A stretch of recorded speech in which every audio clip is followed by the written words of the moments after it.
Alright, I just sat here for like 30 minutes watching YouTube and not knowing what exactly I want to spend my Saturday evening doing. So I'm just going to actually hit start streaming and maybe we'll figure it out as we go. We won't. I don't really know. uh, I might actually just like watch some YouTube to start because that was kind of what I was already doing. I don't know if that's interesting, but I thought it could be. I don't even know if you're allowed to do this actually. Actually, let me check. Are you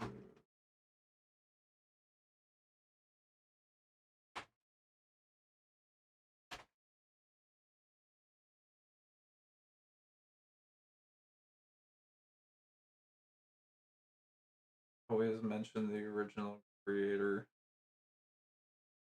How are some people able to upload reaction videos?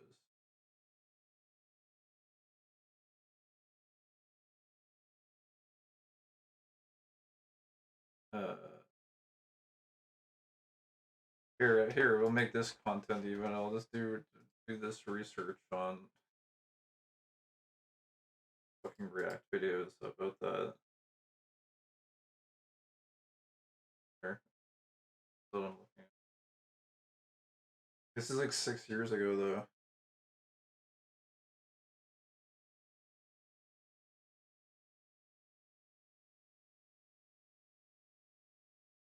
Okay, man. Okay, whatever. I think that's whatever. I was watching this like completely random shit, dude. Uh, I think I lost the video I was watching though. I wasn't really that interested in it anyways. One thing I was watching was the whole Linus video thing where he like was talking about how to get past YouTube ads. They like took his video down, which is kind of stupid. Oh, it was this. I was watching this video randomly. Never get into fights. Ashihiro Sakurai on creating games. ゲーム開発している人はいろんなチームで仕事をすることがあります。 Look, I meant look. Here's the look. You want to go to their channel and support them? Here it is. Uh, he basically just says not to 派遣的な仕事をしている方は言うに及ばず、そうでなかったとして don't も get into fights with temp employees because you might run into them later on down the line when you're working on another project or something. Says that I should be under the just chatting section, shouldn't I? 'Cause that's basically what I'm doing. Oh, I didn't even change my title. I just hit start stream. Uh,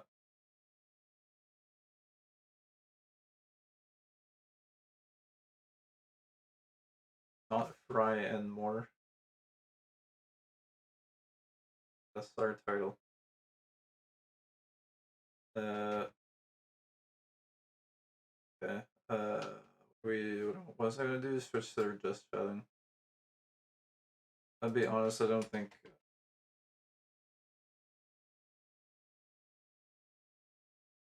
many people will show up for just chatting, but not many people show up anyways, so that's fine. 自分があるいは誰かが所属を入れ替わっていくということは日常的にあることです。 Anyways, そ he の was just 中 saying で that. 気をつけなければならないこと。現在いる人は将来も同じところで仕事をしているかもしれないということです。チームメンバーと喧嘩したり迷惑をかけたり身勝手な振る舞いをし後を濁しまくって去っていくとか仕事を放棄し次のところで心機一転すっきり仕事をしようとした時に偶然前にもチームにいた人も編入してくるとか数年後全く関係ないプロジェクトで合流するようなこともありますね。 Yeah, anyways, so he was just talking about that, and I just jumped to something else. This is one guy I like watch sometimes randomly. Some 50-year-old Japanese guy who on his Saturday, this is what he's doing. Playing some Dragon Ball by himself. Hi. It's Saturday lunchtime. I'm alone today here because my wife, my two kids have been to my wife's friend's house to enjoy together, to have lunch, except me. So I'm alone here. They But left I'm him. happy to be alone, to be honest with you. And Fuck Finn. I'm going He's to happy. have today's lunch. It's going to be this curry bread, cheese and curry bread from my favorite convenience store, 7-Eleven. And I also I'm going to have this donut. This is the mochiri. It's very sticky, soft, and donut. Donuts is donut. Is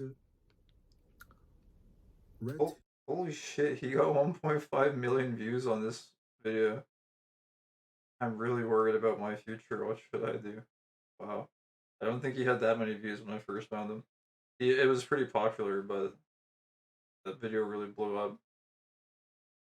Also, I don't usually watch like food videos ever, because I don't really care about that kind of stuff. But he doesn't really like focus on the food that much. He just talks about how much like his life sucks right now, or like how much he's uh he's like worried about the future and like the future for his kids and stuff.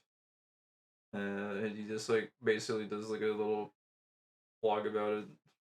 But sometimes he has food as well. And on some of his videos, he like hides in the closet and eats like Doritos and like drinks Pepsi or something. So yeah, I don't know. I like watching him Red sometimes. beans, sweet red beans, the traditional Japanese sweet. So, the donut sandwich inside the ingredient is the sweet red beans.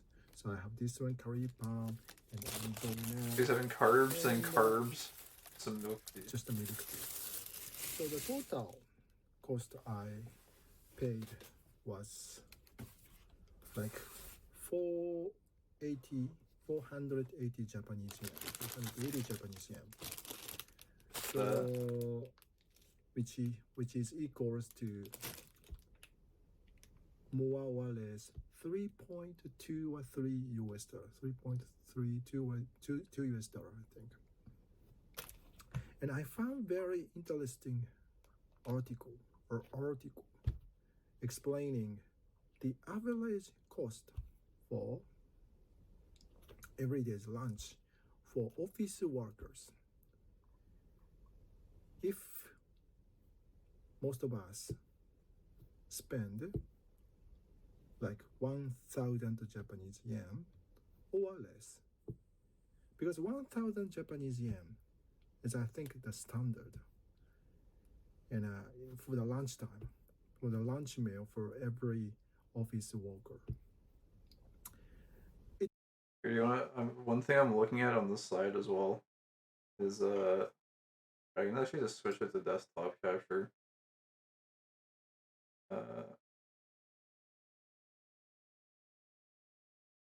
Fine. I'm looking at puzzle pirates on the side to see if any cool pillages come up. But otherwise, I'm just watching It depends YouTube. on the site. For example, if your office is located in like a Shibuya, Ginza, the center city of Tokyo, you have to pay more. But if your office is located in the local city, like a suburb, maybe you are not going to need like 1,000 Japanese yen. 1,000 Japanese yen is equals to between 6 and 7 US dollar. So I don't know, what you think, what you think about $6 or 7 US dollar is expensive for the everyday's lunch for office work or not. But I can imagine that. So in the San Francisco, maybe you are going to need maybe, I don't know, maybe $20 for lunch. And in Europe, I can believe that maybe you may need maybe even 20 euro for every lunch meal for office workers. But here in Japan, 1,000 Japanese yen, roughly between 6 and 7 US dollar has been the average. And I have $3 lunch today. And I have also another interesting survey result. So the question is, and what? Actually, the survey respondents, total 5,000 people responded this survey. The question is, every day, what do you eat for lunch? What do you eat? Where do you eat for lunch? And the number one, asking to that, I think most of the respondents are office workers. And the number one answer, 31.1%, 31% answered. They eat. I just noticed something too, by the way. This is not my normal feed. This is like my stream browser, so this is almost kind of like a clean clean history or whatever of shit that I've watched on stream. But I just noticed that by clicking on this one video, that all the recommendations are like I'm a failure and like some other like random like you messed up. Now what? I'm dead. What the fuck? It's like, oh, like homeless people. It's like, I don't know. This is not what I was looking for. Eat lunch meal. The original video I think I found this guy originally found this guy was he was like playing Sailor Moon or something. Yeah, it was this one I think. Or is it this one? It was one of the ones where he was playing Sailor Moon on SNES, I think. He's got like a funny chicken hat in this one. Let me see if I can find the first video that I found him. It wasn't too long ago, I don't think.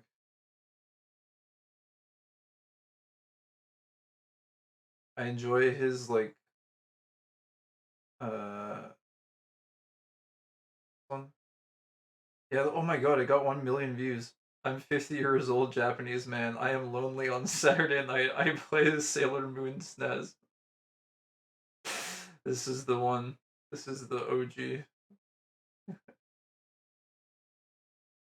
And then he's got a whole bunch of other videos that are like not really as popular, but once in a while he gets one that is like 1 million views, which is kind of cool. Anyways, I genuinely enjoy watching some of his ones, but this one, he's being really long-winded about this survey. I don't know. They bring from their house or home. And the number two, 20% answered. They have lunch at they buy their lunches from the convenience store or some retail shop. And number three is 19% answered. Lunchbox that they made themselves. Sorry, so the number one must be like, they have lunch at their house because of the situation in Japan. Many people are still working from home, so that's why they eat their lunch meals in the daytime, in the weekdays, at their house, 31%. And second, convenience store or the retail shop. And number three, the lunchbox they bring from home. And number four, the cafeteria, the office cafeteria or school cafeteria. And number five, the restaurants, at the restaurants. So what I want to say is that is a little bit actually, interesting. maybe, you may think that, it's really cheap and cheaper than the other countries because of the weak Japanese yen and economic gap between the Japanese economy and other countries. Japan is still very cheap country. I mean, in terms of the cost for the every lunch meal. So anyway, this is very, very interesting. And like explained, my lunch today, I bought. I like watching this guy eat his lunch in particular because he's articulated in other videos that it's like the one happy moment he has in the day. And as you get older, or at least as I've gotten older, I'd be like, yeah, man, it's actually kind of true. That like one moment of bliss where you can just fucking like focus on just eating for like 1 minute. It's like that's all you have to think about. It's pretty nice. So I sometimes like to watch him enjoy his like 1 minute of eating. All of this at like just $3 dollar. So in every day, I think I spend like $3 or $4 every day for my lunch, and sometimes, like I posted in the previous video, I just had maybe like I'm just have like just a banana or just one bread. So this is the reality. So let's eat the first delicious curry bread. I bought this one at convenience store 7-Eleven. So inside the curry bread, there must be cheese, the combination between cheese and curry.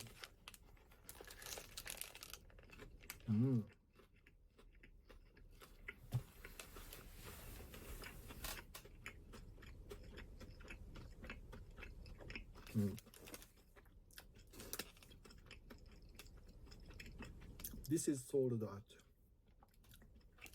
1.3 US dollar.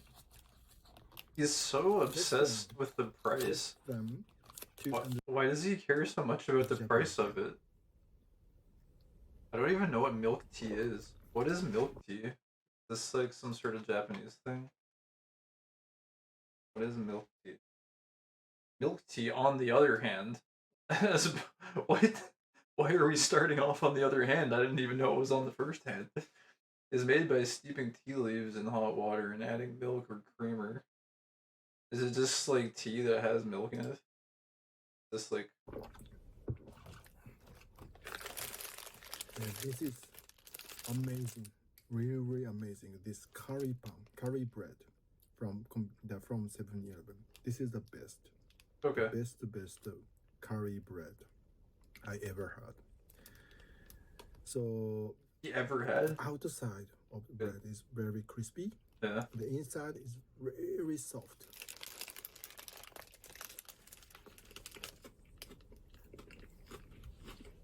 Pretty high praise. This is the best curry bread he ever had.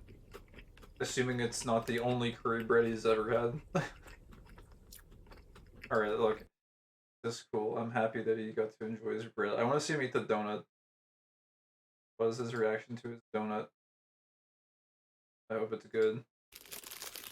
And this one is also one of my favorite bread. It's sweet actually.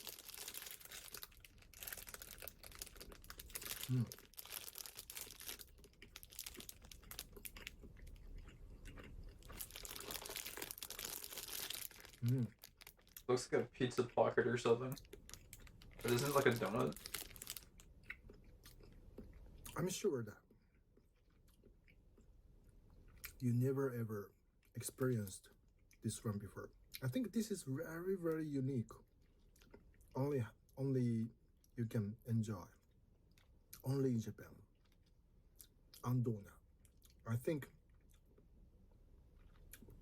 I'm 100% sure. Andona is not available in other countries other than Japan. Only Japan.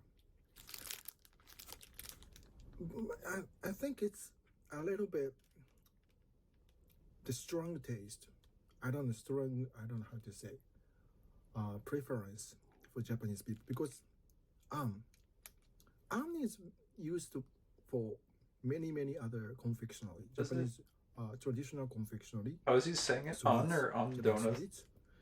And a combination between and this soft bread is really nice. It's like a daifuku. Daifuku is a rice cake, and in the rice cake, inside Kumo donut. is also the red beans So it's like Bimbo Umo daifuku, Japanese style. rice cake, and it's very similar. But and then this one also has been sold for over decades, not only at convenience stores like 7-Eleven, but also sold at everywhere. So that's why the 7-Eleven must be, again, must have been investing a lot to this andona for better quality. And I can believe that every year, the quality, the taste must have been improving year by year. So, and then the latest one has been the best.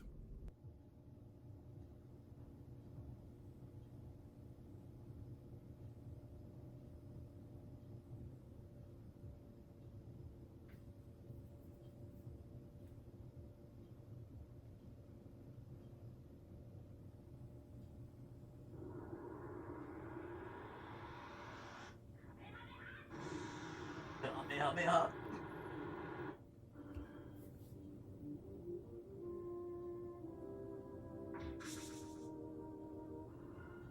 Dragon Ball Z 3. What one is this?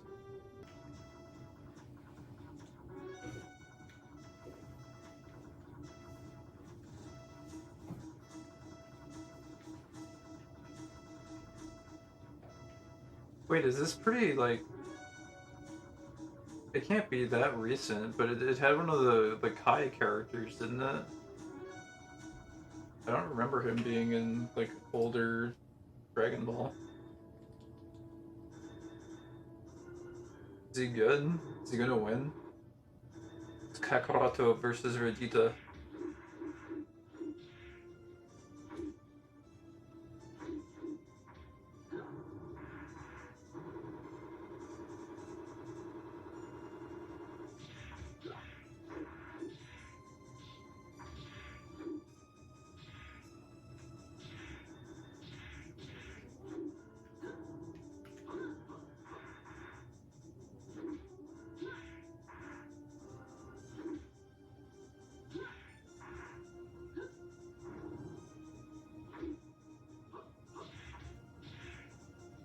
Well, it seems like he's winning.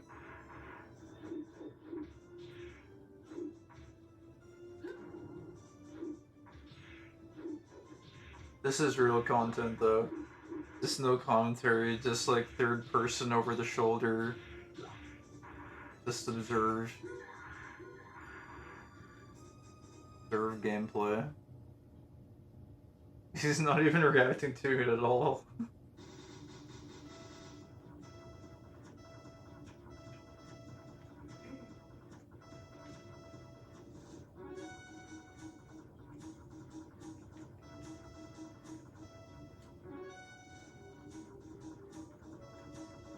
Who is this? Is this Gohan versus Boo? I can't tell who he picked.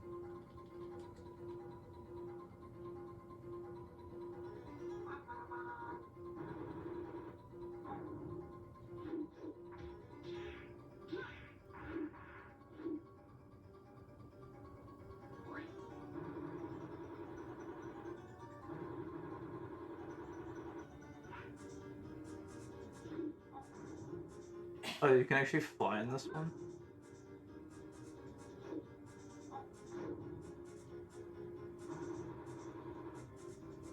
That's kind of cool.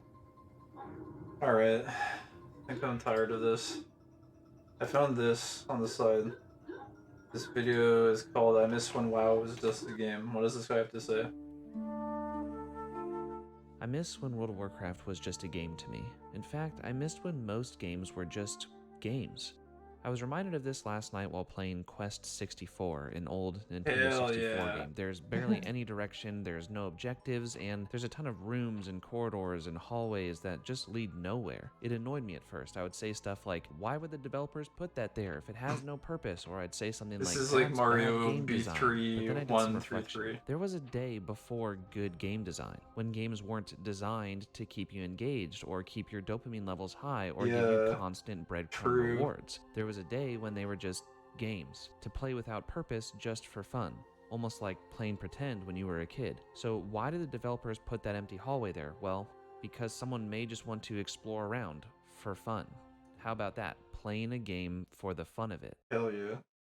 I used to feel the same way about World of Warcraft. Nowadays, I care about item levels, I care about rating, I care about new content and the best talent builds and the top classes and the top specs Yeah, and the next patch and he's the buffs and the basically he's very much articulating a certain sense of games that I have kind of complained about as well, where this they're just not like fun. It's just they feel like work. They feel like chores. It was this way with Lost Relics too, where it's like I wasn't even playing it for the fun of the game. I was playing it for like, oh, I hope I can like get some drops off of it, or like I was playing it for the grind. Was the main reason was I was grinding for the sake of grinding, which was fine. That was a good reason. But then every time uh there's a new update, it would just like be a huge FOMO wave that would feel absolutely gross. And it was just like I miss when it was like game was just game. You didn't have to be like so invested in every update that came out. You didn't have to look at all the fucking patch notes and worry about if it was gonna get fucked up in some way. You didn't have to worry about whether the company was gonna get acquired by a piece of shit that's gonna like completely derail the path of the development. It was a game was just a game, and it was nice, and you liked it. And what this guy is saying, well, he's going in like for WoW, like all this bloat that got added onto it, and like how the main emphasis of the game has been all this other like item levels and stuff.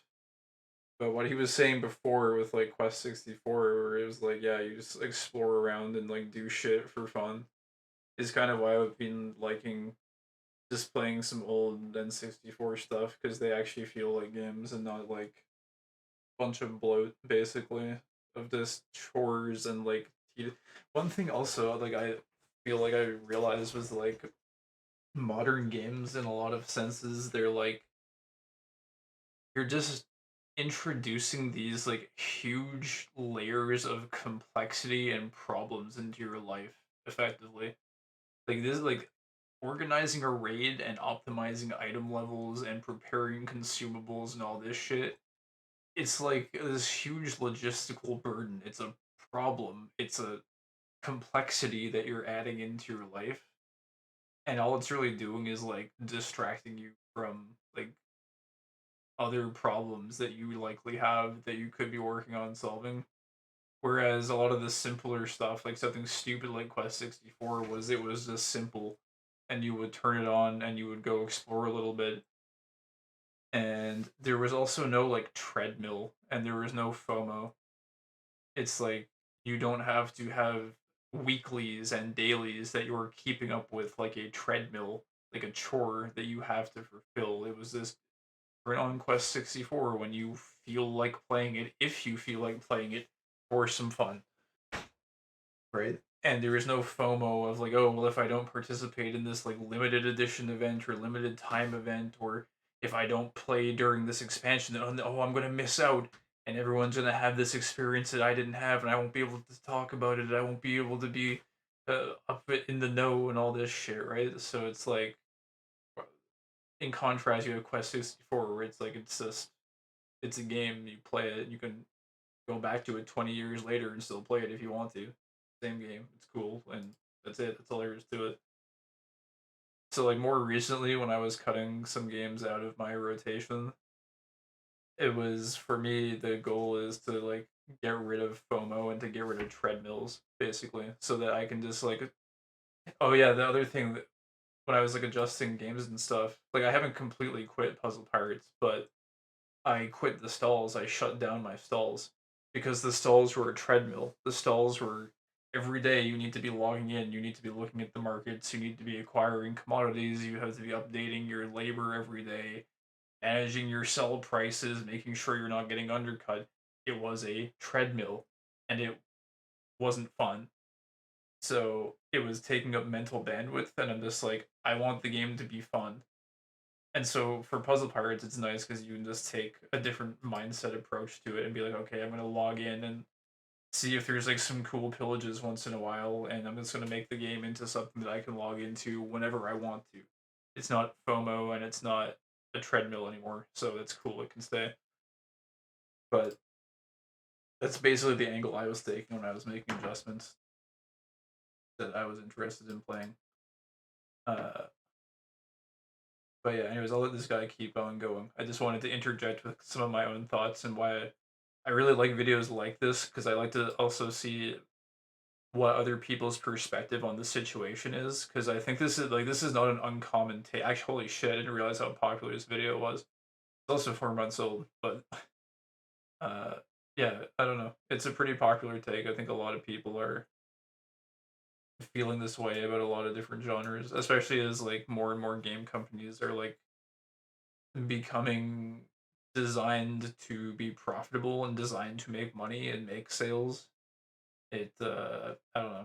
I like I the games when they were like simpler and funner, and I don't think that's just me being a boomer either. Like there was a different vibe to a lot of games in earlier days gone by, and even in earlier MMOs. I think again something like Puzzle Pirates is like there is a design philosophy at the core of this game that has allowed it to survive for over 2 decades now, and it's because you can take a different approach to playing it however you like, and you can play this game just for fun however you want to.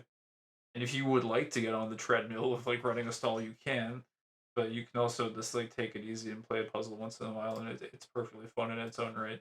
Anyways, I'm done rambling. Let's watch the rest of Nice. this here. And even Blizzard seems to have adapted to this style of thinking, making every new zone and raid high octane and high priority in the storyline. There's no time anymore to just relax and play, but it wasn't always like this. When I first started playing World of Warcraft in 2000, Actually, I will say one more thing that came to mind was part of the reason why I'm so hesitant about playing Final Fantasy 14 is I'm worried it will turn into a treadmill. I'm worried it will turn into that like FOMO thing. And so I almost like just I don't even want to go too close to it for fear of it turning into that, and it will I think especially feel that way because you have to pay a subscription for it. So I'll feel obligated to quote unquote get my money's worth out of it. So as much as I want to play that game and explore it as just a game because it looks good, it looks fun, I'm also kind of worried about it. But I don't know. There might come a time when maybe I can take a certain mindset towards it and maybe give it a shot. I guess we'll see. Because if I put it into perspective, all I'm doing while I'm streaming here too is this kind of like wasting time in a different way.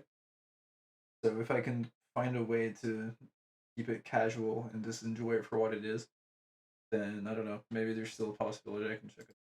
But anyway, 2006, I was a dwarf warrior and I had no clue. I'll say one more thing too. I like that this video is only 6 minutes long. It's like basically I look at it like the time on a video as like a time cost basically, and I think it's cool that this guy has managed to put like a little video essay together that's only 6 minutes long. I think that takes quite a bit of talent. What I was doing, but I did know one thing. I loved being engrossed in the world. I would go into every building in Ironforge just to look around and think how cool it might be to just hang out here with friends and I love this too. I loved going into these random buildings because it gave your mind a chance to kind of like linger on the in-game lore and world building, even though there's literally nothing here except talk. like Not some fucking barrels and like random shit on the tables. Your mind can kind of like come up with little stories for all these little things that sort of like add to, oh well, who lives here? Well, why might this be here? Maybe someone lives here, or maybe they're a crafter or something. Maybe this is like their lunch or something. Like questing, not leveling. it just gives you like a little bit more, I don't know, creative, imaginative liberty to like come up with your own little stories to Not enrich the gearing, world. just hanging out in a cool, secluded place in Ironforge talking about life.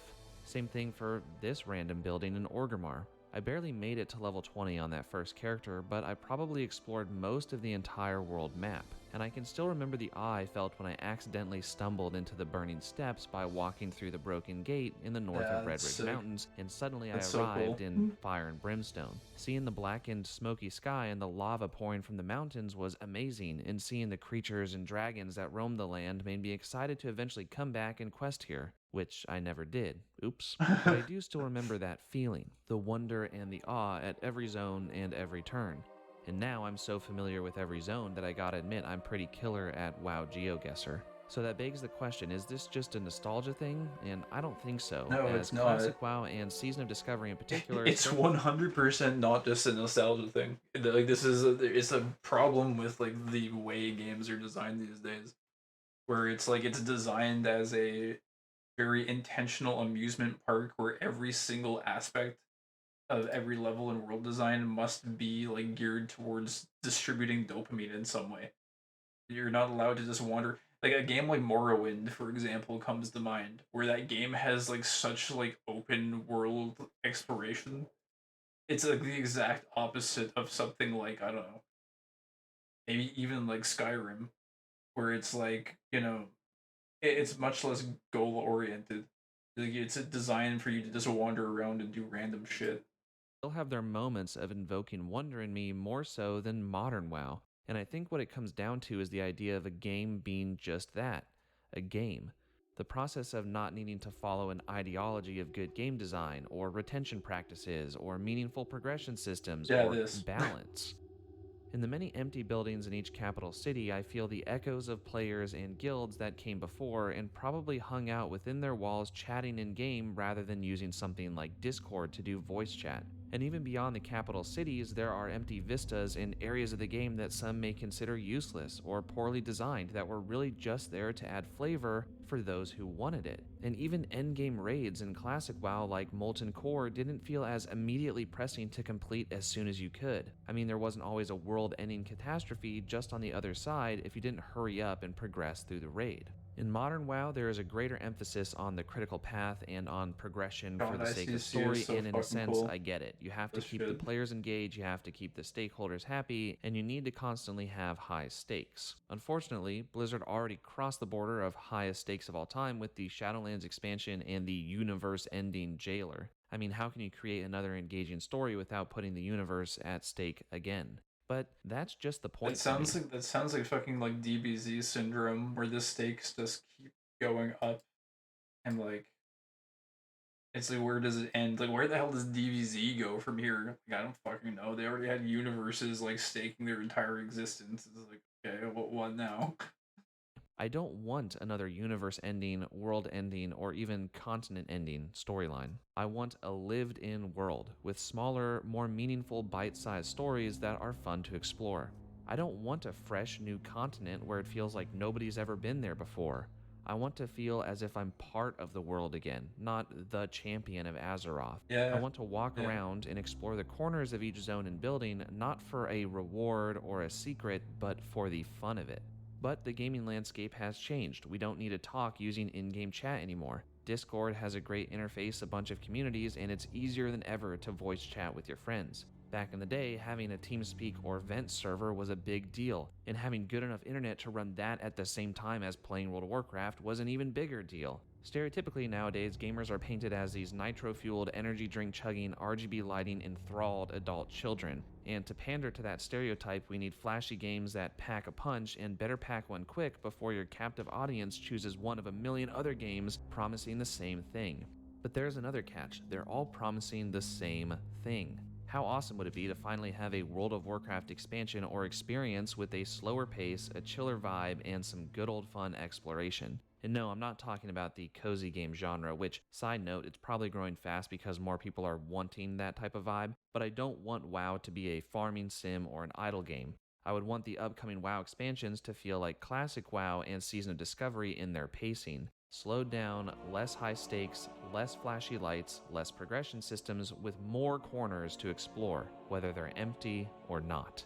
I don't have a proposed solution, and I'm not saying by any means I hate World of Warcraft now or that I'm quitting retail. No, none of that. The I just thing want to is, I don't even know if you can bring it back anymore. I feel like it's just if you tried to bring it back now, I feel like the game companies would just try to templatize it somehow so that they could just keep recreating it. I think part of what made it magical back then was that there was no template and it was just a bunch of fucking that was what made old Blizzard so fucking good was that it was just a bunch of fucking nerds that wanted to make a cool game that they wanted to play themselves. That was what made all of their old titles good. That's why StarCraft is like the legendary title that it is. Diablo, Warcraft. It's like it had essence to it. There was no template, and they were just kind of like exploring it and making something new for the first time. I don't think you can recapture it anymore. I don't think it would really be possible because if you went into it with the intent to make it like the old thing, I think you would just fuck it up. I don't think you can actually emulate it. Maybe I'm wrong though, because I mean, ROM hacks like Mario B3133 exist, right? Which does a really good job of just like making a thing that is hyper exploratory. So maybe I'm incorrect, but I think I wouldn't trust a big game company to get it right. But I think something like this, like what he's talking about, and old games like I don't know Earthbound and stuff, where it's like it's okay to just kind of have like a very random story with lots of random elements, just lots of shit to explore. People just like exploring shit and having fun. Kind of like he mentioned with Quest 64. To I throw know my it's hat and my feelings into the ring, and I'm sure some of you out watch there the would last few feel the seconds here. same. I still like to just sit on the cliffs of Thunderbluff and No, look out on Mulgore. dude, this zone, I think this is one of my favorite starting zones out of all of them. I think it was like a combination of the music and just like the open plains. I played all of them. I played like the Alliance ones and the Horde ones. I'm sure lots of people have. But there's something about this zone in particular. It just feels like a really nice like part of the world or whatever to play through. It's cool. I kind of like the undead one a little bit as well. Um, I think those two might be my favorite. And it's make oh shit, it's making me want to go just play like the starter zone of WoW again, just for shits. I still like to hear the music of Elwyn Forest and Stormwind as I'm strolling through. And sometimes, even as a heroic raider in Dragonflight, I still like to RP walk. And I hope that I'm not alone in saying I miss when games were games RP and we would walk is play OP. just for fun. Thanks for watching and take care. Yeah.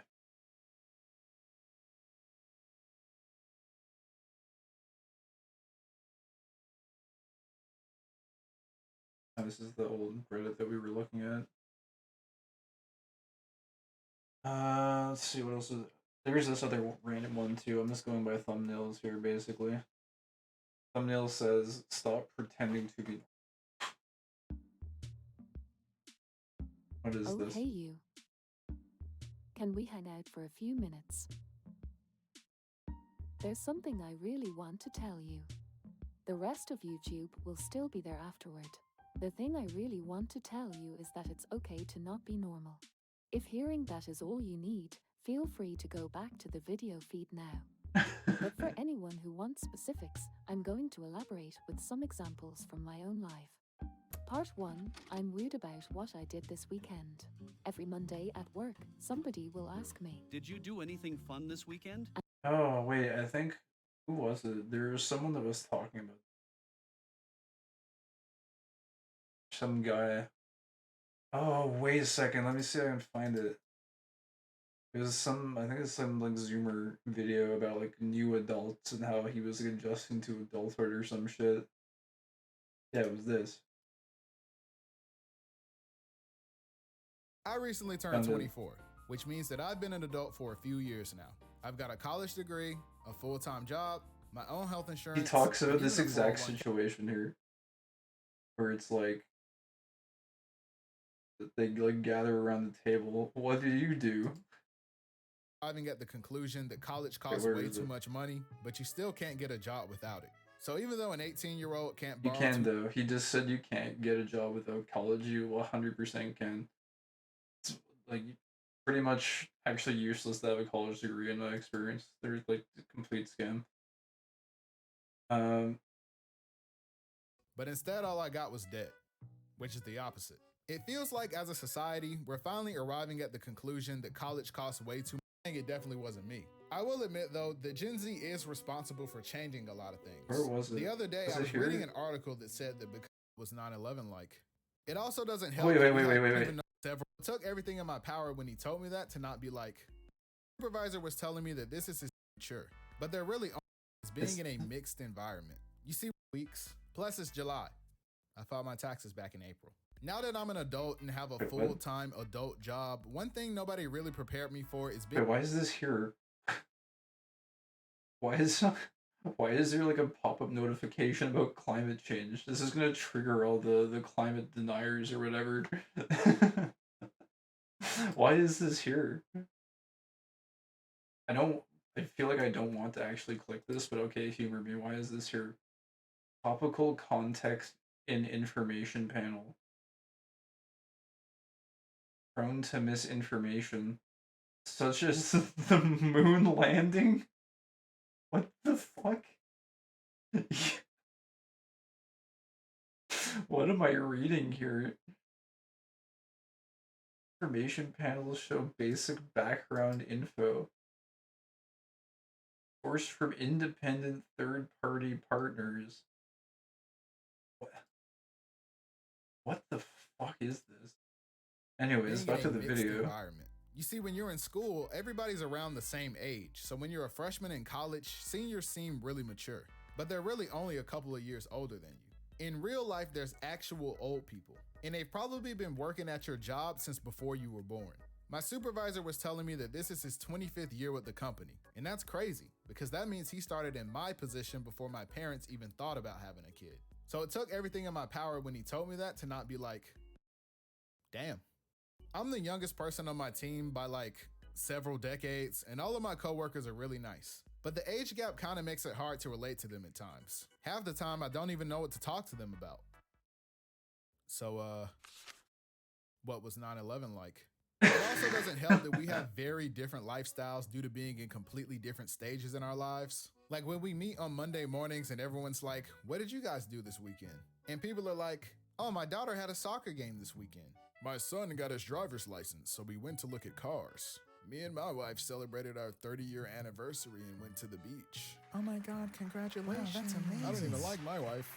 Then they turn to me and they're like, I don't even like my wife. Employee of the month. I didn't even notice this the first time I watched the video, but the Hatsune is up what there. About you, Will? What did you do this weekend? And I'm like, the same thing I do every weekend. I slept in until noon, and then I played Valorant for 6 hours. But I usually end up saying something like, oh, you know, I just took it easy, spent time with the fam. Yeah. But I've been I remember being forced into those like weird conversations too. But work from home, you don't need to do that as much anymore. Kind of spamming that one a lot lately. So either they think I'm lying or that I just really like hanging out with my family. On the other side of that, sometimes I have to confront the fact that I'm getting older and that people younger than me might not find me relatable either. I was walking my dog at the park one time and this kid who was probably about 13 came up to me and started talking to me. And at some point I mentioned iCarly. You know, the TV show that we all know and love. And this kid looked at me and was like, what's that? And for the first time in my life, I felt old. The kids don't know about iCarly, and I don't really know how to feel about that. There's also the realization— I had never heard about Unk. I didn't know that Unk was a thing. I think I'm probably Unk status, to be honest. There are people who are younger than you who are more successful, like professional athletes and entertainers making millions, and you find out they were born in like 2003. And for me, it's not really about the money. It's more about the fact that I was told that if I went to college and got a degree, I'd be set up for financial success. But instead, all I got was debt. Here you go. It's the biggest fucking scam ever. Anyways, that was all a segue from this, where they were talking about what you did on the weekend. And I can't answer. I go completely mute. I'm like this because when I was a teen, I was bullied for liking World of Warcraft. That ability isn't ready yet. It's funny because we just watched the video about— it's interesting how all of these things are interconnected in some way. These days gaming is a lot more mainstream, but I grew up in the dark days where being into something like Warcraft was a one-way ticket to social ostracization. I was already a weird kid and Actually, that's weird because in the school I went to, pretty much all the quote unquote cool kids all played WoW. It was actually like you were basically actually not a cool kid if you didn't play WoW.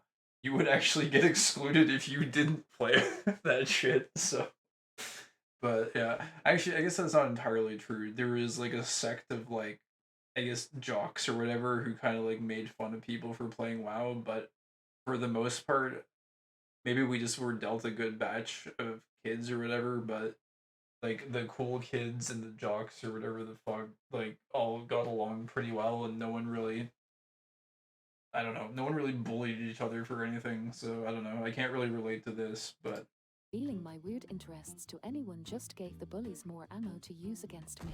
Even the adults in my life would kind of wince if I said I was into video games. They tried to nudge me towards something more acceptable like sports. I wanted so badly to have at least one normal hobby. I wanted to have something to say that wouldn't make them. it's funny also because like for me, I used to hate all like normal hobbies, and I was like diehard gamer. And as I've gotten older, I've kind of actually like leaned more into like running and shit. But I don't know. I guess a lot of normal hobbies I still find pretty boring, but I've really latched on to running a lot. Wins. I never managed to get normal interests, so the best I could do was to hide my weird interests. I learned that social interaction is a game of battleship. My job was to carefully obscure the strange parts of my life so that nobody could find my weak points, like the dysphoria hoodie, but for my entire life. That's how I learned to keep myself safe as a kid, and I'm still behaving that way well into I think this is actually like hyper relevant in some ways to me though. Also, even just in like my fucking household where I grew up, it was like the fucking like judgments you would be passed by like parents or whatever, or like friends' parents of like weird shit. It'd be like, oh, okay, yeah, you're kind of like pre-programmed to kind of like just not ever talk about that stuff. I'm finding though, like the more I hang out with like younger generations online, oh my god, I'm actually sounding like a fucking boomer. The younger generations, it's like, okay, it's not, I'm not fucking that ancient, but uh, it's like the more I hang out with just people that are a bit younger, they seem to be a lot more like, I don't know, well adapted to integrating. Oh, there's a Viking Pilly. I'm still looking for these these job listings on the side. See if Vamp Layer comes up at some point. Um, they're just like more well adapted in a lot of cases, but I guess it's really a case by case basis. adulthood. I guess you could say that I'm constantly simulating my adolescent bullies in my head and making sure that I don't reveal anything they could use against me. And that's why I feel like this is dialed up to 11 too in a workplace environment because it's like it's not just like your social perception that's at stake. It's like, oh, if I say something really weird or stupid, then maybe I'll like lose a position or something. That was how I started out in early positions, and I've found that over time, as I've gone through more positions, kind of like normalized a lot to where like I don't really mind sharing shit like really openly and just being myself. Like the guy I'm working with right now, for example, I like we both like swear like all the time, just casually as we're going through shit. Like very normal, I think, for people these days. Although like I don't talk about other random things, I guess. So I guess it's not really quite the same. freeze when someone asks me what I did over the weekend. Wait, seriously, I can't tell my coworkers I played D&D this weekend because I'm scared some 13-year-old that I imagined might say something mean. It's okay, I'm grown up now. If someone says something mean, I'll be okay. I still freeze a lot when people ask what I did over the weekend, but over time I'm learning to be more open. It turns out that openness hasn't made me ostracized. It's made me friends. Some of those friends share my weird interests, but I think some of them are people who like me for other reasons and just happen to find me more approachable when I'm more open. All that masking my weird interests got me was lukewarm acquaintances, not true friends. It also led me to internalize a lot of shame about who I am, and shame is the antithesis of confidence. Part 2, I'm weird about face masks. Where I live, the default option is to not wear them. I personally find them cute and comfy, and they make me feel more calm when I'm around people. It's also really nice to not have to worry about making the right facial expressions all the time. There's a lot of contexts where I'm afraid to It's funny because for me personally, I don't wear face masks anymore for the most part. It's because like, I don't really care too much about the whole. I don't really see it as a risk, but I can see like I don't look at people weird if they're wearing one because I understand if you want to play it safe, then play it safe. Um, it's interesting though that they mentioned the whole facial expression thing because I kind of used to feel that way too. Like I hope my facial expression doesn't come across as like too hostile or disinterested if someone is talking. But like these days, I'm so fucking tired like all the time that like I don't even give a fuck. Like it's just like people can think whatever the fuck they want. I don't give a shit. The part of my brain that cared about that stuff back in the day, it's like deactivated because it does the energy expenditure is not available, or the energy is not available to make that expenditure. It's just not there. Wear them because I don't want people to think that I'm weird. But you know what?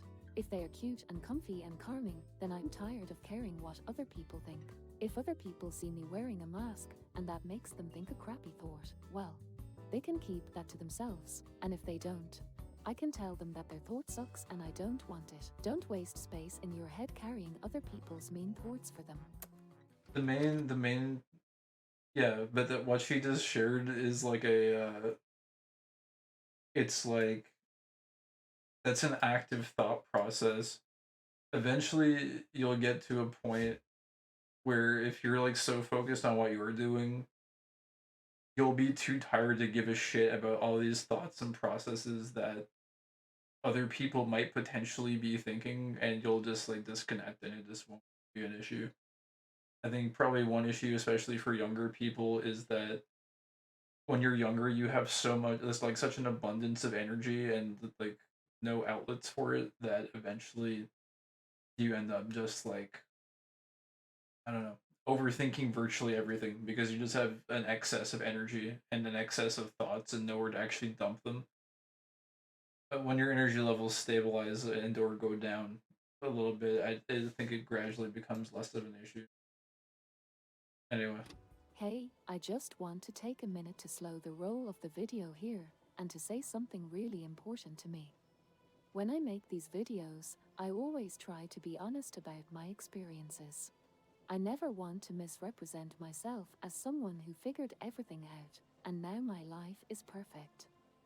As I was working on this script, somebody at work said something about my masks and it really got to me for a few days. And that's okay. You don't have to S-rank every conversation. Actually, I found that I'm better at being confident when I don't rely on perfecting every encounter. Real confidence comes from knowing I'll be okay, even if something hits me pretty hard. That's all. Let's get back to the rest of the video now. Part 3, I'm weird about clothes. I like the A Majora's lot of Mask places music in the excessively label background of clothes that as being for section. boys or for girls. I spent so long seeing clothes that I wanted to wear, but I thought that I couldn't because they came from the wrong section. Oh god, I was so this. scared to just live my life in a way that made me happy, because I didn't want people to think that I was weird. But that's Yeah. silly. You should wear whatever feels nice to wear, and don't worry about what's on the tag. What are they going to do? Call the cops. Attention Lillian, please put the cute boy's flannel down. Oh no, Gerald. Gerald, pack up the green screen, we have to go. On my orbs, I'm not going back. Tell the council I said fuck. I'll never testify against Chad Neezer. If I could just What the fuck? fooling around with green screen and the spell. Code 3967 Wizard and Tomboy attempting to broadcast forbidden truths from the back of a truck over. Weirdness is confidence. Get in. We have authorized maximum silly, so I'm not going to try to make this perfect. I'm just going to say what I want The to whole say. the whole We're like not going to- clothing stereotype thing I feel like is actually still relevant to me. That's a barrier I have not ever broken, and I don't know if I ever will end up breaking it. I talked about this once a very long time ago on a Final Fantasy stream. But like I've tried crossing those barriers before, and it just feels like it's not worth the mental effort that is likely distributed to the people that observe it, I guess. Like I don't want people who are like out with their kids or whatever to have like the kids ask like well, questions about it, I guess, and then like the parents have to like explain the situation or whatever. Like I just don't want like to add complexity into people's lives.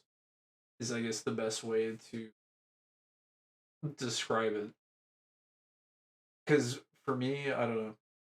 It would be like a nice to have if this was more of like a broken down, like less barriered topic where people could freely move between either of those two traditionally gated stereotypical gender boundaries more easily.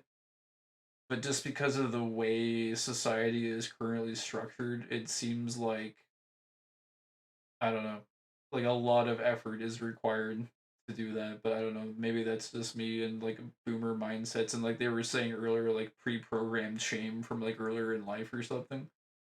I don't know, but yeah, I don't know if they're gonna talk more about this. Maybe they won't, but I feel like that's a very interesting topic as well. To try to make this perfect. I'm just going to say what I want to say and just let it out. I think a lot of neurodivergent and queer people are scared to accommodate their needs and satisfy their wants because they think it will make them seem weird. They think their lives will be easier if they can just slip under the radar by pretending to be normal. That didn't turn out to be true, at least for me. I tried so hard to be unassuming, agreeable, and unbothersome. Every time someone criticized Yeah, I mean that was kind of a good unbothersome is a good way of putting it.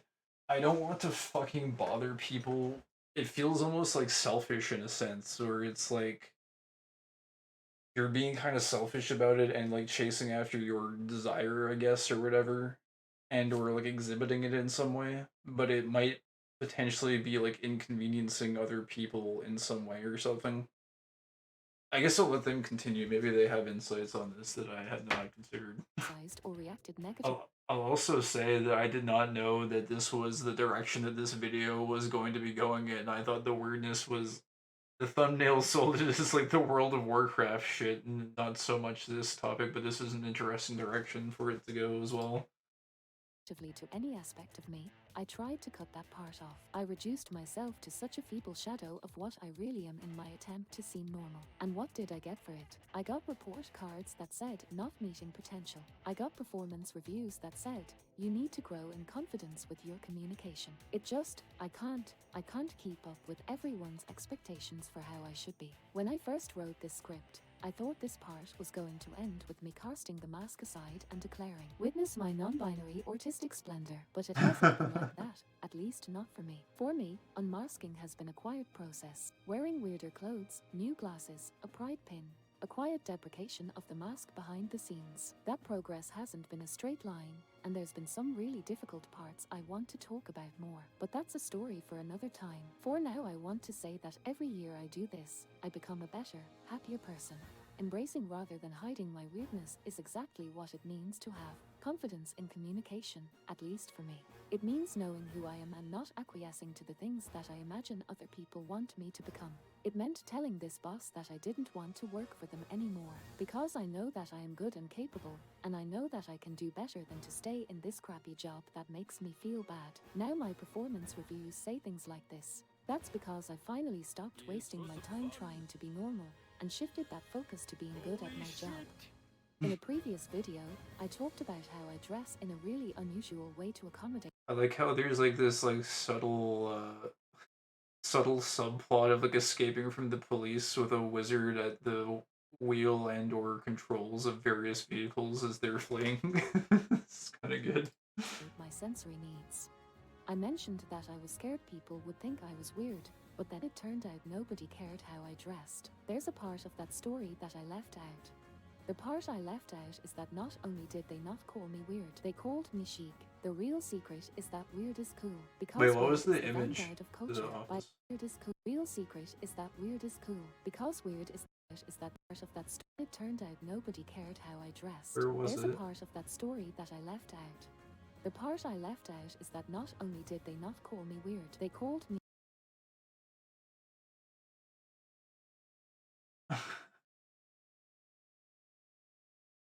Being fashionable. chic. The real secret is that weird is cool, because weird is the vanguard of culture. By its very definition, normalcy is the antithesis of creation. The only thing that pretending to be normal gets you is lukewarm acquaintances and bad performance reviews. Own your weirdness. Don't let other people tell you that you're being you wrong. Don't be reduced. Oh shit. Are those a page?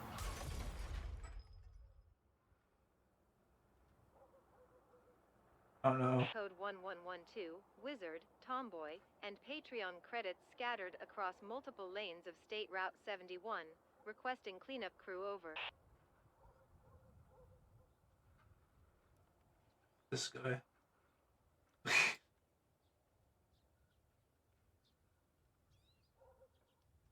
That was a good video. I liked it.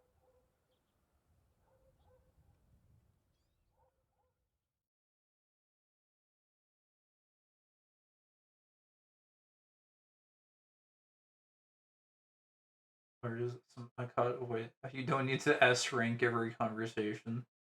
You need to hear that shit. I don't know. I've never really been one to rank my social conversations, but I think it's true. You don't need to S rank them. That's for sure. Oh, there's another video. I just auto played. I think I'm good with that one. I might watch more of this creator at some. There's also a chance that I just won't. Unmasking. Just talking about like autistic masking, I think. Probably.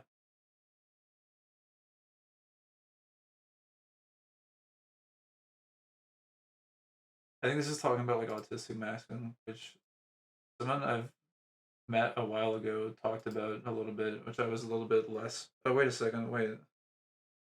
I don't. Oh, no, it was this one.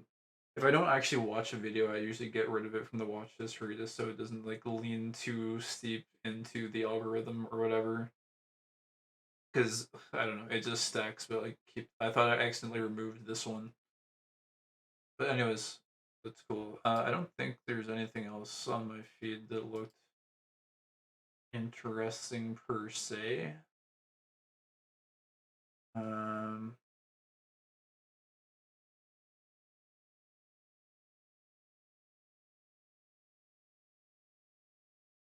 I don't know. Still looking at the side here. There still does not seem to be any good pillages happening.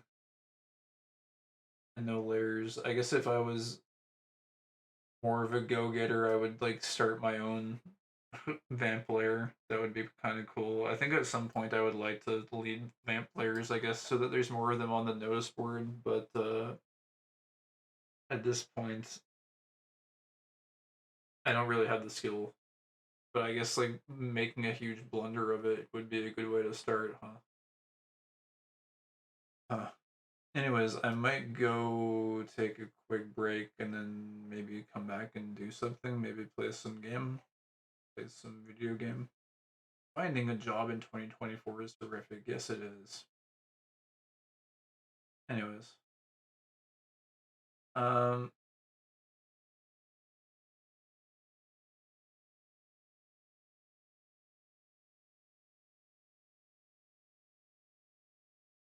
seeing if there's anything else. I wonder if there's anything I could like put on while I'm BRB. Is there something interesting I could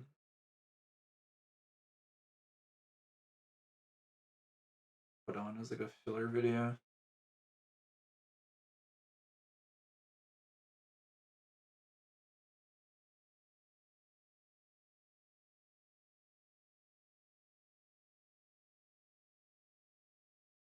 I don't know.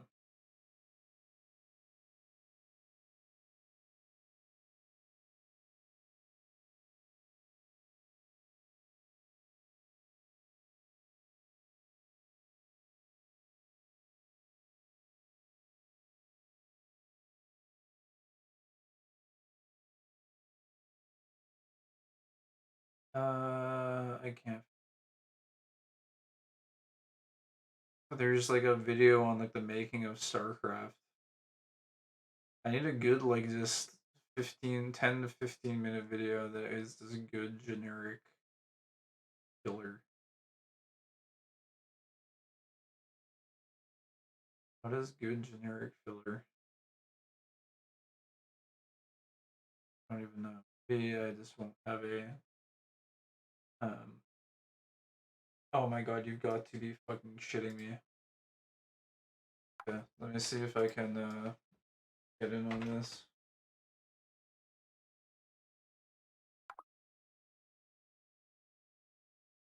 There is a layer. Layer exists. Layer exists. Let me in.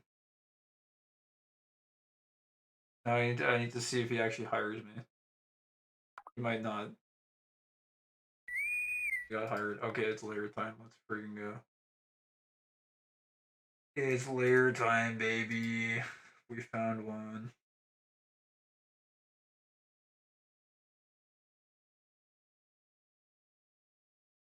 Alright, let's go to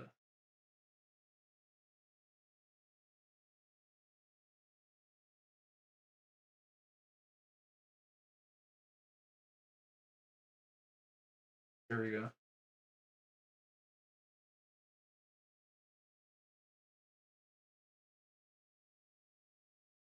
Oh shit, are we actually like going already? Someone already said our post.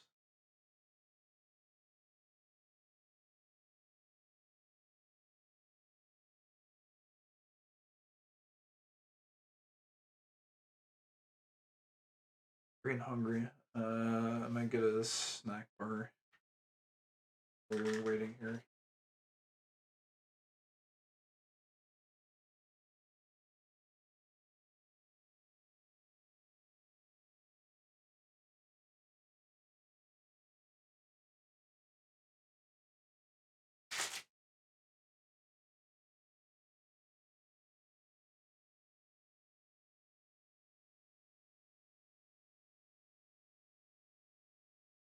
Actually getting pretty chilly outside for once.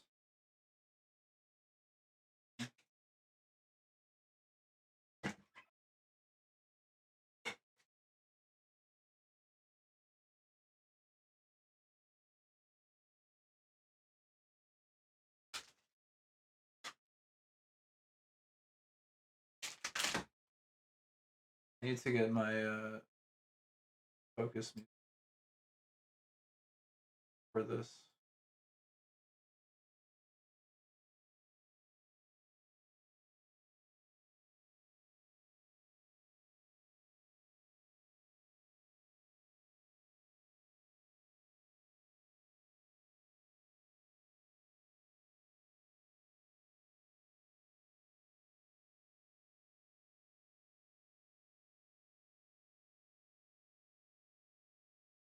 If I can even find it.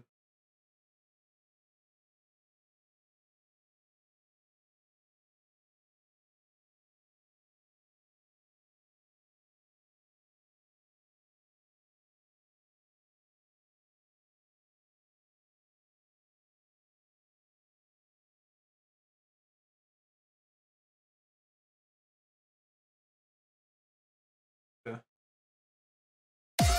Oh my god, it's so fucking loud.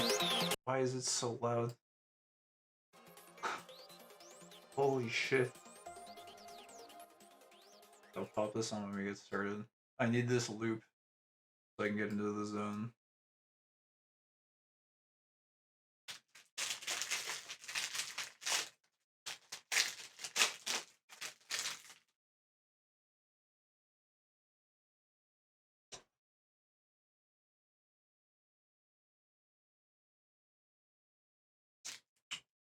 Oh, it's a rat. Green rat. It's super rare.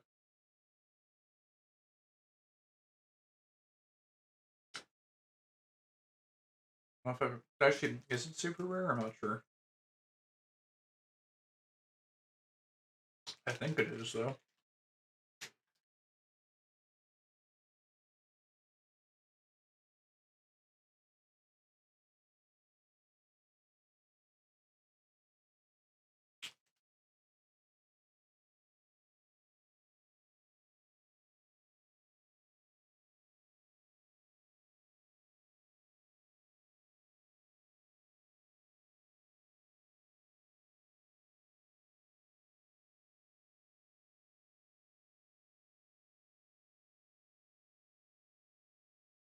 Or Sosa. Is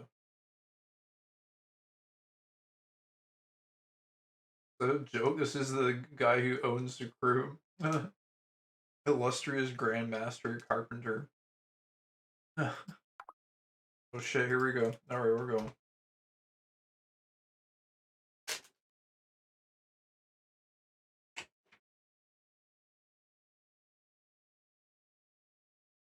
I'm not even warmed up on carp though.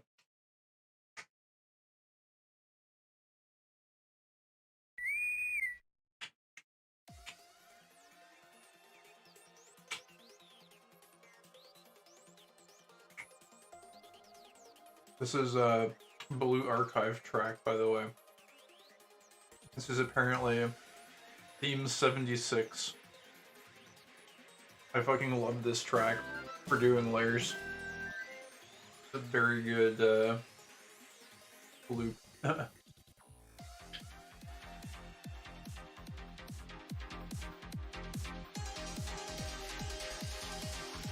my chest is so crowded.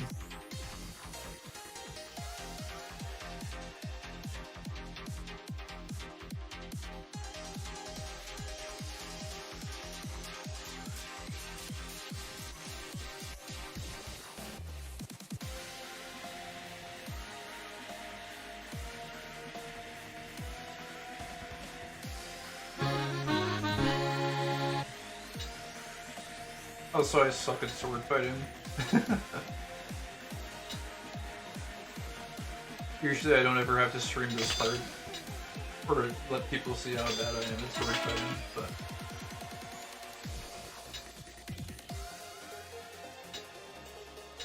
I'm especially bad, I feel like, at vampire sword fights, because I feel like there's a certain way you're supposed to play them that I don't ever play it as.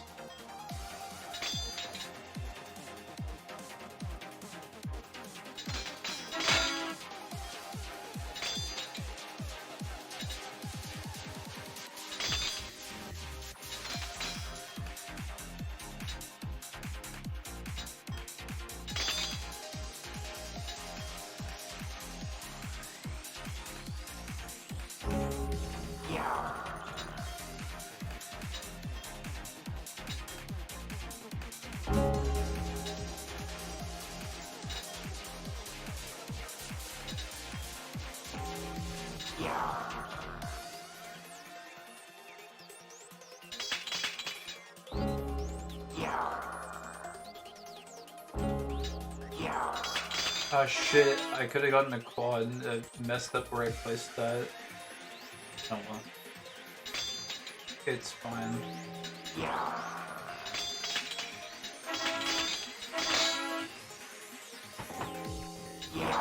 And I scuffed that too. Anyways, it's fine, it's just round one.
Joining.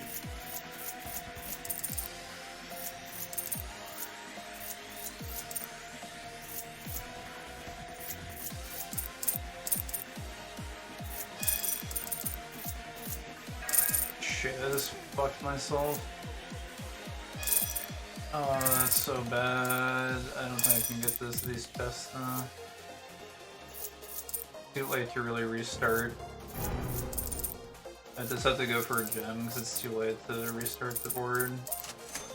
That sucks. It's going really well too.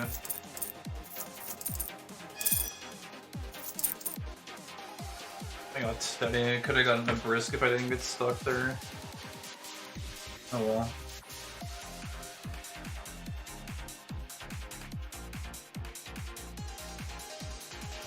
Hard ass puzzle, it's true. Treasure Hall can be so annoying though.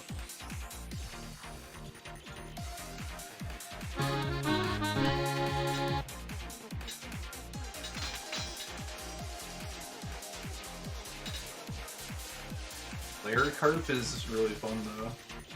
What this guy is talking about. I love layer carp.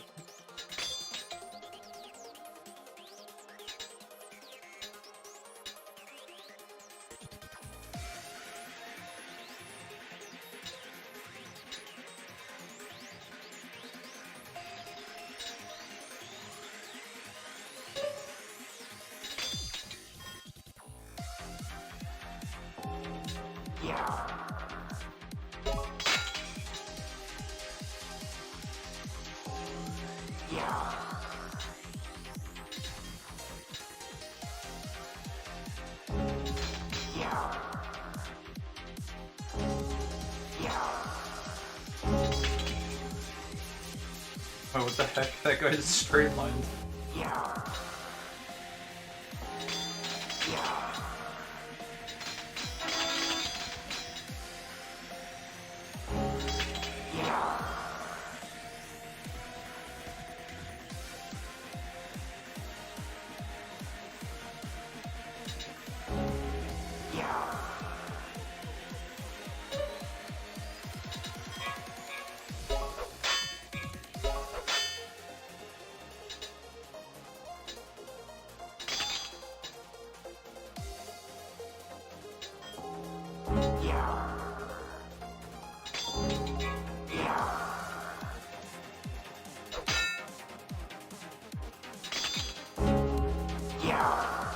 I think I have to break this red.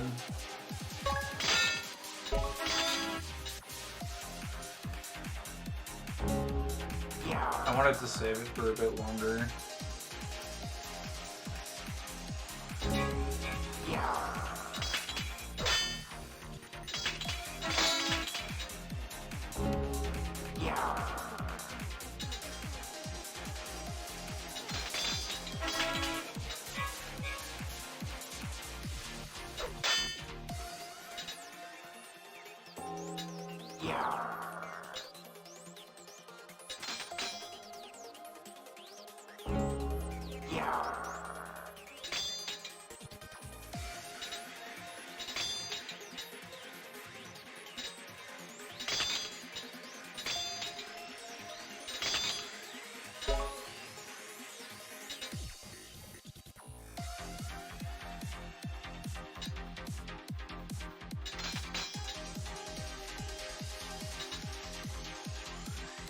Why did I do this?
totally screwed.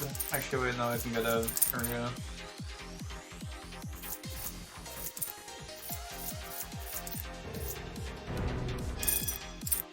That's still pretty screwed though. Oh, well, it's too late now. Another very mediocre round.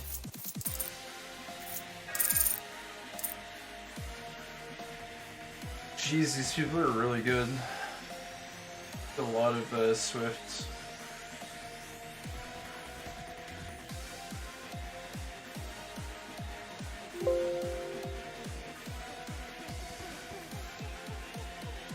Wow, these frenetics are insane.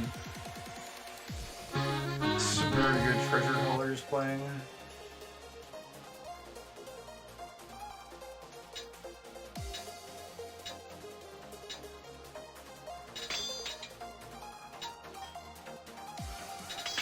Should I stall? I have 3 on me.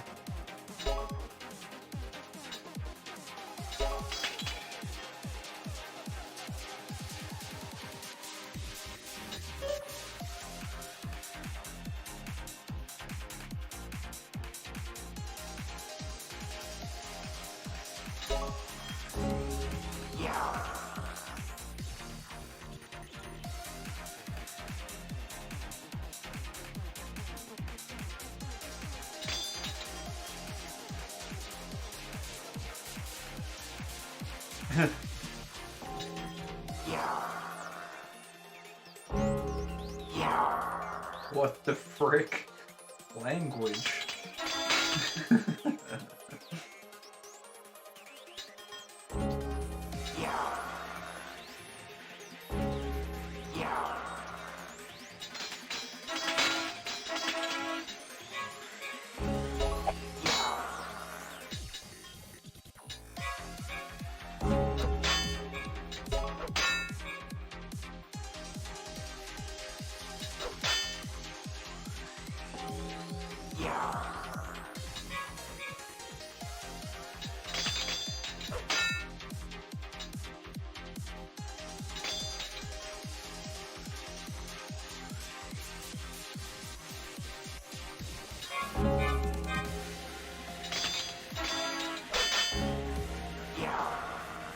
I think that was actually a very big mistake. I should have gone for the double on the green.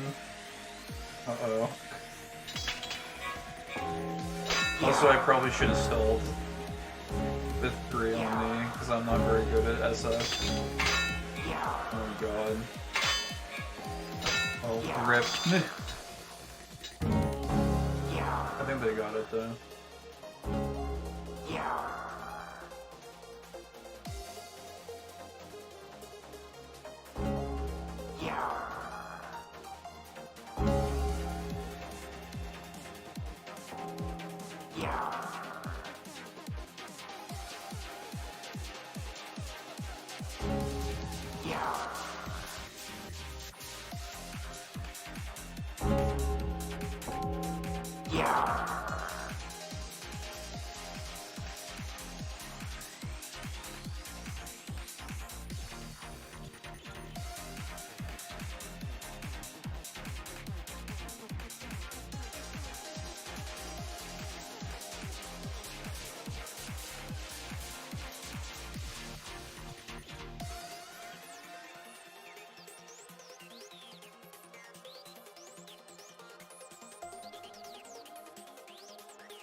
See if we can get a good treasure haul around this time. I think I'm just playing too slow to actually get a good round.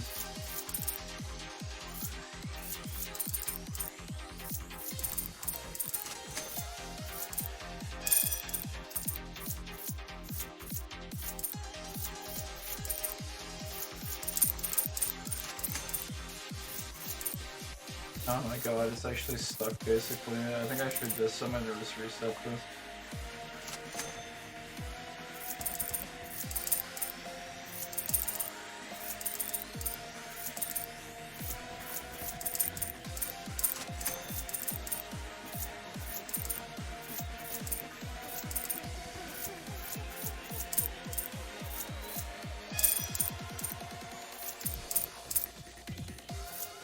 Pretty sure that's another stock test over on the left.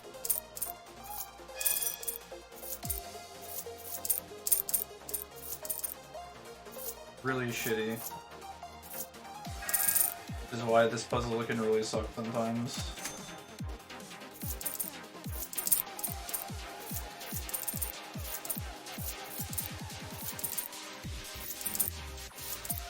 Yeah, this is, I'm just getting horrible luck here. This is really bad. Joining.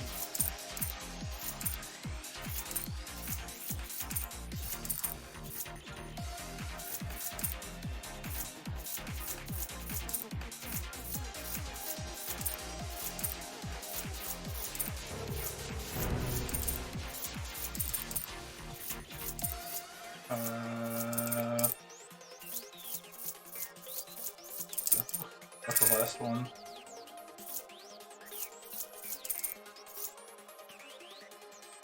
Seriously not doing very good. Although to be fair, these people are doing like exceptionally well, so.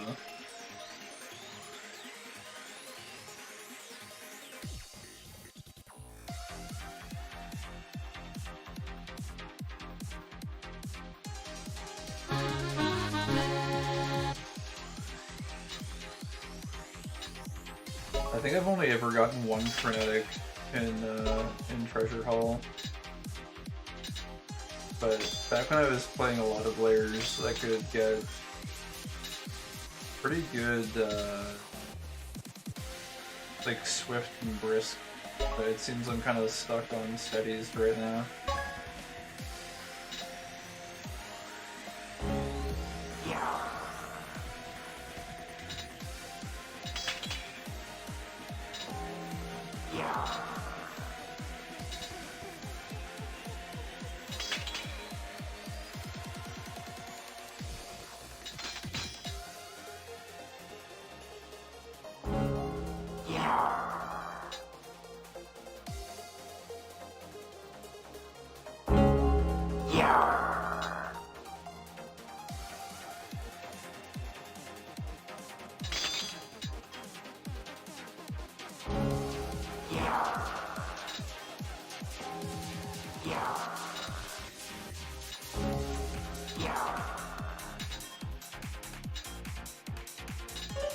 I really need a blue. I'm gonna die.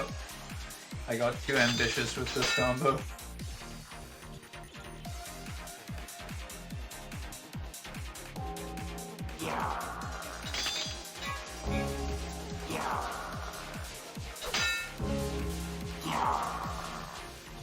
I'm just gonna break this because the attacks are getting out of hand.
I think they can actually unfuck this forward. Never mind, I just fucked it again.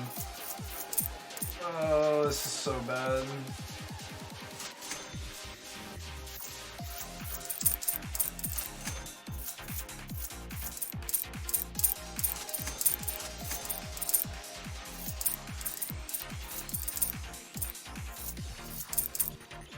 Dude, you gotta be shitting me. I can't let the cocker go.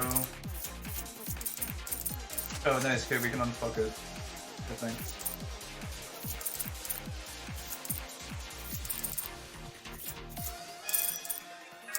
I was very lucky to get the gem. Otherwise, I would probably be screwed.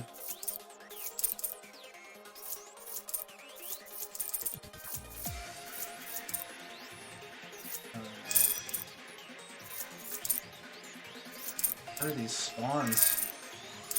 Yeah.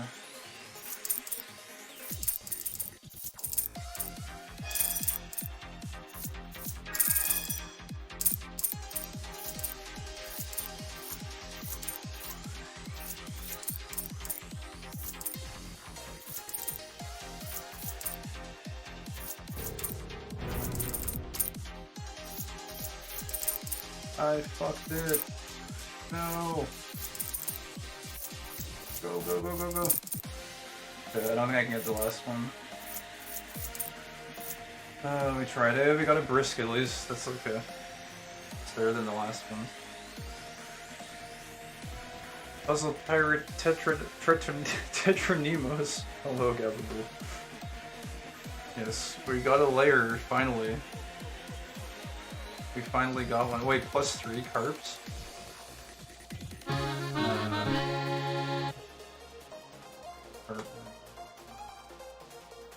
We finally got a lair, which is currently my favorite thing to do in this game. You basically go into a vampire lair and you steal all their loot. But it's like pretty fast paced, so it's lots of fun.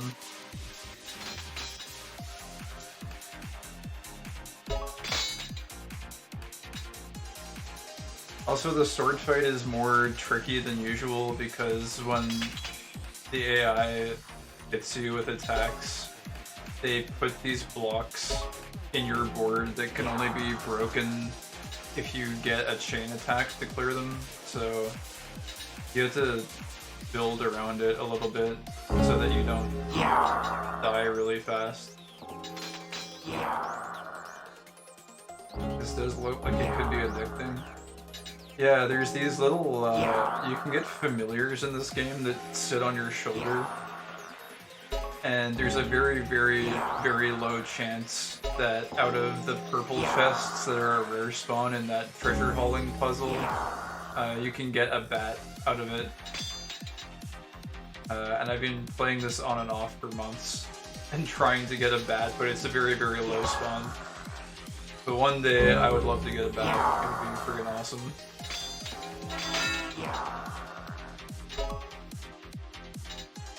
But even if I don't get a bat, the gameplay loop for this particular game mode is really fun. It's kind of high stakes too, it feels like, because if you mess up, you like basically lose everything. So the team of people that you bring in actually has to be pretty good and like be able to follow instructions decently well. There's a lot of people that try this for the first time and it goes horribly because they just like overestimate how many rounds they can go for. That's the other thing about it too, is you can go for as many rounds as you think you can get away with. But it gets increasingly more difficult each time, each round. There's like more vampires, or up to 33 now. So the captain has to choose when to leave. But of course you want to get as many chests as possible, and in order to be able to get into the vampire lair, you have to pay a vampire relic, and you have to do 3 ship fights to get in. So you have to like invest quite a bit to get it. So yeah, I don't know, it's really fun. It gets the blood pumping.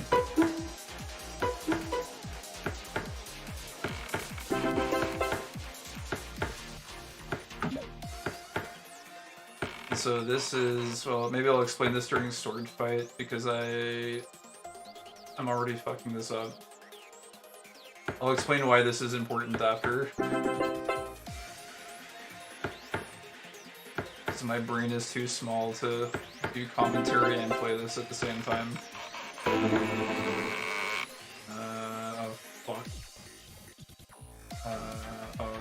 boards. Okay, whatever.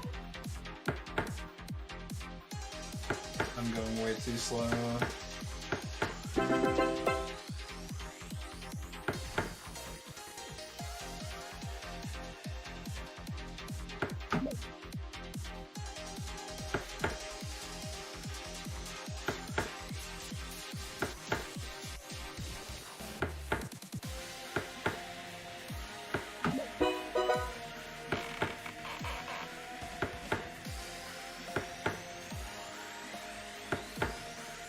This is very bad.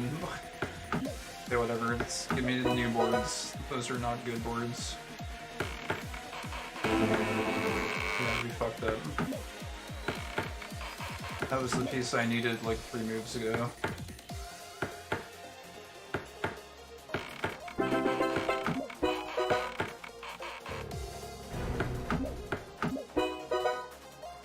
This is not a good round.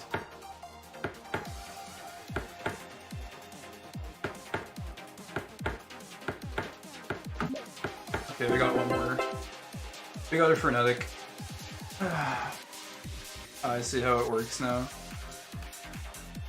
Hardcore puzzle raiding? Yeah, it's basically what it is. It's like endgame puzzle pirate raid. I see a slipshod. Yeah, someone fucked up and got a slipshod. And slipshod is if you're allowed to make 2 mistakes on the carpenting board. And you'll get a creaky coffin, which is like second best, which is okay.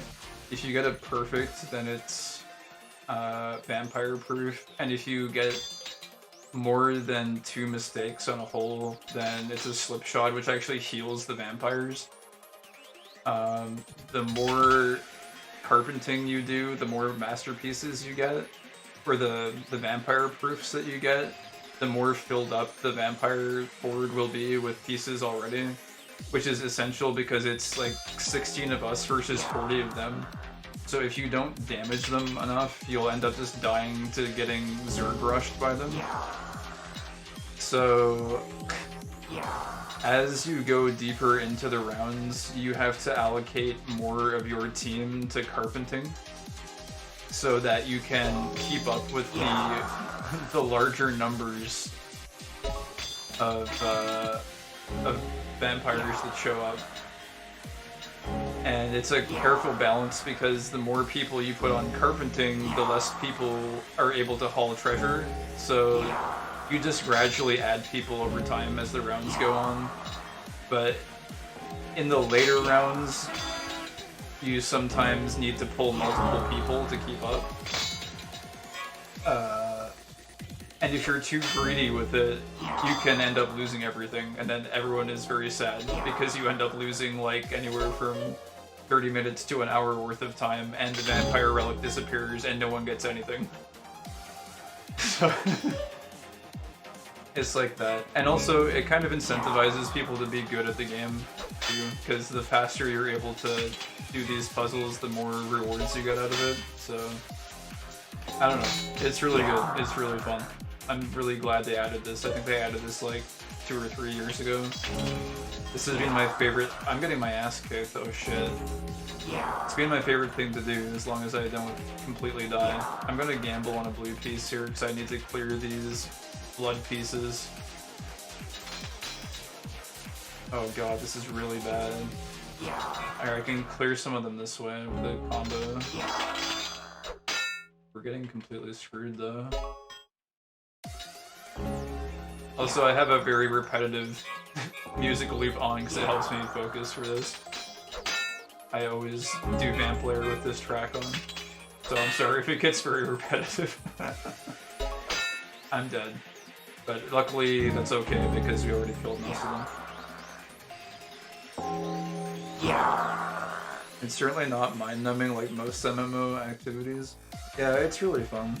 I guess it probably is still mind-numbing for people that play the game a lot, but you can see in the comms there's people like calling out like who's going to be shifting over to carpentry and like how many people should be moving. So, I don't know, it's pretty engaging. It's nice. It's definitely not run-of-the-mill. Like, I don't think there's any other game out there that delivers an experience quite like this. These pieces really suck. Oh, fuck. This is really bad.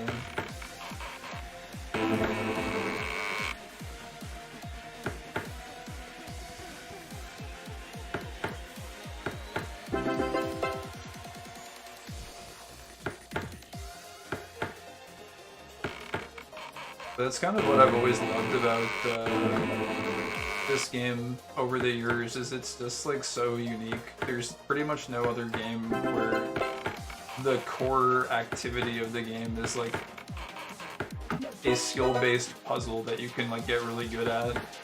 And some people are like ridiculously fucking good at these puzzles. It's kind of actually insane if you watch people who are the actual gods of this game play it. It's very, very impressive. I am but a lowly casual oh, that's really bad. I need to get a square piece for that or I'm screwed. Oh my god, we're lucky. We got one. I do not want to get a slipshod. It brings great shame to your family if you get a slipshod. Everyone points at you and says, look at that loser, they got a slipshod, they healed the vampires. Freaky coffins are okay. Oh, one more.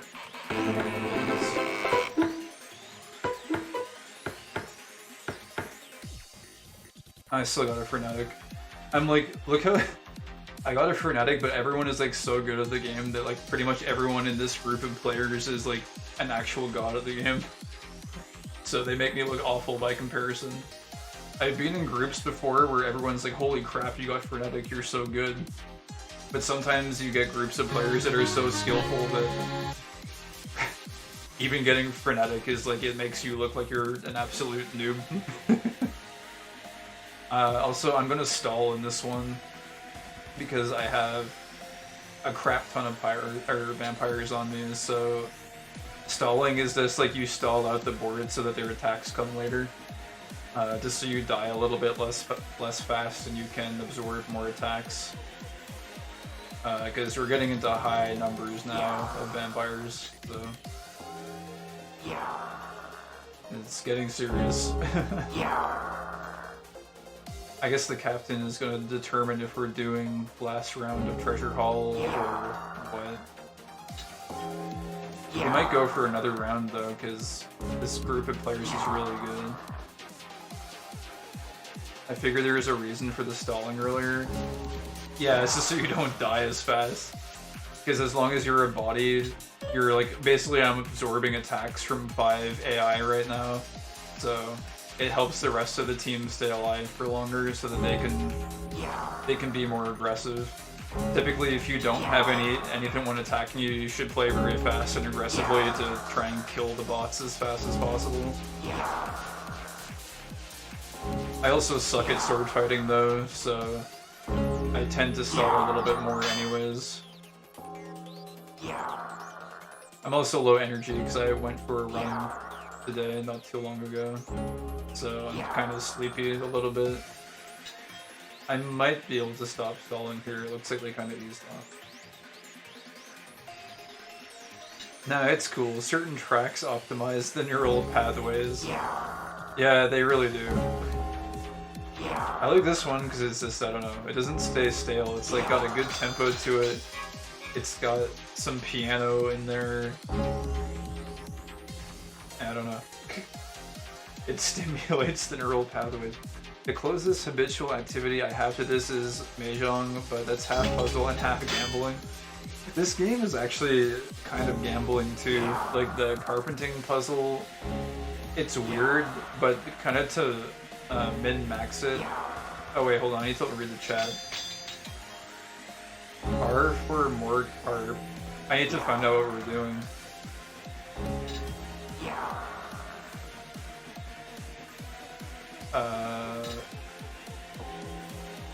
I don't know what our plan is for next round. What are we doing?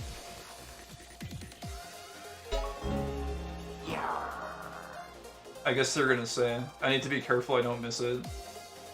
Because if it's a haul round, I need to haul, and if it's a carp round, all haul, I don't believe. Okay, we're all hauling. So basically the captain just said, this is our last round and we're leaving.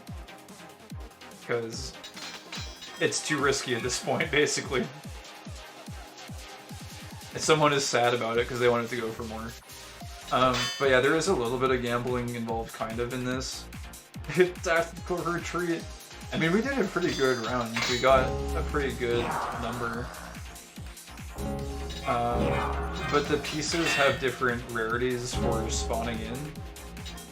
So if you want to min-max carpenting, as you're filling in the holes, you try to position them in such a way that the most common pieces are the ones that you need to complete the hole.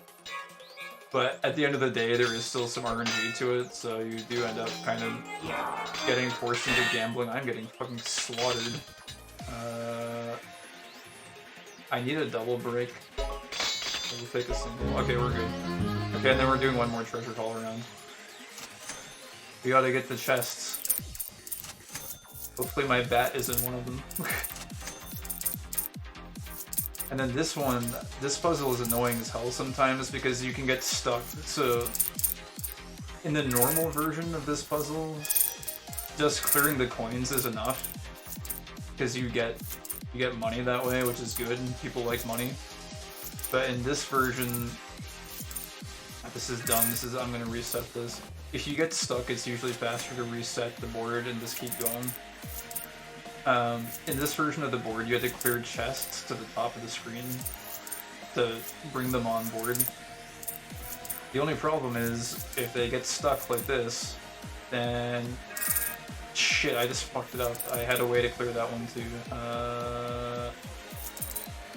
Oh my god, I got it, okay. Those diagonal ones, you have to like basically calculate the whole width of the thing to use them properly, which I suck at.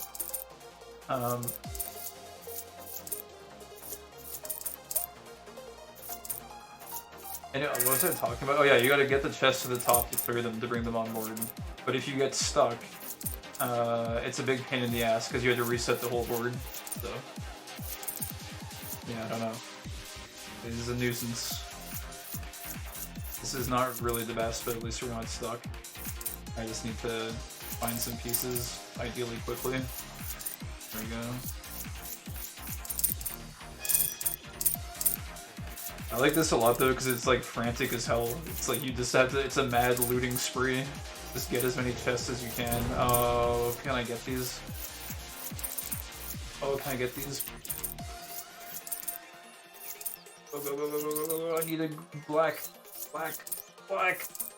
Oh, get into the... No. I wasn't fast enough. No, I could have gotten two more. And the purple ones are the most valuable. Look at how, look how good these players are. I'm like in second last. I'm not even playing that badly.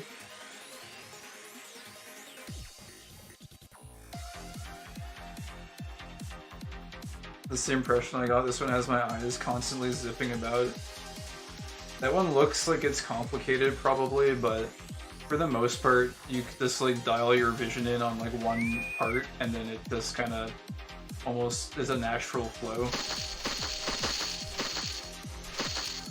And we got nothing as usual, but it is fun.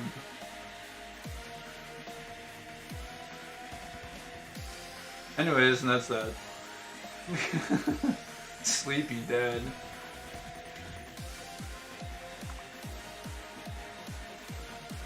And we go home. What did we get? Was there anything even remotely cool? We got a gold shirt, at least. I should stash that. I usually end up stashing the gold and the black clothing, because here I can turn off my frantic blue archive music. The blue archive OST is actually really good. Never actually played it or seen any gameplay of it, but I really like the OST quite a bit. Okay. I don't know where I'm gonna stash this. I think I bought a little shack somewhere that might have space for it. I'm not sure. Take a look. Here. Where is it?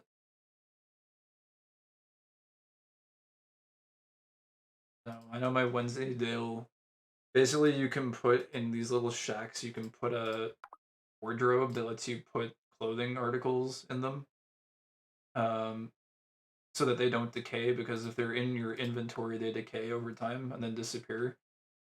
But if you have like a piece of clothing like this, it will decay into rags if it's the last piece of, or like the only piece of clothing in your inventory and you have no other pieces left. So you can like strategically decay gold and black clothing into black and gold rags, which look kind of cool. Uh, so there's like a mini game of like managing what clothing you get rid of and what clothing you keep. If you care about that kind of stuff, you can sell it to other players too. But the problem is I shut down my tailoring stall, which I'm still kind of sad about. I'm also happy about it because I have a fuckload more free time. But um, I can't just put all my clothing on the tailoring stall rack anymore. So I actually have to go stash it in like random places.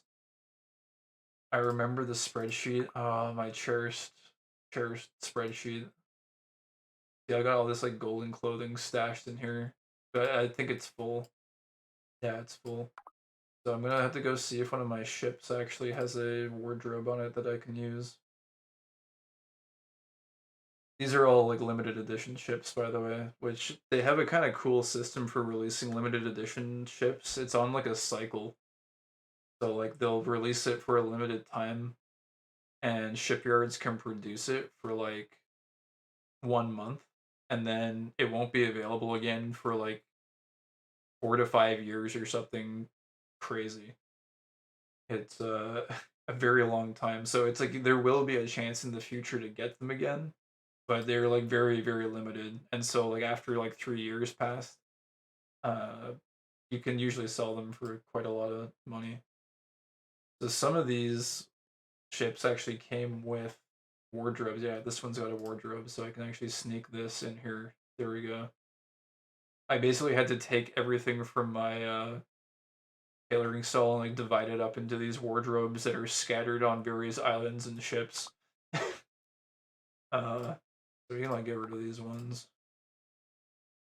They're just trash colors basically. Shadow is pretty good. It's basically black, so if we can keep these, it won't fit. We ran out of space. Shit. I don't know. It's okay. This is a shadow shirt. I don't know. I'll think about it later, I guess, or maybe I'll just get rid of them. You don't need a white patched pants, really. So I'll probably trash that and a shirt inky. I'd rather have shadow. Do like that, I guess. Get rid of these. Our managing of inventory is done. I know about Blue Archive is that they had a crossover event in Mahjong Seoul. Oh, for real? That's cool. Oh, wait a second. I did get something cool. What the hell? I got a vampire captain's hat. What the hell? Oh, I didn't even notice that. That is kind of a rare piece, actually. It's like 30k or something. Arr, the captain's hat. I've got one more of these somewhere, I think. The hidden treasure, yes. It's pretty cool. It's not like the best hat. I think it's alright though. It's kind of neat. Well, I gotta keep this for sure. So we gotta get rid of one more thing. The Viking helmet's kind of stupid, and I don't think anyone buys them. I think they're pretty common. But I want to keep one for some reason. God, do I really need this many shadow stripy knickers? I don't think so. We'll get rid of that one. Put the hat in. Gotta take the hat off first. There we go. I used to like love these articles of clothing back when I was younger. Just the getting all the loot and stuff. I feel like it's kind of faded over time. I think I've just become jaded as I've gotten older. Getting loot was so fun as a kid though. Used to love this shit. Rare hats are among the coolest things you can have in an MMO. Yeah, that's like all people do in this game is they acquire wealth and then they buy like cool limited edition shit and like outfits to do what's called dock turning, which is just like sitting on the dock here at Admiral Island and like showing off their shit, right? Like this is the end game. And the Admiral Island is also pretty much the most populated island in the game. This is like your Orgrimmar or your Stormwind or your Limsa Lominsa or whatever. Also, there's like skeletons here right now. People are fighting. It's kind of cool. But you can see people have like familiars on their shoulders, which like familiars are super expensive because you can only win them through events and like limited edition chests and stuff. But then like they all have like their drip and stuff. This guy's outfit's kind of cool. This guy's like blue hat. He's got the eye patch. You can only get the injuries like the eye patches if you go in like PvP sinking events, or it doesn't have to be PvP. You can sink in PvE areas as well, but you have to sink on a ship basically, and then there's a very small chance you can get an injury. Like my pirate has a peg leg actually. Uh, go here. Got a peg leg. I really want an eye patch though. I've wanted an eye patch in this game like since I started playing it like 20x years ago or whatever. Never gotten an eye patch once. But I did finally get a peg leg, which is kind of cool. Is all right. You can get a hook as well, like a hook hand, and you can get a starfish that like attaches to your cheek. I think that's all the injuries. But the eye patch is obviously the coolest one because it also shows up on your little pirate head icon. So it's obviously the most desirable, most iconic as well. You're obviously a pirate if you have an eye patch. There was this one MMO I used to play on my vile phone once upon a time, and my most prized possession was a terrible little fez that I was the only person insane enough to farm it. Oh, for real? What game was it? That'd be cool to see the fez. I love like rare, obscure items in games. I think they're freaking cool. Also, this is one of the limited edition ships. This is the Explorer class sloop, which sloops are like the smallest slip class in the game. This one came with a little doge on the front. It's got a little globe. There's like a sleeping pig. Basically, comes kind of like just pre-outfitted with a bunch of furniture and kind of like exclusive stuff. That's how they look. The game was Loruna. Unless I'm misremembering the name. Huh.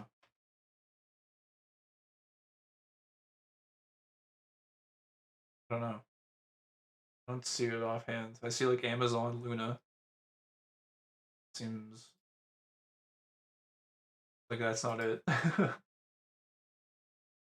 Yeah, I don't know. I'm trying to think if there's any games that I don't remember the name of that I used to play. If I think of any, but I know it can be hard to remember old things. Oh, Iruna. Oh, I see. That was an I, not an L. Whoops. Iruna Iruna. Oh, I see. Oh, this looks kind of cool. This looks old school as hell. Man, I miss old games like this. I want to play some more like obscure old ass MMOs. I just love old MMO design in general because there's something about old MMOs that is very charming and fun that you don't really get in the newer stuff anymore. My voice is dying. Man, that game sucked, but I did like the visual style quite a bit. I get a browser up for it maybe.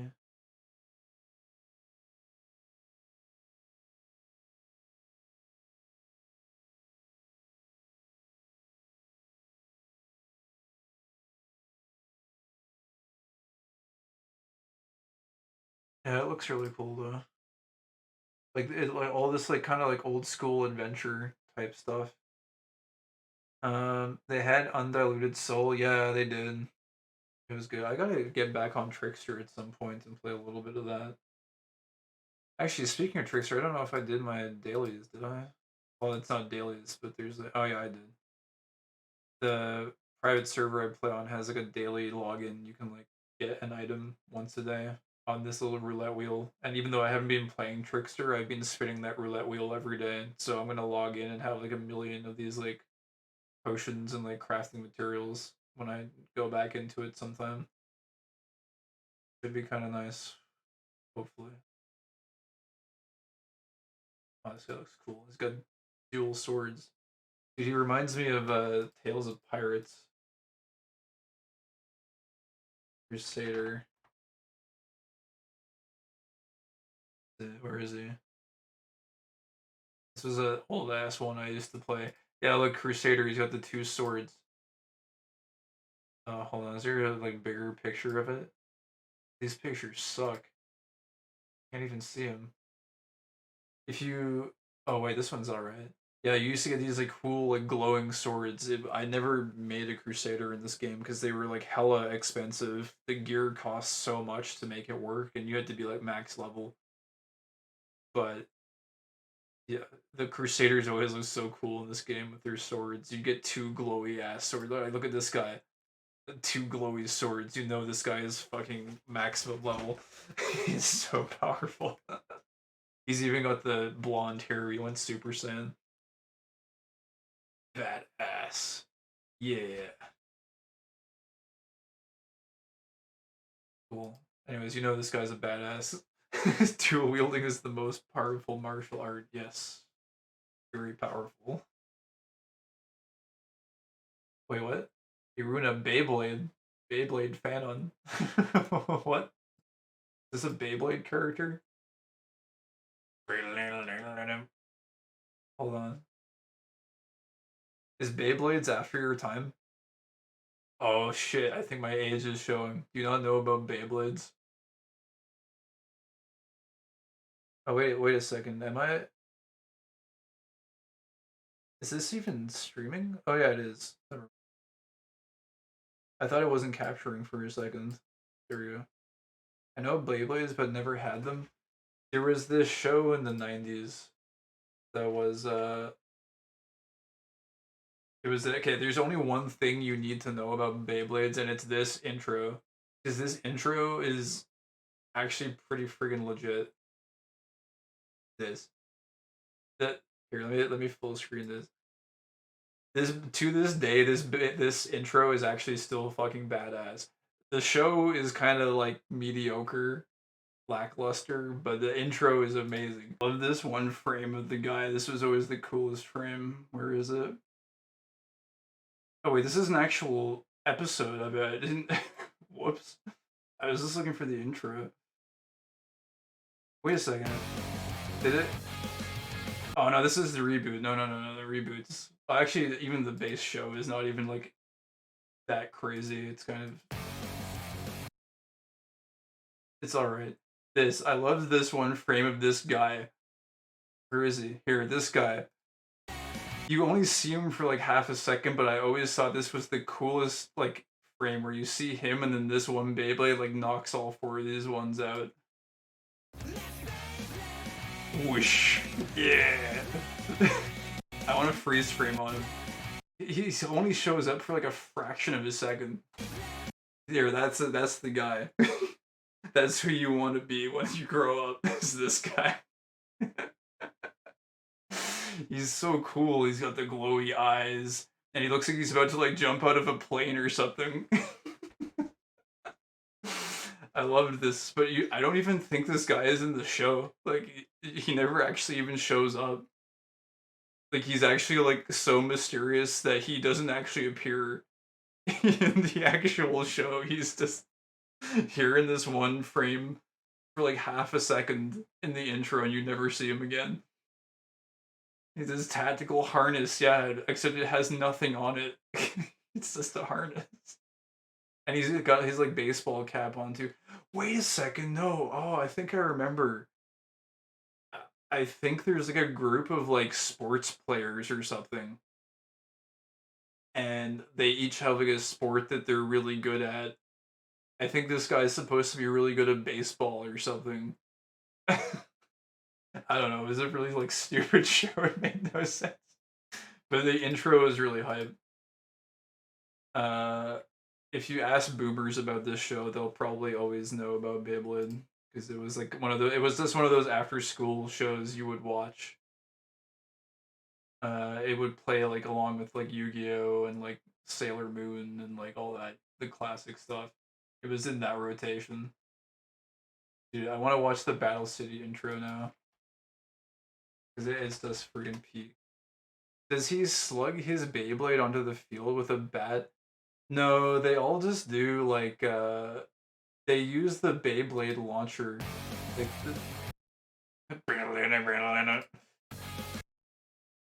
they use this thing. You can't even really see it in that frame. Also, this guy was always cool. This guy, it's spoilers if you actually care. No one freaking cares. It's freaking Beyblade. I think I'm gonna go ahead and just spoil it, but if you really don't want to be a spoiler, you can just mute it or something. But he turns evil. He's with the good guys initially, but he's always kind of like standoffish. But then he turns evil, and there's like an evil experiment. And inside the Beyblades, there are these like little monsters or whatever. I think they're called like bit beasts or something. And his is called Dronzor, I think, right?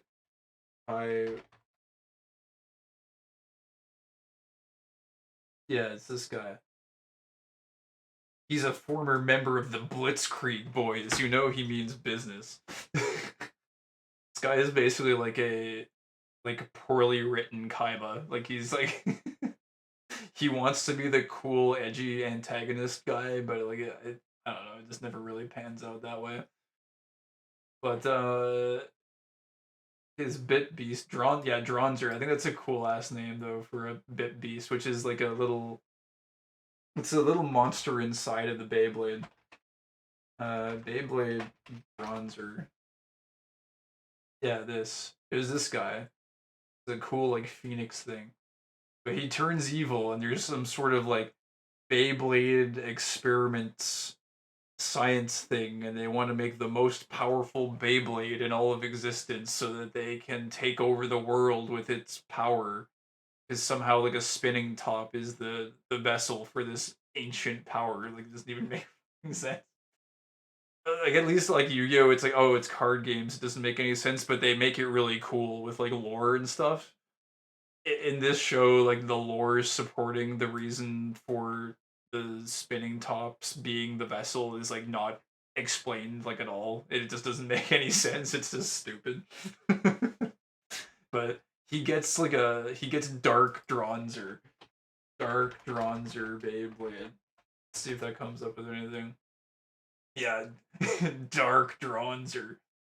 Let's see. I don't know. Okay, I wonder if there's any like videos of Dark Dronzer. I'm going too deep down the Beyblade rabbit hole. Dark Dronzer Beyblade. Basically, though, he like becomes like unstoppable. Beyblade. History of Black Dronzer. Wait, only 1 year ago? Who is making videos about Beyblade in 2023? What the hell? The Beyblade Black Dronzer arc was dark. It actually is kind of dark, to be honest. He like actually I think this is in the reboot version of the show, but he like turns on all of his friends and like yeah, this guy, I remember this. He like sells his soul or whatever to this weird purple hair guy with the cool goggles. Drawn to darkness.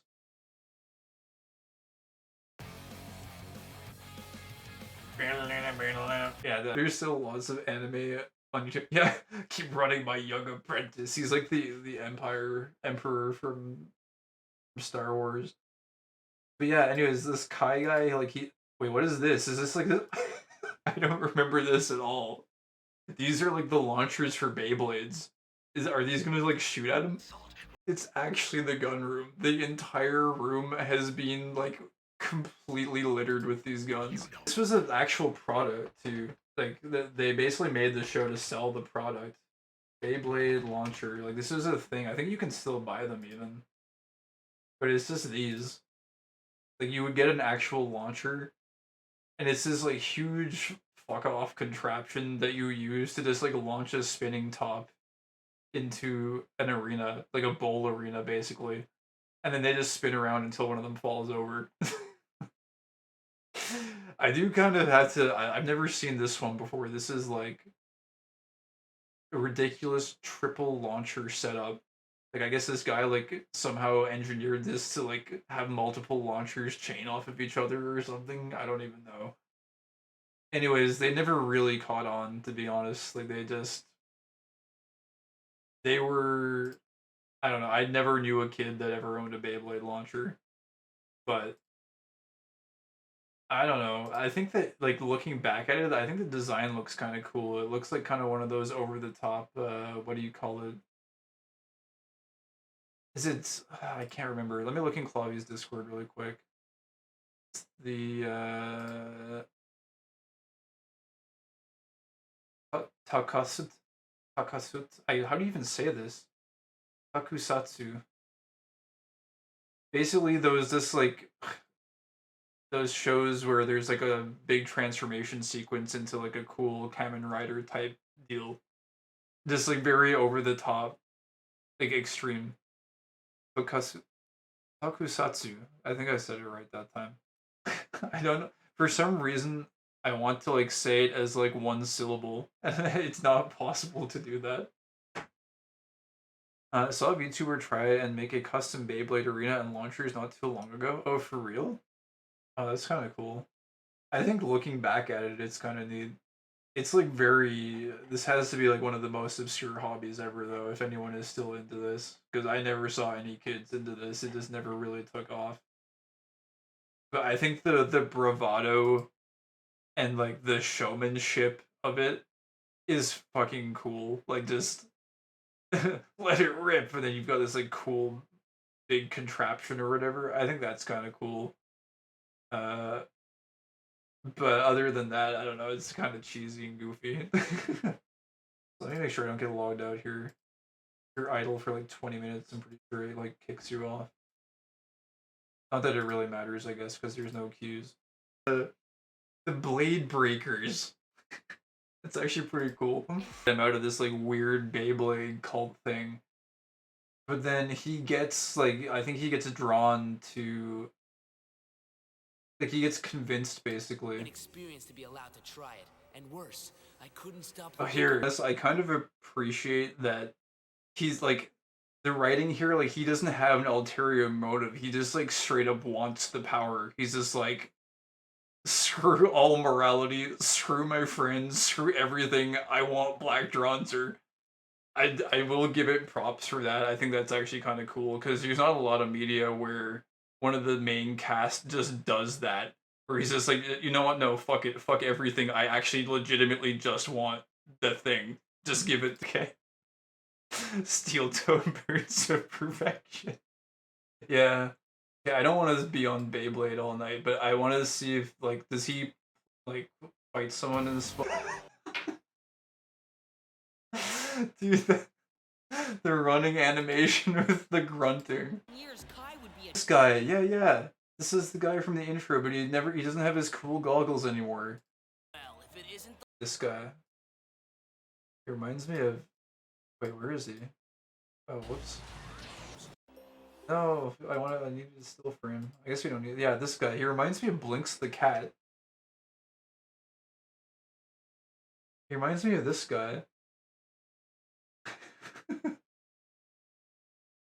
This like Xbox game franchise that never took off.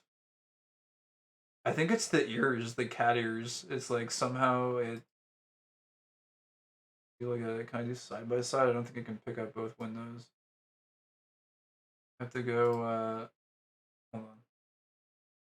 Go desktop.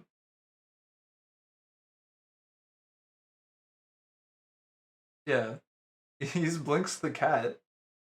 R.I.P. Xbox mascot. I think I remember renting Blinks at one point. But I think it's because he's got the red hair, and then also like this, like the very pale face is kind of like the pale fur here. I guess he kind of has green eyes. They're kind of like teal.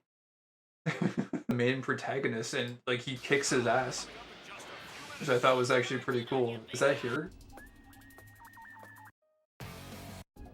No, he doesn't do it here. Losing Kai. I don't know, he does more kick-ass. He like kills in another entire team basically.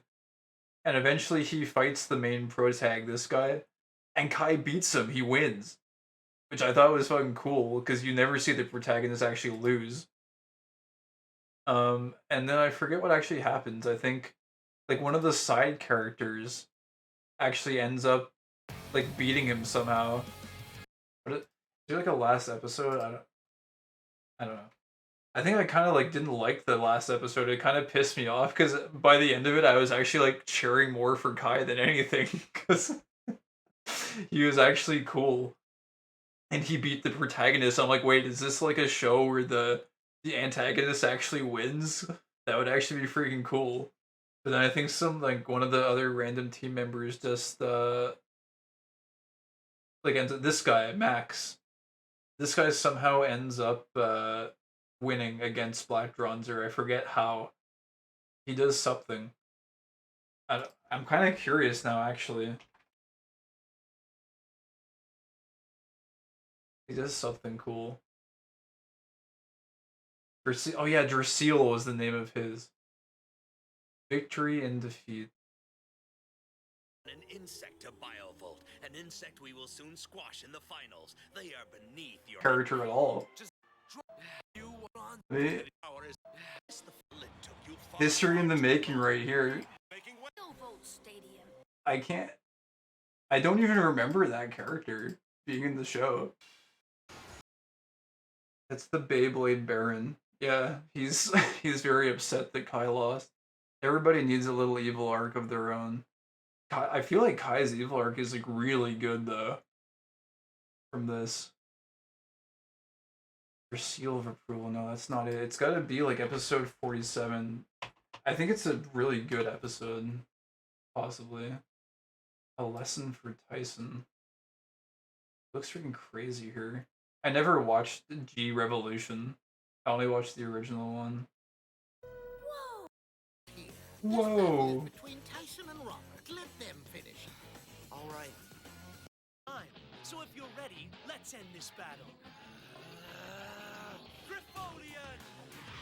Griffolian. Tyson, I just thought of something. Think back to Robert's castle.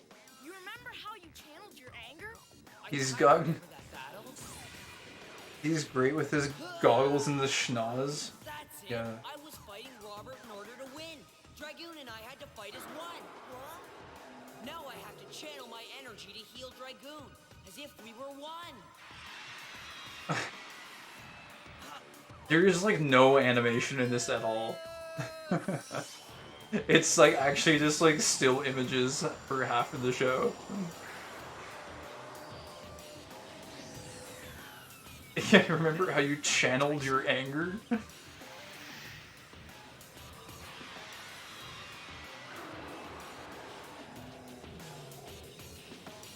did it! I found a way to direct my energy to Dragoon, and I really did it. It's just like when I was at Robert's mansion. So Kai's already back with him by now. When does that happen? I wonder. You've got to put that energy into it and work together as a team, as if you're playing. Be quiet, Tyson. Just win already. Why didn't I think of it before? Yeah. All right. Majestics. Oh, that's their team name. I'm ready for a real battle against you. I'm ready to go. Wing Dagger! I'm not gonna lie, when I was like, I don't know how old I was, I must have been like 8 or 9 or something when watching this. This was pretty cool. Dude, this character. This is such a femboy design. let me see here. Beyblade Majestics team. Let's show them what we've got. It's all up to you and me. And then the World Championship. Let's see. Right. Dragoon attack! I don't think we're really missing anything by having like half the screen covered because there's no animation. So like they're just butting heads. Oliver. Unicolian. Hell yeah, the femboy with the unicorn. Let's go. So you got any last words? You won. Look at that. It's no big deal. What do you mean it's no big deal? I beat you fair and square. It is a big deal. In Japan, he is a character in the original series. Snotty attitude. Just who do you think you are? He's a Beyblade champion of France. Okay, guys. I kind of figured it out myself, but I want you to fess up why you brought us all out here. You owe us that. Huh. It's pretty clear you wanted to teach us a lesson. That's by really cool. challenging us in battle. I don't even remember this character. Just by telling us instead of going through all Ho ho this. ho. You know, you didn't have to try Je and suis embarrass us just to get your en point français. across. You Omelette de fromage. That was pretty All low, right. you guys. Hey, just having a little fun. Why would you go to all this trouble just to teach us a lesson? Because if we tried to explain it to you, you'd never believe us, especially Tyson. Keep in mind who your next opponents are. They're Boris's boys, and they're dangerous. They don't take any prisoners. The Demolition Boys are on a mission to capture your bit beasts. And they'll stop at nothing to steal them away from you. And even though we're pretty decent, I guess this is kind of cool. It's adding some stakes, or like if they lose their bit beasts. power that comes from within. That's neat. Dude, we've spent like, how long have we spent looking at friggin' Beyblades? Like 40 minutes? 30 minutes? Too long. Dude, where's the cool episode where Kai fights against Max? And Max like wins somehow against Black Dronzer. Does that even exist? Breaking the Ice, this might be it. Out of there. Maybe they never got out of there. Anyway, apparently I guess there's a reboot or something. This guy also looks kind of feminine. Maybe they leaned into that art style. Anyways, that was Beyblade. I don't even know why I mentioned Beyblade in the first place. But that's basically like the best part of Beyblade is that arc there, and then the rest of it is kind of all this like cheesy, stupid stuff, kind of. I don't know, maybe there are some big Beyblade fans out there that would argue that it's really good. But anyways. Oh, that's right, we got on it because there's an Iruna in Beyblade, apparently. While we were looking at Iruna. This is so weird. The biggest tangent ever. Anyways, there you go. You just got like an entire 90s series. You got all the important parts from that series, I think. It's seriously very cheesy. Anyways, you can like close out of these. And I don't know what I'm doing. Oh wow, I spent a lot of time doing lots of random stuff tonight. I guess I can keep going though. But anyways, yeah, it's cool you got that fez. Was there like a special requirement you had to do for the fez to get it, or what exactly was that all about? I remember Team Fortress 2 had a fez. Familiar's fez or something. Also, I kind of liked the inside of this Explorer Sleep. Is very cozy. Got like a bunch of like old books and stuff. Although it kind of looks like an expedition or something. It's got a lot of like taxidermies or whatever you call them. A lot of like stuffed animals. Feels very like I don't know. Going on some sort of an adventure. There were these mimic enemies that had an extremely low chance to drop treasure chests. You could then open the chest for an extremely low chance to get the fez. Oh damn. So it was like very, very low chance overall. That sounds like it would be a very long grind. I never really played any phone MMOs, but there was...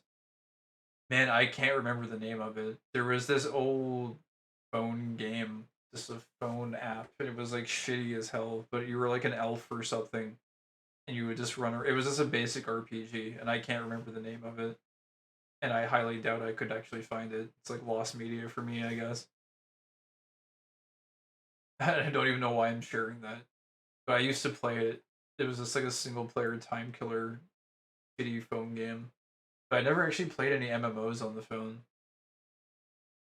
There was some other one I played too. It was like, I don't know, level up quest or something, I think. It was just another single player one. It gave you like 5% boost to dark magic damage, and there was only maybe 1 or 2 dark magic attacks available at the time. So it was basically just for like the aesthetic bragging rights then, huh? People would be like, oh my god, he has the fez. No way. So it looks like everyone is offline. It's very quiet on the docks here tonight. Have my I wonder if my stalls have fully shut down yet. Oh, I still have them. They're still active. Are the lights off? Yeah, the lights are off.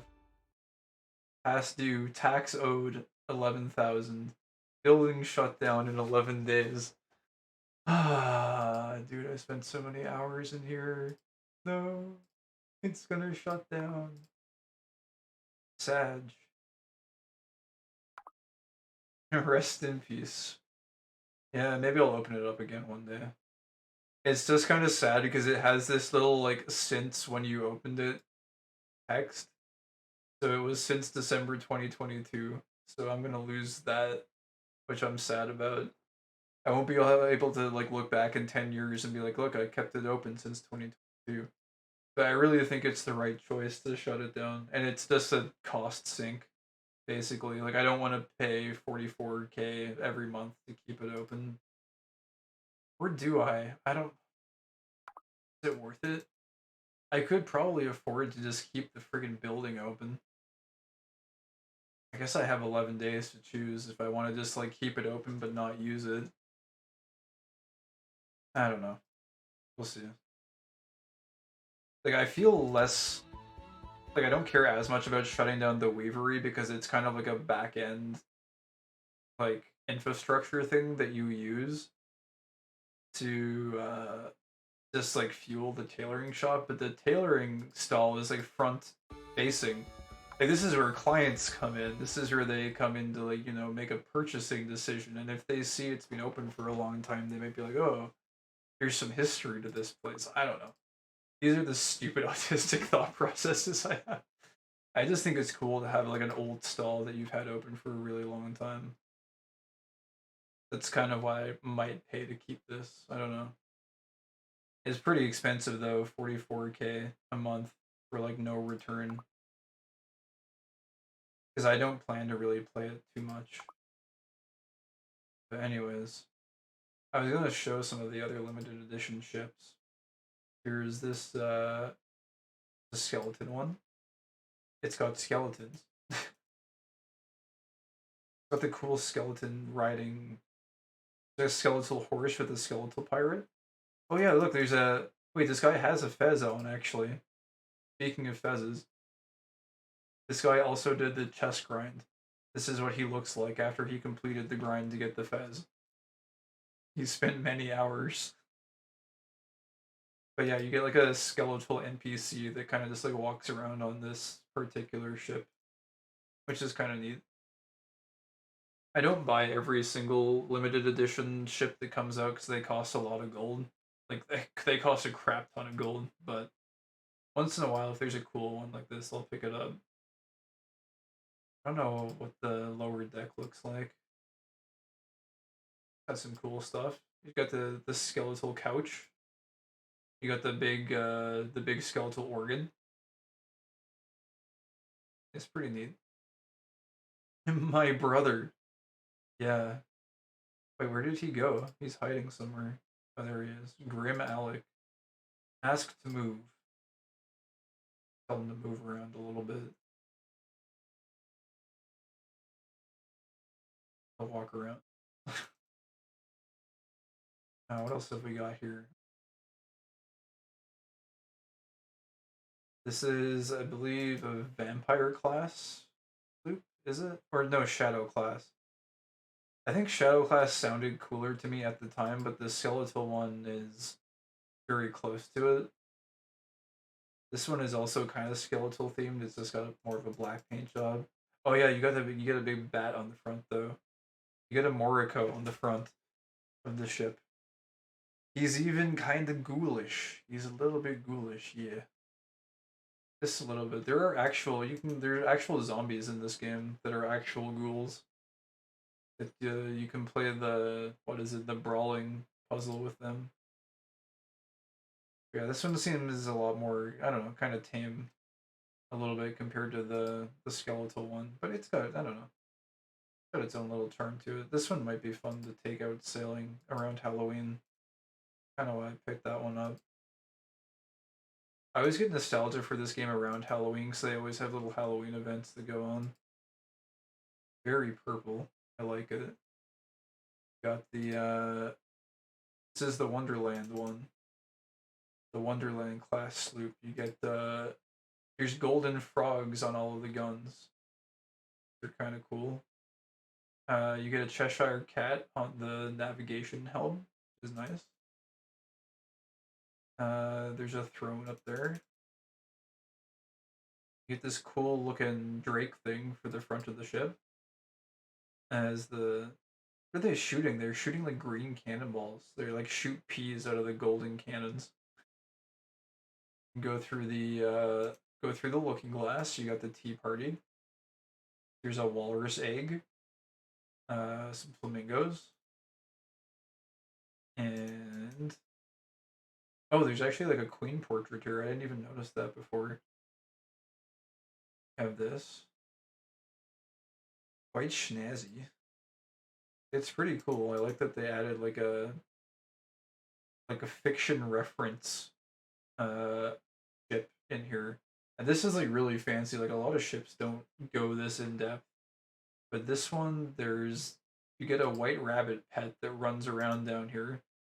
You have like a grassy floor, which you don't get anywhere else. You have like the playing cards along the side. And then you can also go in here to this place. I never noticed this either. I think that's like a unique portrait, but you have the twins. Do they have a name? Like I noticed Tweedledee and Tweedledum, but I forget if they had a name, like to refer to both of them at the same time. I think it's just the twins or whatever. But yeah, you can go in here and you can go on the chessboard as well. A secret chessboard scene, which is kind of cool. You can like warp to this. It's an entirely separate area on the ship, a private island basically. And I'm pretty sure you can actually like put furniture in this scene as well if you wanted to. Oh yeah, you can even like add it out there if you want to. Wait, I never even noticed this. Can you walk there?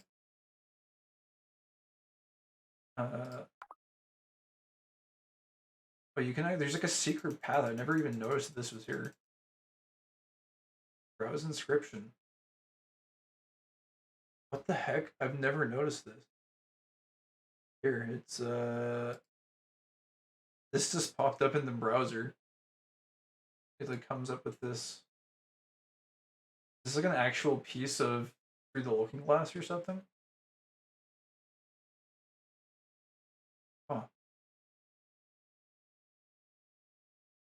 Holy crap. I didn't even notice that was there before. Interesting. Own pocket dimension. Yeah, it's like hammer space. Kind of. I guess there's a limit to it though. But yeah, so there's this one. I think that's almost all of them, but the one that I like the most. Actually, wait a second. There's one more. There's this one too, the gingerbread one for Christmas. It's kind of cool. There's nothing too special about this one. It's just a candy ship. Got a gingerbread bro on the front. Yeah, this one is definitely for wintertime. Eating? No, don't eat it. If you eat the ship, you'll sink. Don't eat the ship. But yeah, there's a little bakery down here as well. Kind of cool. All the gingerbread people. Gingerbread pirates. But there's one more. I got 4 of them, and they were not cheap. These are like 1 million a piece at least, I think. But these are casino class frigates. So the biggest ship in the game is a grand frigate, and this is this one stage below it. But this was a limited edition frigate, which is like second largest ship in the game. Uh, and it's basically like a fully blown like casino ship. I had the pleasure to make a gingerbread house before. Oh, really?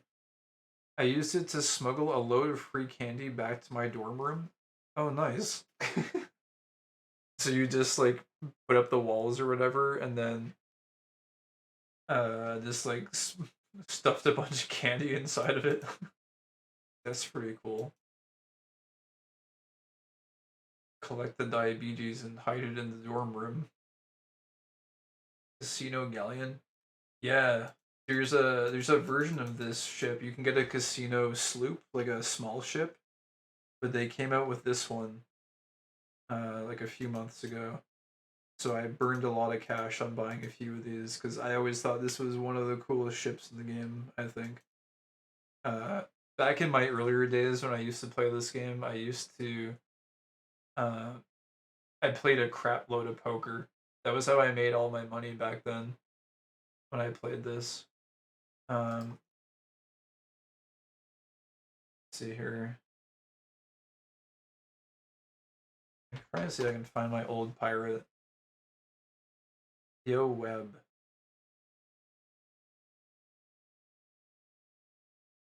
Oh, here we go. I think I can probably do it this way.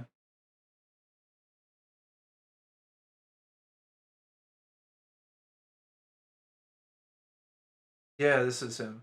So I lost access to this old account, the first account that I ever had on this game. Um, yeah, filled that sucker to the brim. I don't even really like candy, but the crime was too enticing. Oh, nice. Yeah, it's high stakes. You just got hit with that adrenaline rush, and then it was just, the dopamine was too high. You had to be able to smuggle something out. Yeah, uh, I can see that. That makes sense.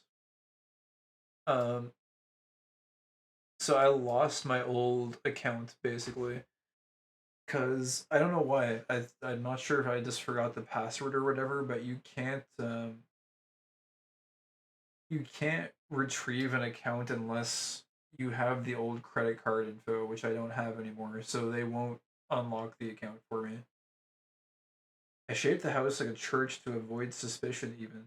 Oh yeah, of course, because obviously if it's got religious symbolism, then it must be holy and pure, and no way it could be committing crimes like smuggling large amounts of candy out.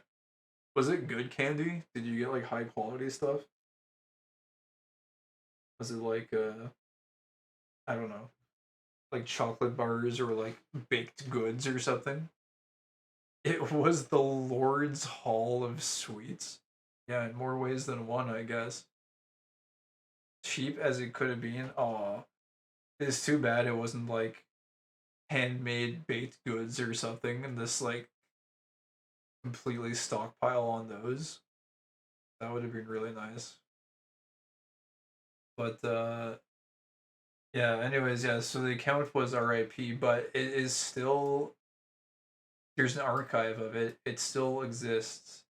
This was my old pirate back in the day from like I don't know when this was, a long ass time ago. Name was Conquer. That was after Conquer's Bad Fur Day. I had a few pirate names, but I think this one ended up being my main. Uh, and this is all. What a scallywag. Smoking aces. I don't even remember this, but I basically like ended up like running away from one of the crews that I was with for a long time, which I felt kind of bad about. There was actually, I think, almost like a little bit of drama about it, I think. But I think this was like a poker playing crew. A good poker player is good with money. A great poker player is non-committal towards money. I didn't make this crew. This was someone else's that I joined. Val the Great? Holy shit. I don't even remember these guys. Do I remember anyone in this? I don't really remember anyone here. I think a guy I used to play poker with was I guess that wasn't how you spelt it. The Magic Man. I can't remember their names. Anyways, I played a lot of poker. I'm kind of bracing myself for the day that I lose access to my Final Fantasy XIV account, since I don't think I'd be able to recover it if I ever lost the password. Wait, why not? Oh, do you have like an email associated with it, or anything like that? Here, you can see this. The on the left-hand side is like experience rating for how much you played a certain puzzle or game. And at least back then, Paragon was really high. It's not as high anymore. And you filled it out with false info? Oh my god. You could still change it, couldn't you? Maybe. Not too late. I don't know. I guess make sure you just don't lose the password then, I guess. Should be okay, hopefully. But yeah, this goes at really slow for poker, and I played a crap load of it. Also, I was very edgy. This portrait, I was like, yeah, I'm gonna make a really like serious pirate, and he's gonna like look really serious, and he's gonna be holding cards with the king or whatever. This is a very try hard portrait. I was really young at the time. I think I was like still a teenager or something when I made this. I felt like a badass for making this though. He's badass and he gambles. Yeah, look at him go. I had some other ones too. Uh, I had one with like a scuba helmet on, which the scuba helmet costs like a lot to get. Oh my god, dude, look, it was in 2006. Help me, it's ancient. It was almost 20 years ago. I'm turning to dust. No. This one was cool. So this parrot was one that I bought with another player. We went into it 50-50 with poker winnings. And so he won half of the winnings and I won the other half, and we went in on a parrot. And then we would like split it. We would like take turns using it or whatever, because familiars were very expensive. They still are very expensive, but back then there were so few of them in circulation that they were like very sought after. So this was the black and pink outfit to go with the black and pink uh parrot. I believe its name was Crockers with a W after the K, like Quackers. I don't know why that was its name, but that's what it was. And then there was just some other ones. This was like a carpenter's outfit or something. Anyways. Can't believe these were all taken in 2006. I guess I was doing nothing but playing this game in 2006, to be honest, so. Back when this game was in its prime and this was the cool thing to be doing. I don't know. Anyways, Flavi Woozy. This game was like super hyped back then. I don't know. It was very active. I mean, it still is kind of active. I just think people have gotten older and I don't know. It's just kind of more goofy now, I guess. You could take like very goofy games seriously back then, I guess, because there was less selection back then. I don't know. But yeah, so that kind of ties into why I thought this frig was one of the coolest ones in the game, because it's like a giant casino. So it's kind of a throwback to my old poker days, I felt like. And I want to take these out to go for a sale at some point, but I gotta carve out some time to get used to battle navigation again and just like get used to all that stuff. I would like to take this out for a sale though. It's such a cool shit. they grew up and became puzzle brain stars. The people that play the game now are like actually just unhinged at like how good they are.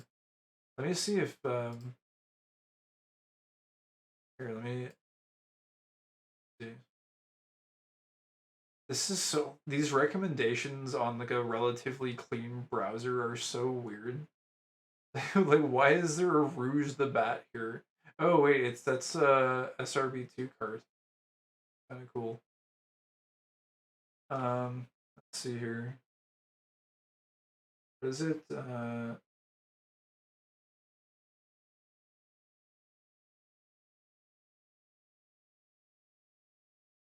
Well, this one is from 3 years ago. You didn't realize this, but you were actually doing puzzles with Magnus Carlsen earlier. I mean, I feel like if you look at how good some of these players are at sword fighting, like it feels that way. Like here, we'll just play this. Is he?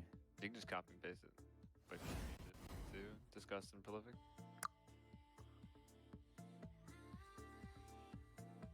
Because like you've seen me playing, I'm probably one of the worst sword fighters I could possibly imagine. I used to be okay, but the level at which these people play is like I can't even comprehend how they do the moves that they do. Jazz has clearly been raking in the money, hasn't he? Oh yeah, this is Jazz X, by the way. This guy every year to this day still, he does a charity event. They do like a raising money for hospitals event in Puzzle Pirates, and it's really cool. It's actually sick. This guy still plays.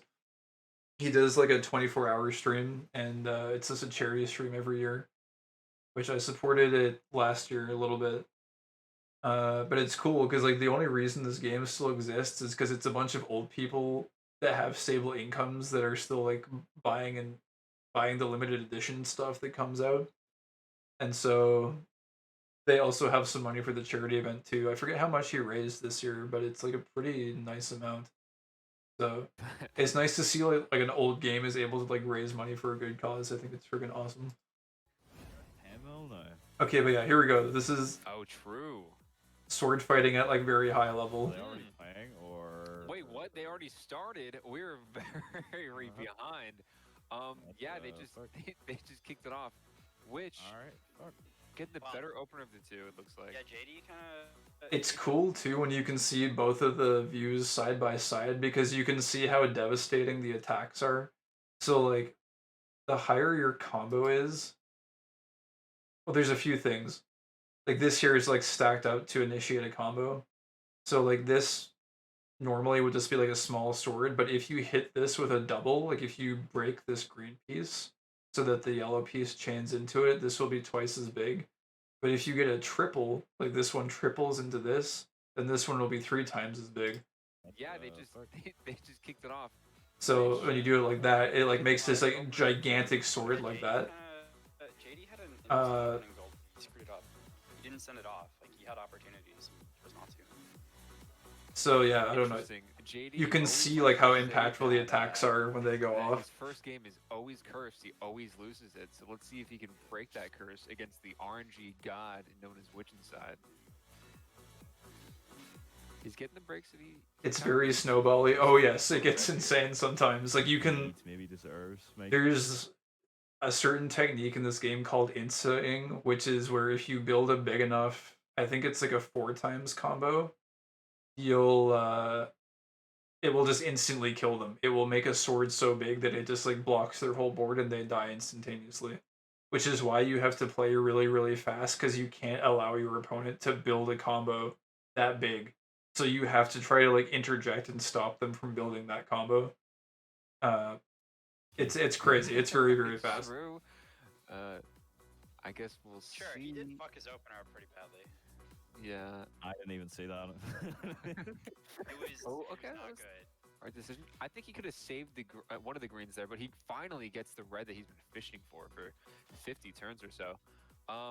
Witch's board, kind of relatively. I like Johnny Depp's decision to break the yellow in the center rather than the yellow on the right. Yeah, I agree. That's a heads-up play. Yeah, which that's the kind here, of thing that Yeah, continue. That's the kind of thing that a less experienced sword fighter might get wrong.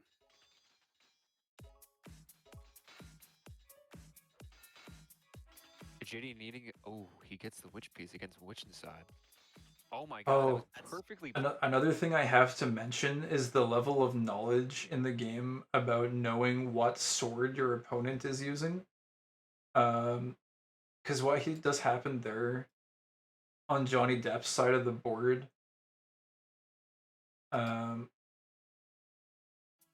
Certain these games are definitely a. I think I went past it. But you can see when the swords come down, they turn into these like gray pieces. Each sword in the game, based on what color it is as well as what type it is, will have a drop pattern. And so at the highest level of play, you can actually memorize what the pattern is so that you can preemptively set up combos around the gray pieces because you know what type of sword your opponent is using. It's a level of complexity that I will probably never. Like, I've already kind of. Oh, whoops. Where did everything go? Thank you, Windows, for closing everything. Let's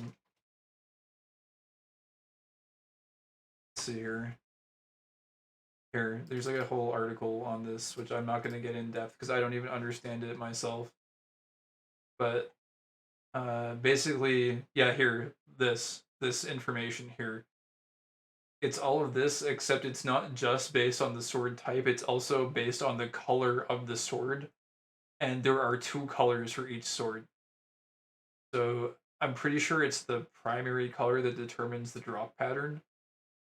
And there are certain colors as well that invert the drop pattern. I think it's like green, purple, and like black or something. What was it?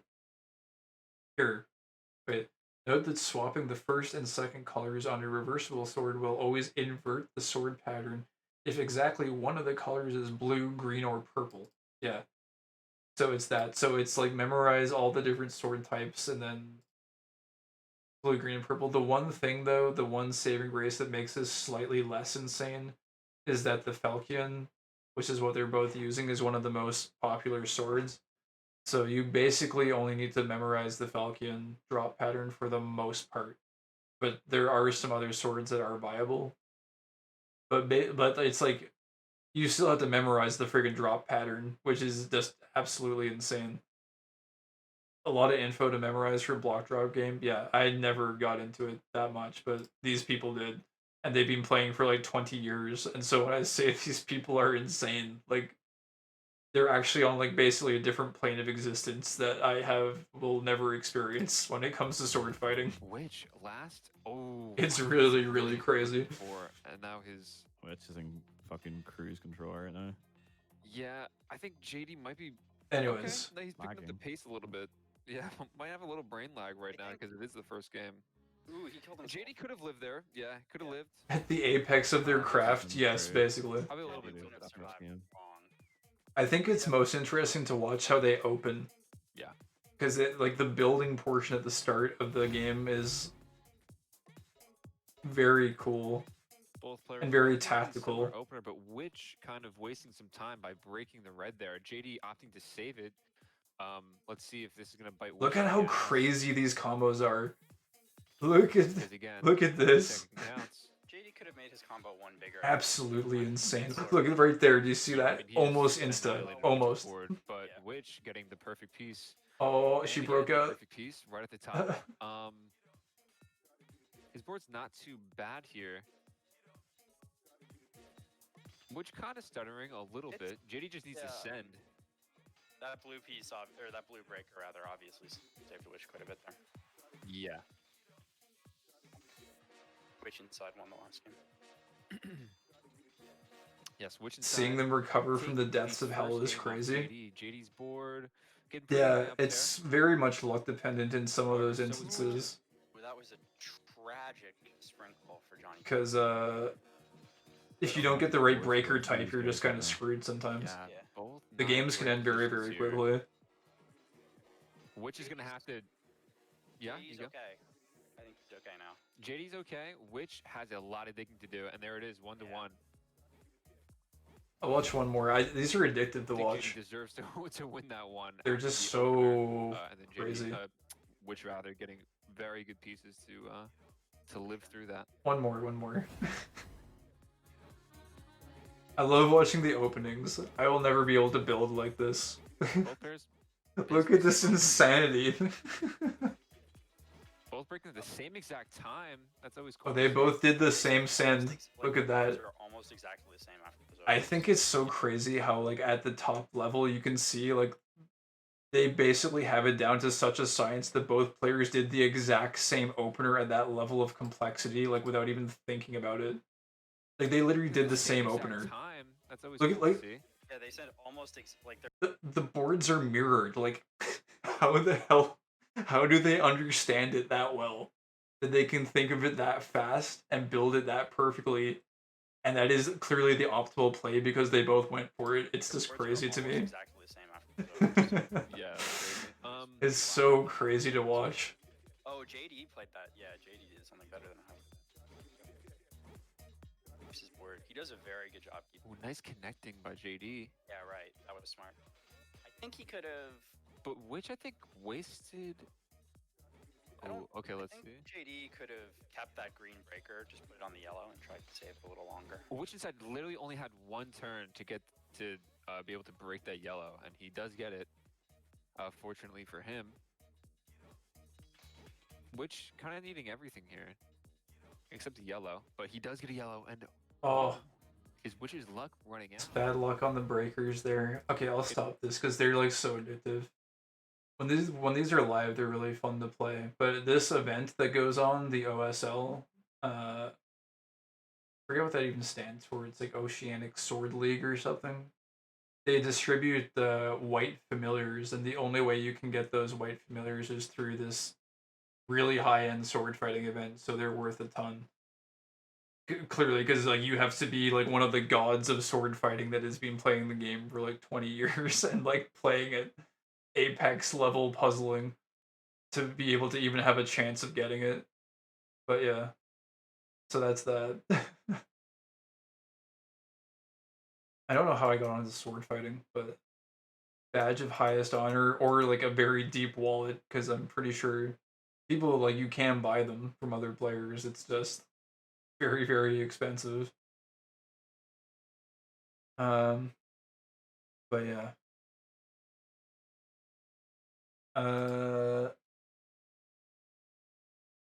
Yeah, I can just show off some of the rooms on this frig, I guess. I don't know how we got onto sword fighting from the Grand Frig. Or it's not even a Grand Frig, just Casino Frig. There's like this unique table. There's like a craps table that you can actually like roll a dice. There's a little mechanic for an actual dice roll, which you can't really get anywhere except a craps table, which is kind of cool. Got all the like the golden cannons and stuff. Lots of workstations. I think this particular ship. What is its capacity? Like 75, I think. I think it's like 75 people can fit on this ship. And then you have the slots room. You got these treasure drop boards on the side. You got slots. You got the different poker tables and all this kind of stuff. There's a roulette. Red 36. So you can do like betting mini games and stuff if you want to, which would be kind of cool to do while on a pillage. But yeah, there's that, and then there's this like shark room or whatever. It's just got a fish tank with a shark in it for some reason. I think this is supposed to be like the High Rollers Lounge or something. I think that's what they call it on the wiki. Something like that. Gambas. Yes, high seas, pillaging, plundering, sword fighting, looting, and gamba. What more do you need? It's got everything. Perfect. Anyways. Oh yeah, and I all of my inventory from all of my stalls, since it has to go somewhere, it has to be in a hold. Like this game, like for example, you can't just take yellow dye and put it in your personal inventory. The commodities have to be in a hold somewhere. So I just emptied out the holds from all of my stalls and put them in this one particular ship. because it has a very large capacity because it's a large ship. So this is all my commodities I was able to salvage from my stalls, which I'm on the. I don't know if I should sell them now. I'm thinking I'm gonna wait till the price of some of them goes up. But it's basically just my clovy rat's nest of just holding a bunch of stuff. Also, wait, did I? I feel like I missed a message earlier. Oh yeah, when Clavio talked about losing her account, I thought, oh, that's exactly what I did. I remember reading Clavio, and then I like didn't actually respond to the message. That was like 20 minutes ago. The whole dang haul. Yeah, it's all in here. Kraken's blood is probably the most expensive part. Or maybe the gold cloth. Gold cloth is also pretty expensive. But yeah, there's a lot in there. We got 4 of them. 4 whole frigs. I bought them because I thought they were really cool, but also I might resell them. I don't know. Because I think these ones are pretty popular for pretty obvious reasons. It's a cool ship. Anyways. That's a lot of rambling. Some people loading up Haunted Seas. Haunted Seas is cool. I probably will not go on Haunted Seas though.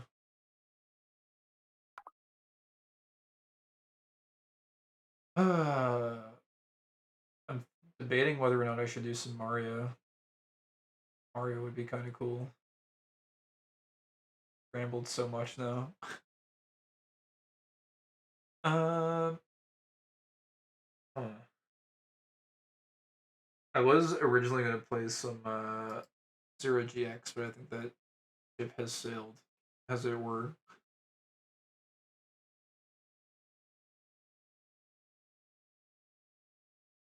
I don't know. Or you could do something else. I don't know. What would you find interesting, Eva? What do you think is cool? I guess you're just here chilling. I shouldn't put you on the spot like this to determine what would be interesting to watch. Will the Mario destroy your sleep schedule? My sleep schedule is already being pretty destroyed, and it's the weekend, so I guess it's kind of whatever. I don't know. I kind of need to go get a shake though, real quick. Take a like short break for like probably 10. Don't think it would be 15 minutes. Then it's up to your heart's content. Is it? It's illegal to play it if it's gonna break the sleep schedule. Hmm. I'll probably grab some grub myself. Yeah, I feel like actually it's a weird thing with streams. It's like, man, it's like having scheduled breaks is actually a good thing even for viewers because I feel like because I'm a viewer myself of a ton of streams, right? And it's like if you stream for too long all at once, and I've watched streams where people do that, it's like you feel like you're gonna miss out if you leave your seat. And it's like shit. The break like but the streamer mindset is like, oh, but I want to be like constantly providing content. I can't leave. I want to like make sure that I'm always here. And if the stream is on, I want to be here doing something. And I get that. I hear that from streamers a lot too. But also, you're kind of like locking your viewers in with you, where it's like you can't leave. You'll miss out on the live content. Just rewind, but it's not the same. You've got to watch it live, or else you missed out. It's the FOMO. I don't know. Anyways, yeah, I'll probably go grab a protein shake. I gotta get my casein protein in so that my body does not deteriorate and disappear with the wind. Let's see if I can just like find something, some like quiet music or something to put on. Actually, the one track you shared the other day would probably be good. I really liked that one. It was very chill. That like ocean track. What was it? I didn't find it. Flowers, sun, and rain OS. This was really nice. I like this one a lot. exist in both timelines. You can just watch the VOD and live stream at the same time. Yeah, I mean, you can. I've done that before, but I don't know. It feels very stressful if you do that. It's not pleasurable then. Never played that game, but I've been jamming to the music. I didn't even realize this was a game until just now. Flowers, sun, and rain. Maybe I'll look at this actually on stream, but after. Not now.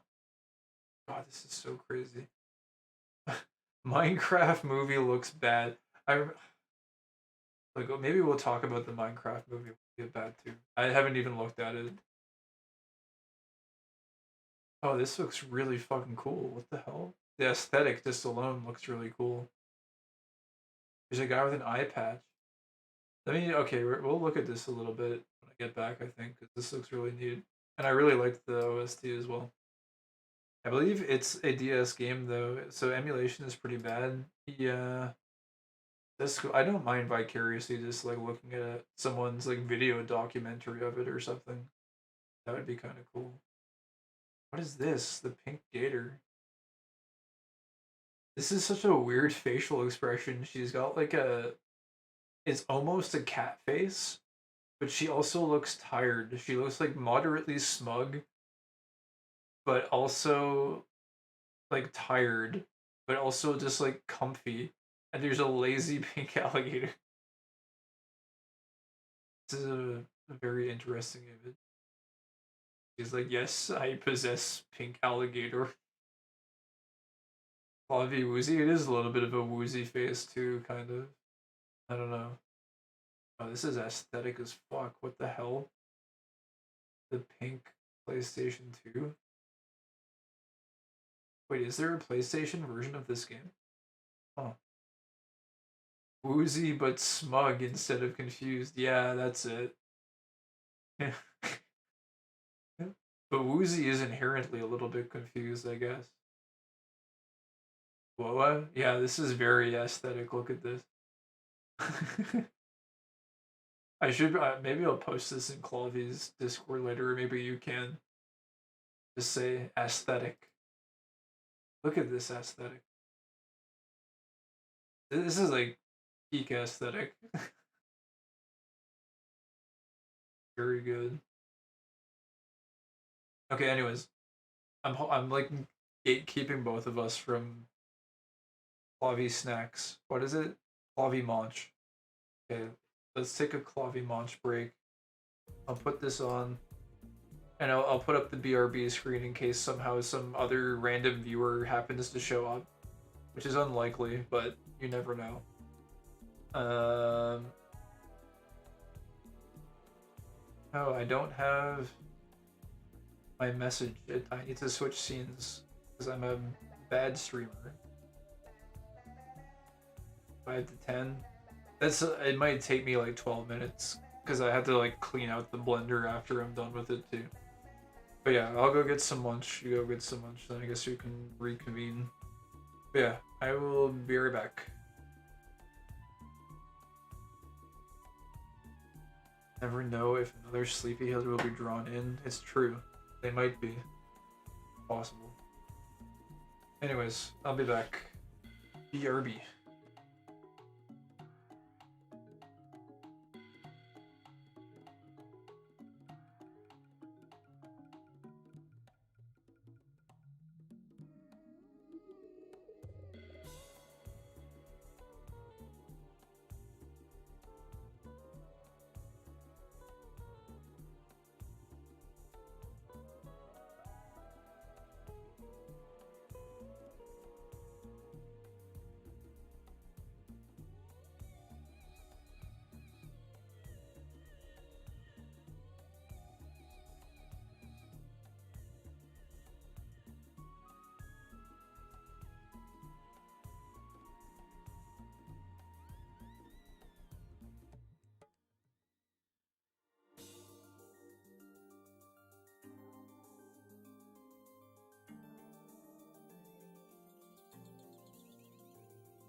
Okay.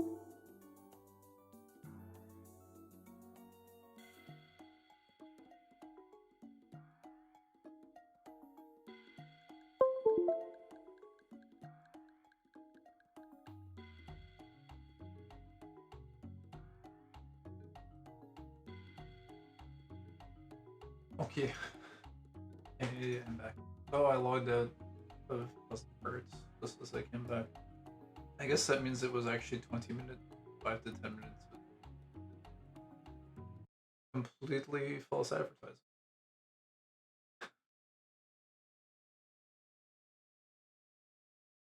The alligator. Here, let me.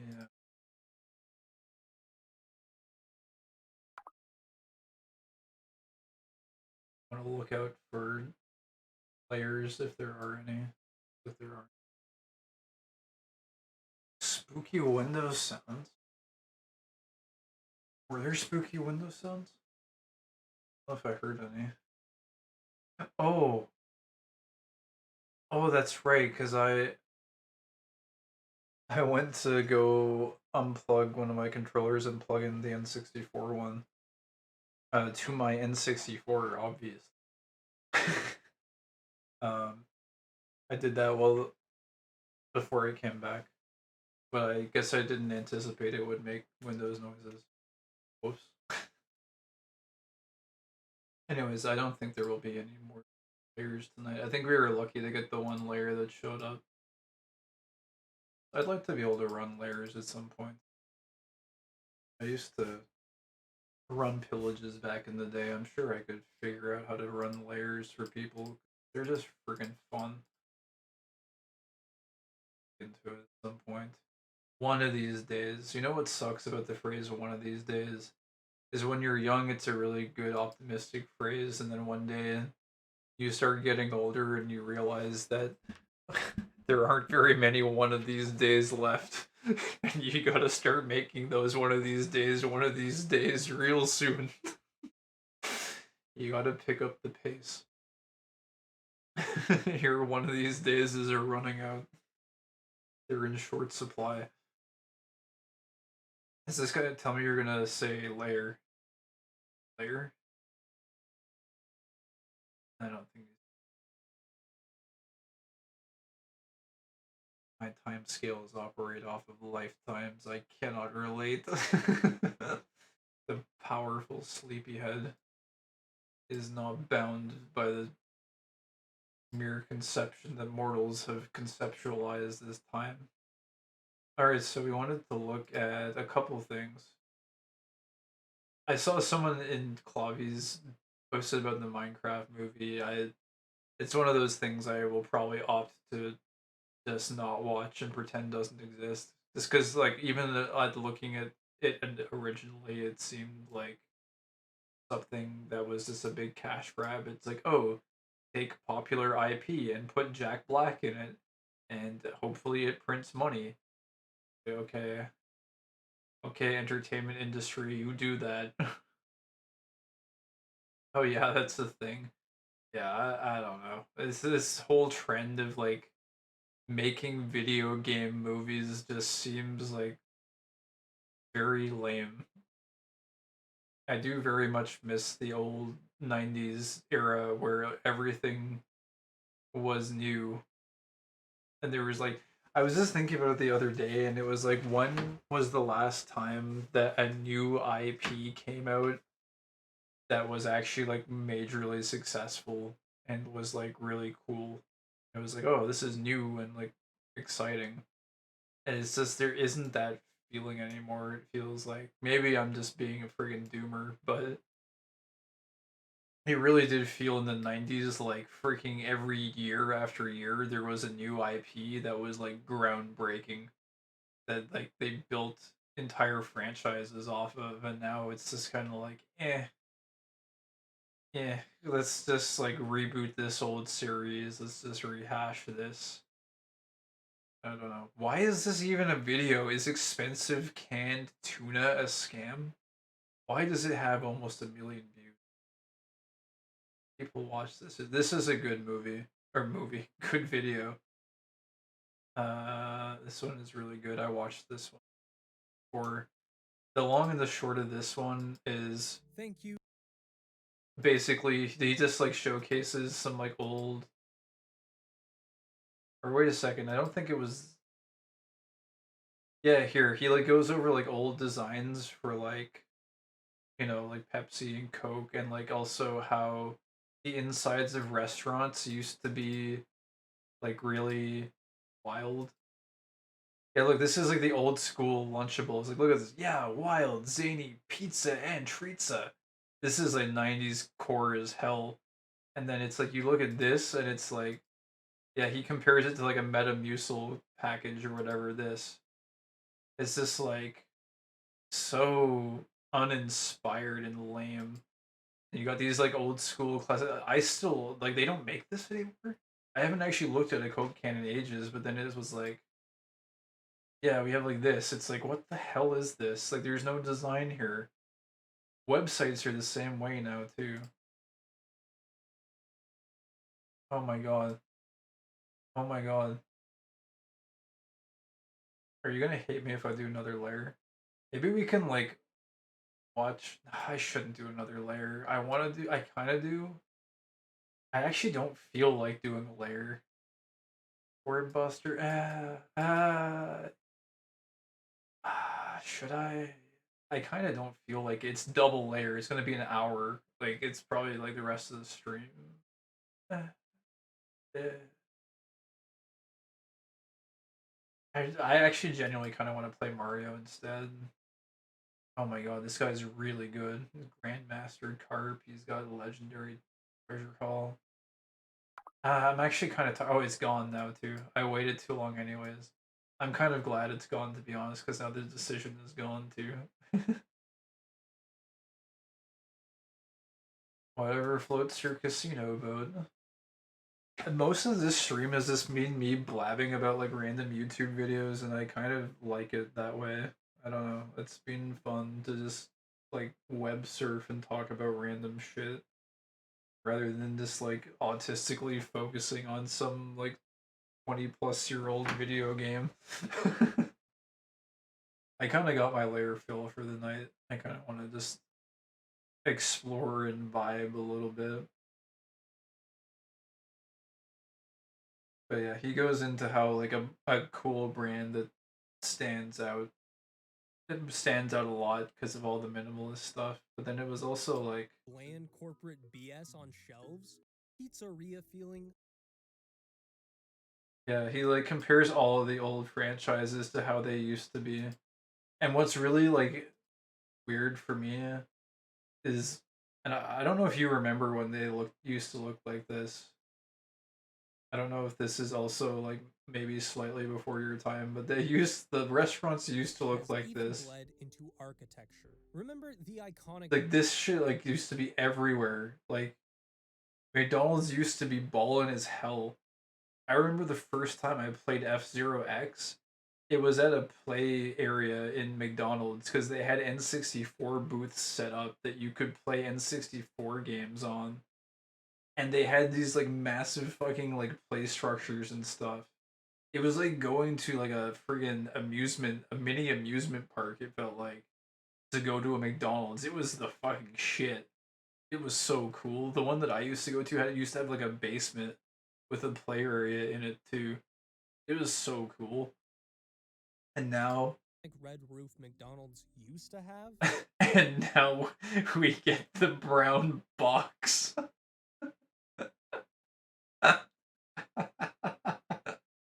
We get the brown box. It looks like a fucking. Do you understand that, like, actually, legitimately, one of my fondest childhood memories, or like a very vivid one, came from that previous McDonald's?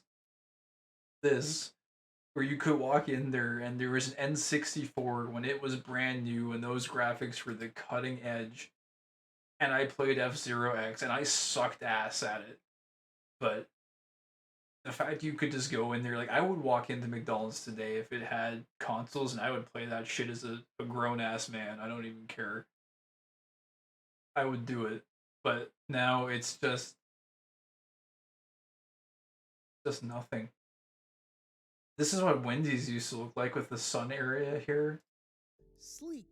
Oh, look. Now it's box. Boxy monoliths to fast food. Painted gray, white, black, or whatever the most drab color they could find. The insides do not get much better either. My McDonald's before its remodel used to have... Oh my god, dude. They used to have the power wall of the latest toys they would give away. He flashed it for a second. Shit, I don't know if I can find it. There. These are so cool. It would be like, look at all the cool toys you could get, and they would have them like sampled up here on the wall with like a cool like advertisement for it. And you would be like, oh, I hope I get this one. That one looks really cool. And they would get you all hyped to get your Happy Meal toy or whatever, right? McDonald's before its remodel used to Now it's just like fucking a genuinely cozy vibe for a McDonald's. Look at these look really nice. Look at that grimace on the wall. He looks so happy. Is he fishing? It's a cool grimace. I like that. All the Toy Story is up. Now it is absolutely sterile, just like how all fast food restaurants feel. I'm not asking for rainforest cafe levels of ambiance, but the environment that... Anyway, I won't dwell on this too much. It's a nice video to listen to. A lot of these videos, I like them a lot because they're thoughts that I sometimes just idly have. And I'm like, am I the only one that's like, am I really being a doomer? Am I like, is this just a me thing? And it's like, no, I'm not crazy. Like, other people very much are like sharing this sentiment, and it's not just because I'm a fucking boomer or some shit. It's like, this is actually happening. It's just everything is just, I keep saying it, but like it just keeps getting worse.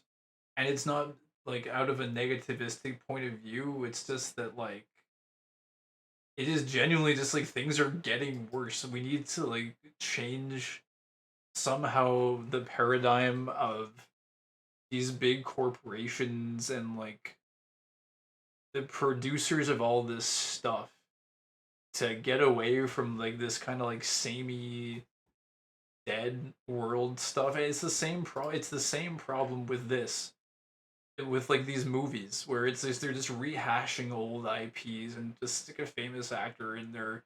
It's the same problem. It's everything is like manufactured and like synthetic. There's no like organic anything anymore. It's very draining. And I don't know whose responsibility it is, but like I think just like creators in general or like business owners, people that are making shit need to put some life back into their creations, because it's just very boring to live in today's world, it feels like. Everybody with a sense of style just retreated back into smaller communities, something like that, yeah. I don't know. Something. What is this? Reincarnation, nothing. Simulation, the afterlife tier list. This feels like a video you would probably watch since you have plans for your next lives. Some of these are good. I kind of liked this person's. Basically, the whole first part of the stream is me just like rambling and watching random videos.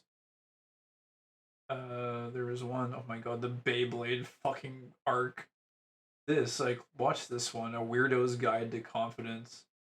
Stop pretending to be normal. It was kind of cool. They went a little bit into,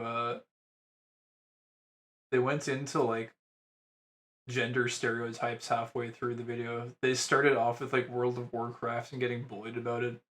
And then they got into, like, gender stereotypes and clothing. I'm like, oh, hey, this is kind of cool. This is kind of relatable a little bit.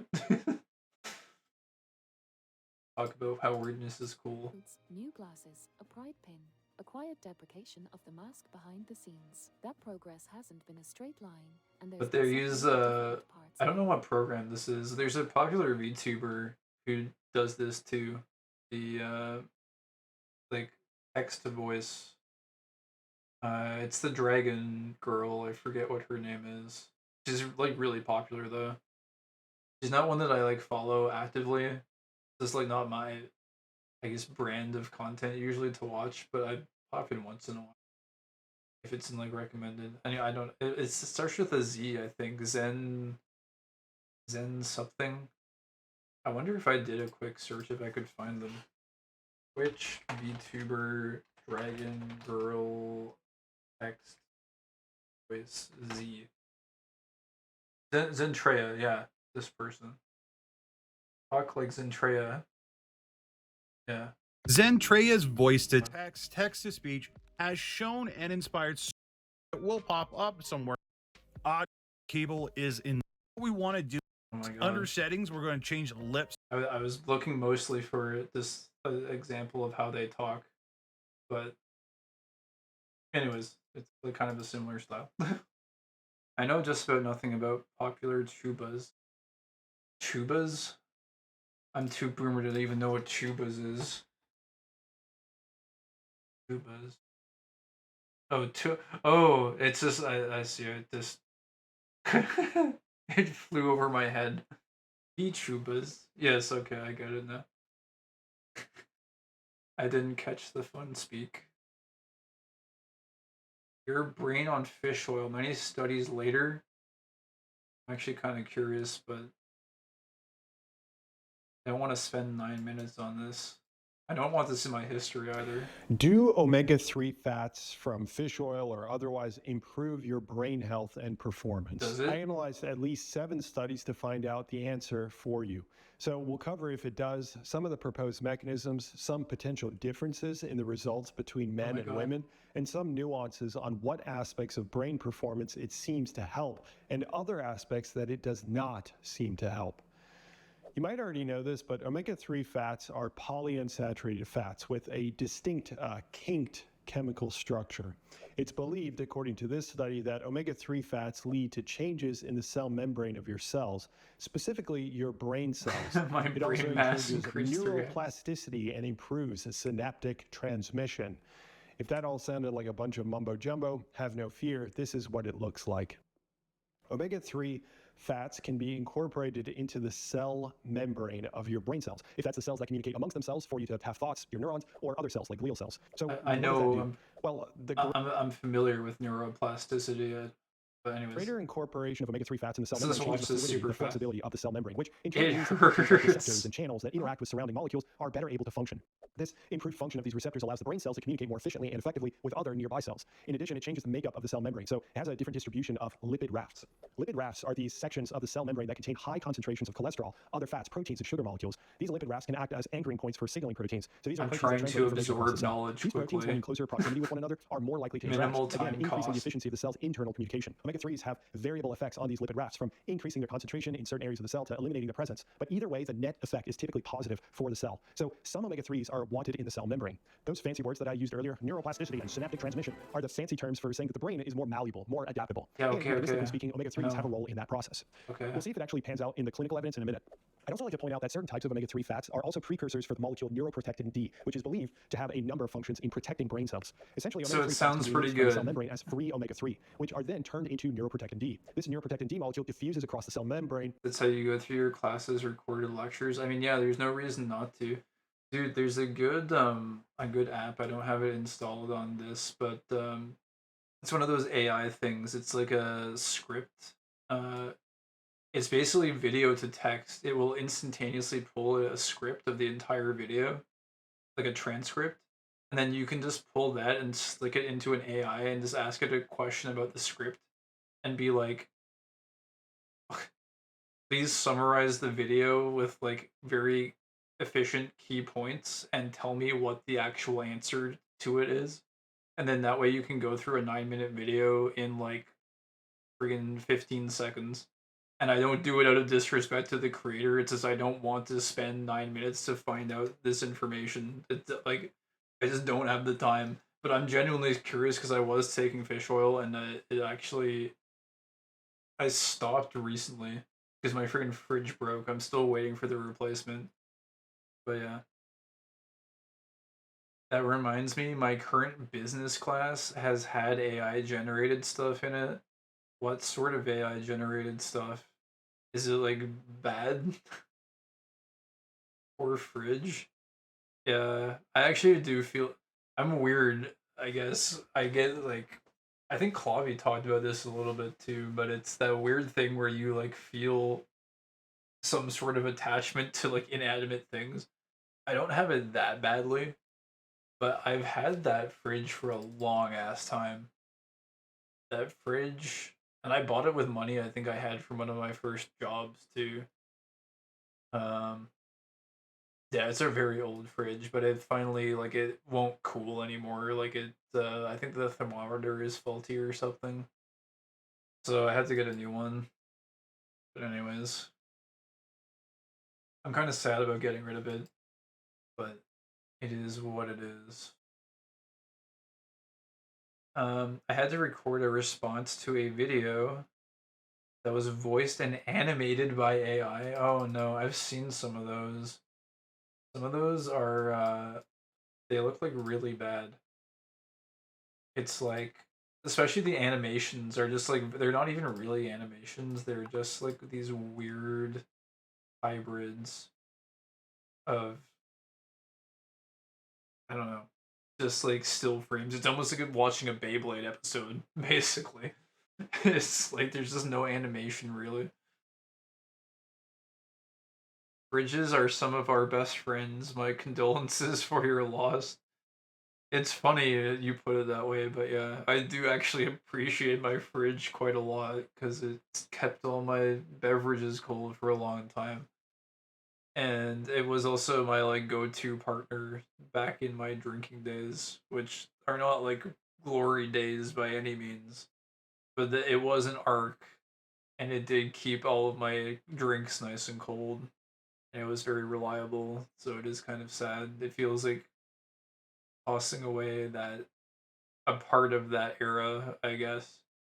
A part of me wants to like see if there's a way for like uses for old mini fridges.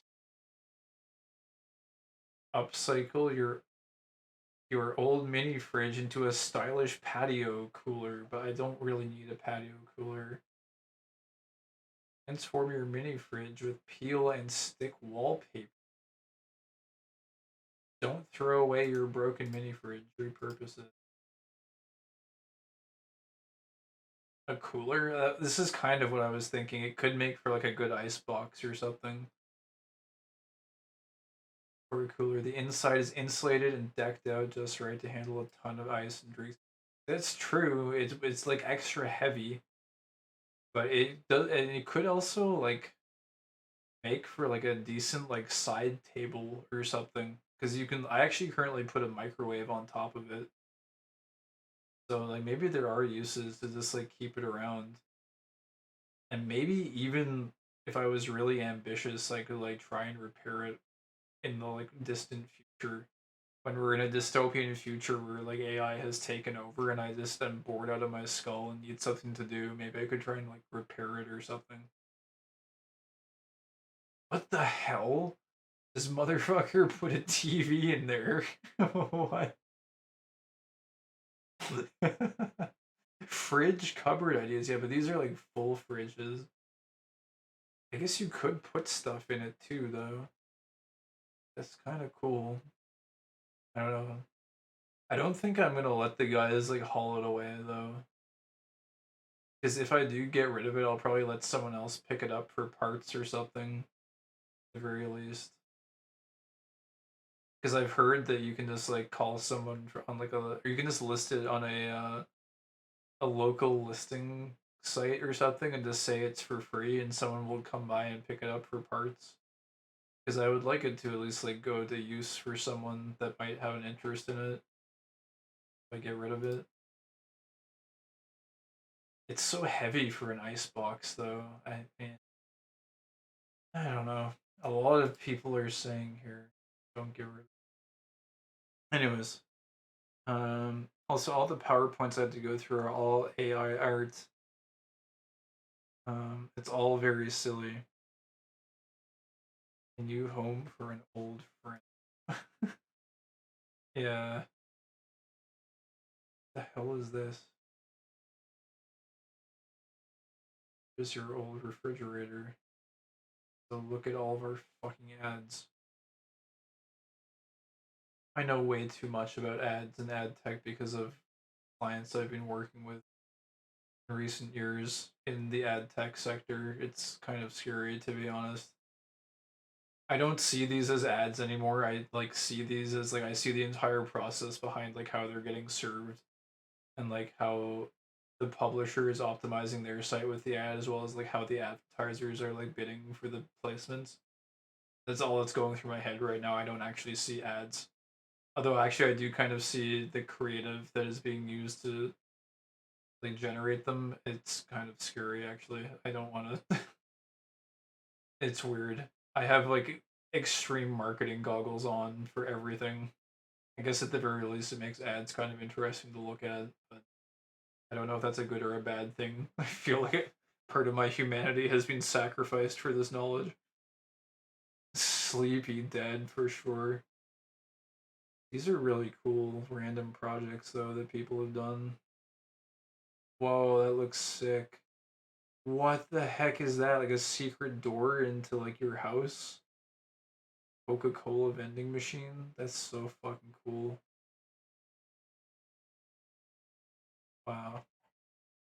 Things I will never be able to do because I am terminally online and have been terminally online since my youth, and I have no real world skills to do cool shit like this. But anyways, going several layers back of being sidetracked. And either interacts with receptors on nearby cells called a paracrenaction, Ads or are it binds to corporate receptors on or in the same cell propaganda. that released it called an I mean, autocrenaction. yeah, Once basically. bound to the receptor changes its shape, allowing it to activate multiple of these signaling proteins I discussed earlier. In doing so, these signaling proteins continue a cascade of activation until eventually causing reduced activation of pro-inflammatory molecules like NF-kappa B pathway, as well as changing the concentration of proteins responsible for cell death, called the BCL family proteins. They're a deadly family, at least some of them. Okay, there are several more mechanisms afoot, but we need to get into the clinical human data. So these mechanisms are really nifty, but does supplementation with omega-3s actually yield better cognitive performance? For that, we can look at an analysis of 17 studies, and in this analysis, the researchers separated out multiple measurements of cognition from memory, executive function, global cognition, and so on. If we take a peek at the data, here we're looking at executive function, which is similar to critical thinking ability. The individual studies are on the left side, the z-value and p-value are statistical measurements, and what I'd like to turn your attention toward is the visual representation on the right. There's a middle line above the 0.00, and that line indicates there is no effect of omega-3 supplementation. Anything to the right indicates a likely effect of supplementation, and anything to the left indicates worsening results of supplementation. The squares and lines are the individual study results, and the black diamond at the bottom is the averaged effect, the overall effect when combining all the studies together. Increase. If you know anything about statistics, you'll see that many of the individual studies do not reach statistical cutoff to indicate there is effect. It's usually set to 0.05. So any number under 0.05 would indicate a likely effect. Interestingly, only 2 or 3 studies show an effect, and yet the overall analysis with all the data pooled together indicates there's a likely benefit of omega-3 supplementation. The researchers have used a standardized system for quantifying the degree or amount of the effect. This is called a Hedges G. If you know anything about Hedges G, which you should if you've taken my course on how to read studies and apply them to your life, I mentioned the effect was 0.22 after excluding 3 studies due to poor I have methodological no idea quality. what he's saying right For now. normal people that don't speak stats, that means the effect is very small. But interestingly, the effect was greater in one other area and worse in others.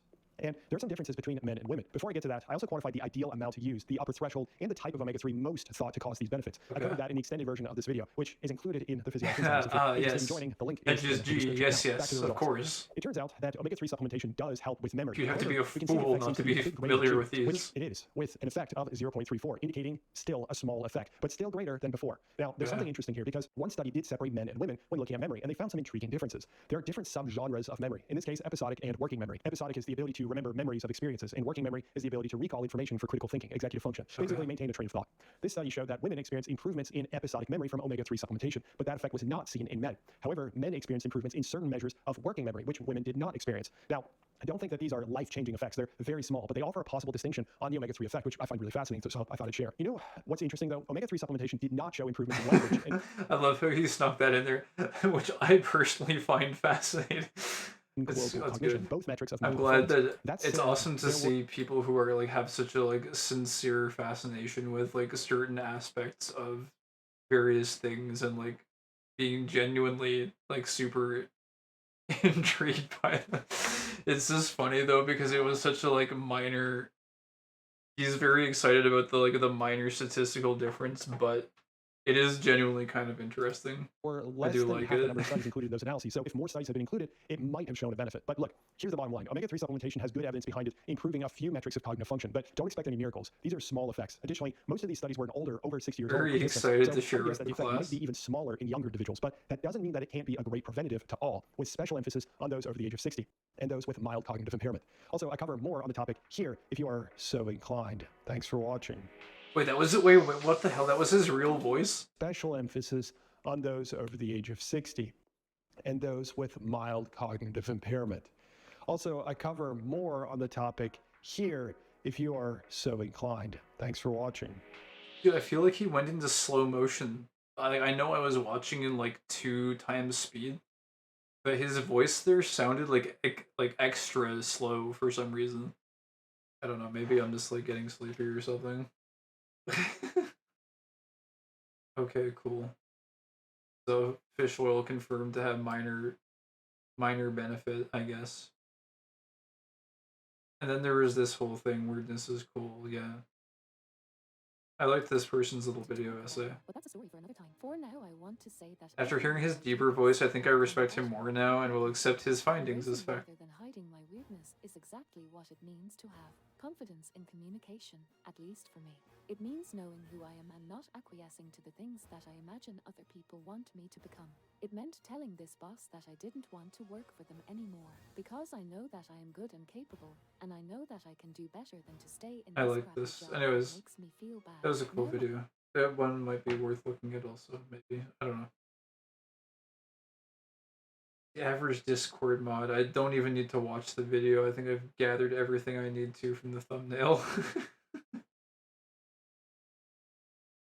This guy doing a throwback to that one guy.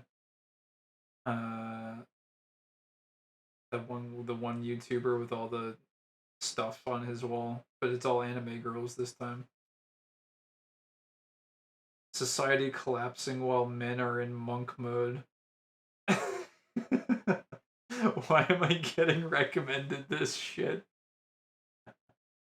We were just talking about friggin' monk mode the other day. Hold on. I don't know if I want this in my history affecting the algorithm. Let's see what this guy has to say. Lately, this sounds weird, but I take earbuds with me, something that I never used to do, right? And over the course of the last couple months, what I do is I tap into the monk inside of me.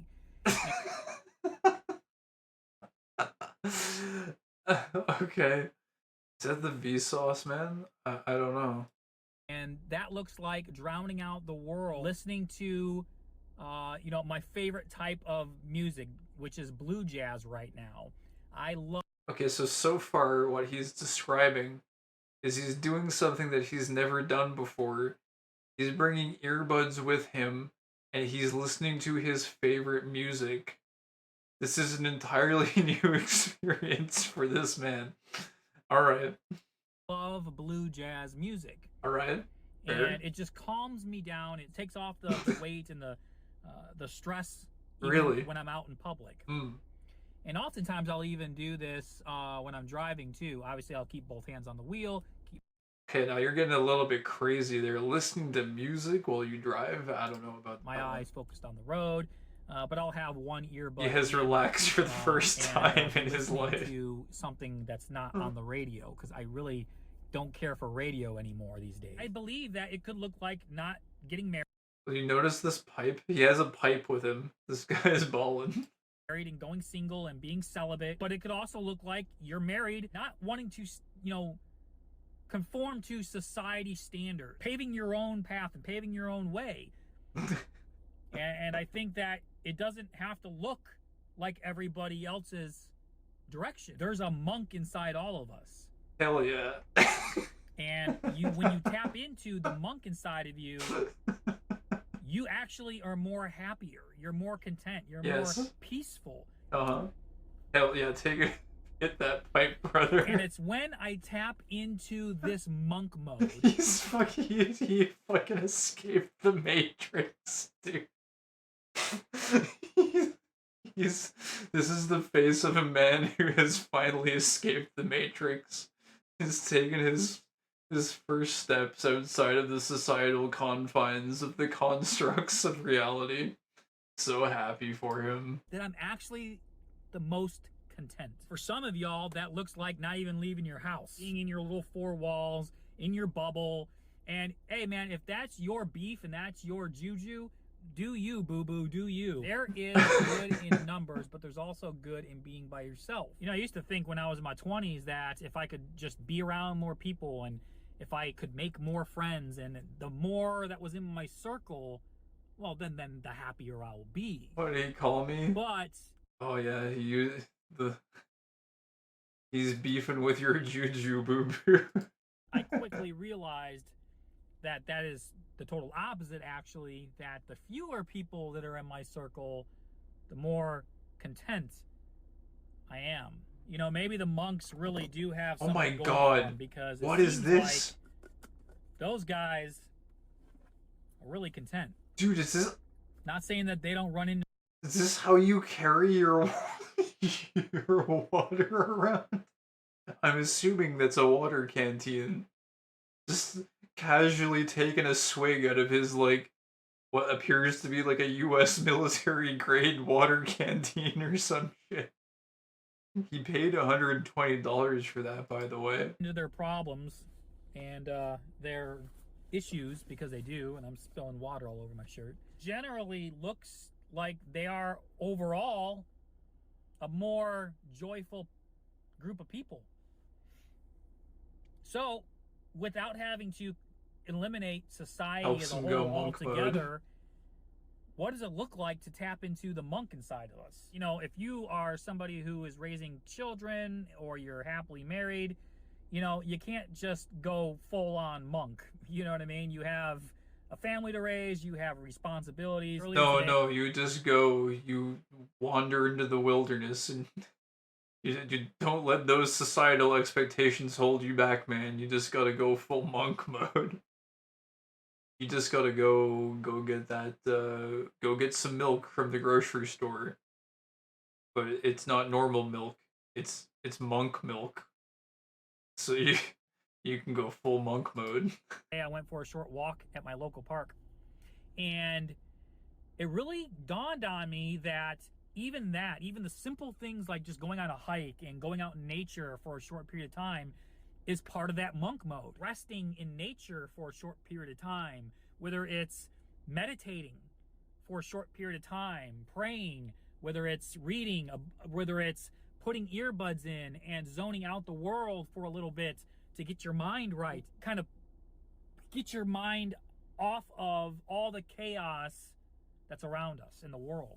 Shoot, even at the warehouse job that I had for so long before I started working for myself over the last 2 years. Wait a second, this isn't gonna like transition into some sort of like MLM pitch where he like tries to like sell me on a course or some shit, is it? I started working for myself and now I make 6 figures. Let me give you the one simple trick that you need. Please let that happen. I was in monk mode. I gotta find out now. I was in straight monk mode, guys. Like, I got so irritated and so frustrated with management that I just zoned out. And it worked. It worked because that monk mode for a while, even on the job, got me to a place where I could get my finances in order and quit my job and go full-time with working for myself. What does monk mode look like even in relationships? This is a good one to talk about, because for many of you who are single, who can you know, really vouch for this, that looks like cutting off women altogether, right? And not even speaking to women, just kind of going your own way. No harm, no foul. Women are the enemy. I applaud you. Being single and celibate is a very noble thing to do. Preach, brother. You know, especially with modern women today and the condition of dating. For those of us who are in a relationship, what does it mean to go? Hell yeah, brother. I think that it means to not ignore your spouse. I think that I had someone I used to know contact me out of the blue and try to MLM me. That stuff is so funny. Women. It's really a horrible thing to do, and I would not recommend it because it is a very toxic trait to have that can lead only to more bitterness, anxiety, depression, until you just become a shell of yourself and you're really starting to go into some very, very dark She was a woman too. It all makes sense time now. And carving out time out of your day, every single day, to put yourself first. to put your desires first and your mental health first and your mental Put yourself first, just like Kai from Beyblade, right? Sometimes you just have to go full Black Bronzer mode and say, fuck it, I want the Black Bronzer, I'm taking it. I don't care. Fuck my friends. Fuck fuck the past 48 episodes of this anime. I'm taking the Black Bronzer and I'm taking everyone out because I'm the best. Sometimes you just have to go Black Bronzer. state first. And zoning out. Just like and my going hero, for a walk, Kaiba. going for I love some form of psychopaths. exercise. Spiritually, mentally, physically, emotionally, to try to reprogram your brain for a short period of time to where you can come back I and love. be a good I'll just say on Kaiba, I fucking love that scene where he builds like a planetary like doom tube that just like catapults him into the earth. And Mokuba's like, but brother, no, please. I need you. You're my brother. He's like, shut up, Mokuba. He like launches himself into the center of the earth because he has to duel the Pharaoh again. Guy's a motherfucking badass. and be a good father. Because, you know, it's been a while, It's but so I remember good. what it's like to have toddlers running around and, you know, trying to throw the cat in the toilet, and my youngest kids would always, you know, fall on my back. Wait, what the fuck did he just... You know, it's been a while, but I remember what it's like to have toddlers running around and, you know, trying to throw the cat in the toilet and... What kind of toddlers are you living with that are abducting the cat and trying to shove it down the toilet? What? How, are you supposed to have like a play gate up or something? What does your household look like where the toddlers are taking the cat and throwing it in the toilet? Oh shit. My youngest kids would always... Real monk children moment. I love when he blackmailed a small family-owned company for $5 million. Yeah, that was pretty good.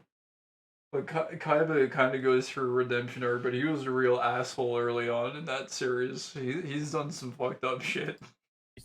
You know, while my back is turned to get in the open the Actually, he refrigerator. doesn't really go through that much of a redemption arc, but he's like, he remembers a version of himself from like ancient Egypt that was less of an asshole. And he kind of like sort of aligns with that a little bit, somewhat, but not really. He becomes moderately more approachable. Yeah, but he never sacrifices his badassery. And grab the eggs, and next thing I know, I turn Or around his and there's, extraness. you know, egg whites all over the floor or cheese. I kind of miss those days, actually. You know, you need a mental checkout, man. You need a mental break, and you need to go into monk mode every now and then. All right, I'd say every single day for a little bit.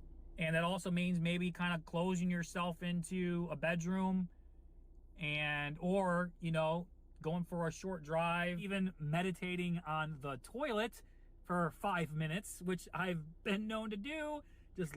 I just want to say, like, you don't have to meditate on the toilet. You can do this anywhere.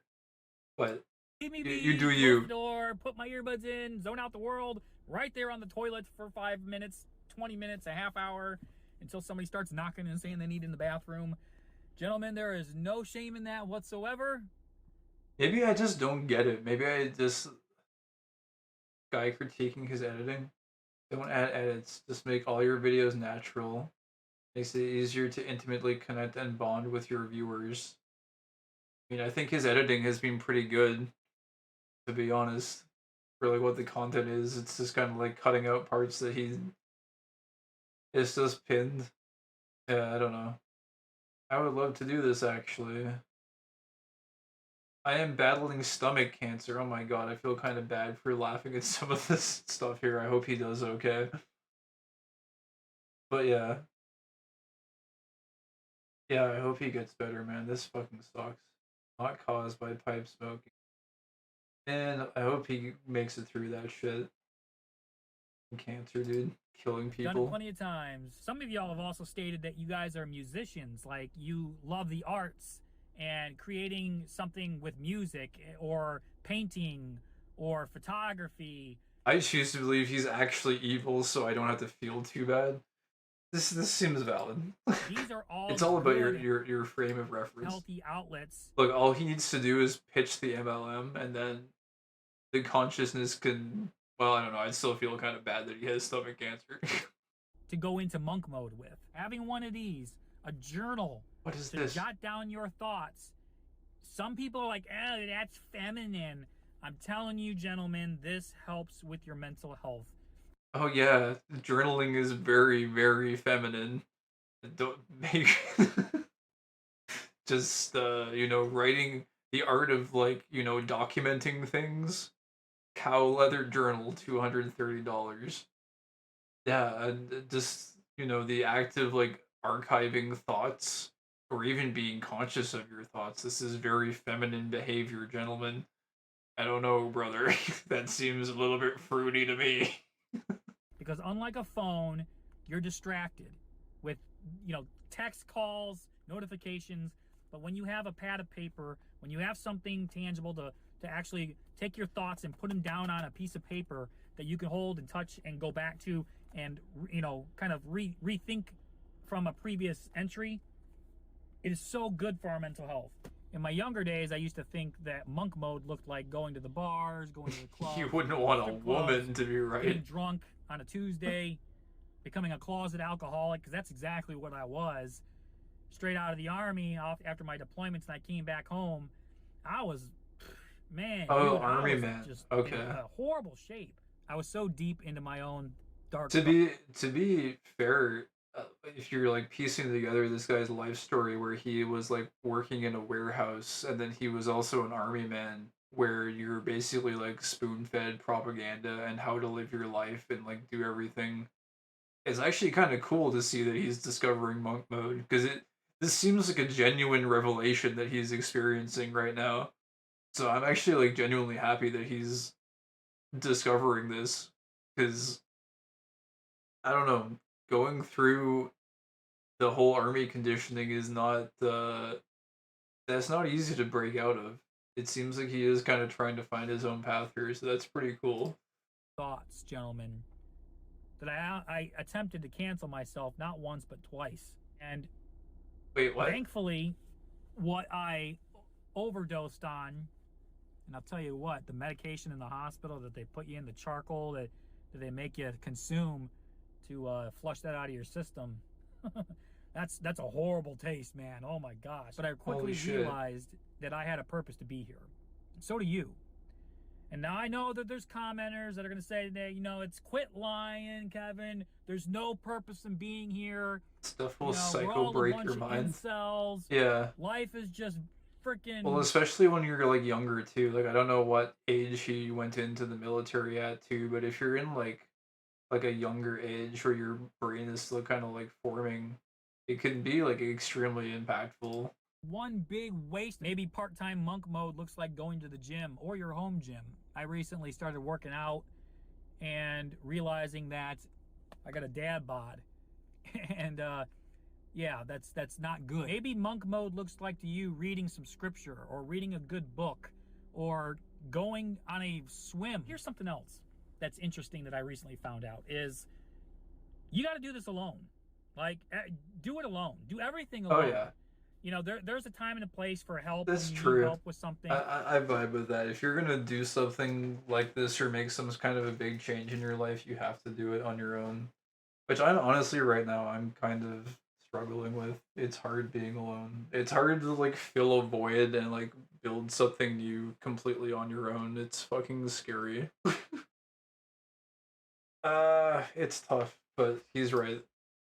Or, when somebody's offering help for you or with you to accomplish a certain task or something like that. And that's good. You should really strive. Discover the internal universe. To do it, yes. To go at it alone, right? Because we can, 9 times out of 10, do that task a lot better by ourselves. But this whole family culture bullshit that we see, you know, especially in warehouse jobs. But this whole family culture bullshit, it's all a lie, dude. It's all a lie.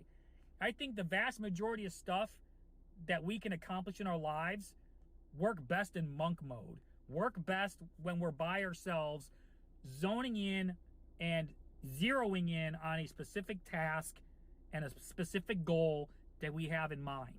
He's actually spitting straight facts here, though. For real, though. It's actually really true. Like, separating yourself from all the fucking dumb shit if you want to accomplish something is actually really important and critical. He's spitting straight facts. Monk mode looks like changing and altering our behavior externally as much as it does internally in our mind. Even in scripture here, it talks about how being in monk mode is actually beneficial for us. 1 Timothy 6 says this, but godliness with contentment is great gain, for we brought nothing into this world, and we will take nothing out of it. But if we have food and clothing, we will be content with that. So ultimately, it's good to find contentment. It's good to be in monk mode, so to speak. To change in the way we think and alter the way we think and our external desires and our internal desires to find peace. You know, the crazier the world gets, the more I'm like that meme where that gentleman pulls out that lawn chair and flicks it out, right? And plops it down on the ground with a smile on his face, and he sits down. What? You know, like, I'm going to crack open a beer and watch this thing. I'm not familiar with this meme. I think that there's a lot that we can take away from of that monk mentality and lifestyle. Because I think we all have that inside of us. You know, it's not just pushing away women and saying all women are bad and there's no good women out there and I'm just going to alienate myself into this little shell of a nothingness of me and just wither away into total darkness and depravity and to just be this Eeyore victim mentality type person that I used to be years ago. Sometimes I can still go back to that old person I used to be. Think about becoming a member of the channel. We are forming a great private community of men over there. Also got some great merch set up. It's a private community of men. No women are allowed. It's a boys only club. Grift. I don't know. I don't think he's grifting too hard. It's fine to say, like, sub to the channel if you want. Check that out. Help support the channel if you want, gentlemen. Remember, it's not about perfection. It's about progression. It's not about where you've been, but where you're going. Tap into that monk that I know that each one of us have. And I'll see you on the next one. Cheers, everybody. All right. Well, that was an interesting journey. No, I'm taking this as my opportunity to be vindicated. So what's all this about society collapsing, though? I think that was just the clickbait element of the title, but also I wouldn't even really call it clickbait. I mean, it's kind of just the frame of reference, I guess. He didn't really mention it at all in the video, but I guess it's good to just generally be in monk mode if society is collapsing or something. I guess. That was interesting. I'm glad he's making strides in his life to move to a place that he wants to be in. It sounds like he's a family. Did he have a ring on? I'm not sure. It sounded like he was a married man, possibly with kids, possibly struggling with that lifestyle. Apart, like, I kind of like don't ever really want to get married, to be honest. I kind of vibe with just like being single. I feel like getting married adds like a almost inescapable dimension of complexity to life. Some people like, but I don't know. Can't see myself ever being married. Yeah, I mean, I don't know. I just don't. Maybe if I one day met the one or something, but like, dude, I feel like even if I were to meet like someone who would qualify to be the one. It's like, there's like so many advantages to being single. It's like, I don't know. Is it really worth it? Part of what he was saying about the whole family culture being bullshit, I sort of vibe with that too. Like, I don't know, this whole like get married, have kids agenda that's being pushed on everyone seems like, I don't know. I don't know about all that. Maybe not. Oh boy, we have the wall of shorts here. Okay. I like never look at or click on shorts for the most part. Anyways, it's interesting to see this feed that is like half generic YouTube and half feed based on videos that I've brought over into it. The algorithm is slowly learning. I would have to meet someone I trust more than myself, and that's impossible. Very epic feed. Yeah, this is just the stream feed. This is all the shit that we've watched on stream. It is gradually being built up with bullshit. Bullshit? Bullshit. I said ship because I'm looking at these. I don't even know why I'm still looking at this. I think I'll like close this now. What's the free puzzle today? Shipbuilding. Sleepy for shipbuilding to be. Rusty Hearts.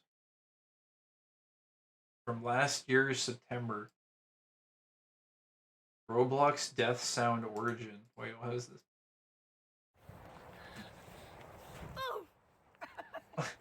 What the fuck?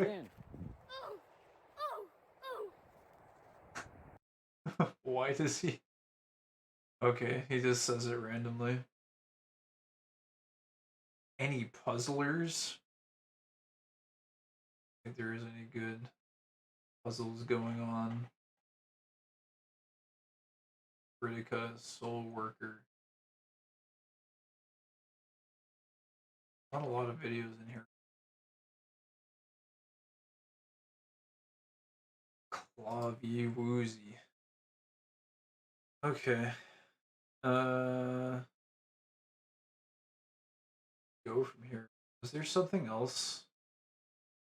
Oh, there was something else. We were gonna look at this. I totally forgot about. I got derailed on our adventures with Clavy Woozy and Pink Alligator. What about Yeah, I wanted to look into this a little. Flower, Sun, and Rain. Is there like a nice video essay on this? We look. Oh no, it doesn't need the Wikipedia part. Let's see, Flower, Sun, and Rain analysis. Yes, Paradise. Farewell, my paradise. Dude, this game looks like it has incredibly cool aesthetic. Wait, Flower, Sun, and Rain enjoyers when they go to a beach. Is this like a joke? Wait, no, what is this? It's only 13 seconds.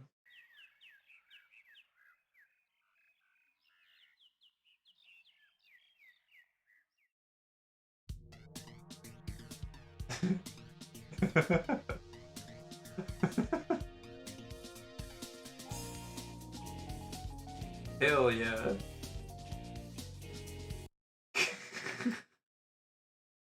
Alright. Alright. Oh shit. I didn't. This is a 3-hour long documentary. I don't think we're watching this on stream, but humor me with the intro at least. This looks pretty neat. Flower, Sun, and Rain is an adventure game that describes a tale of. Wait, this was only 6 days ago.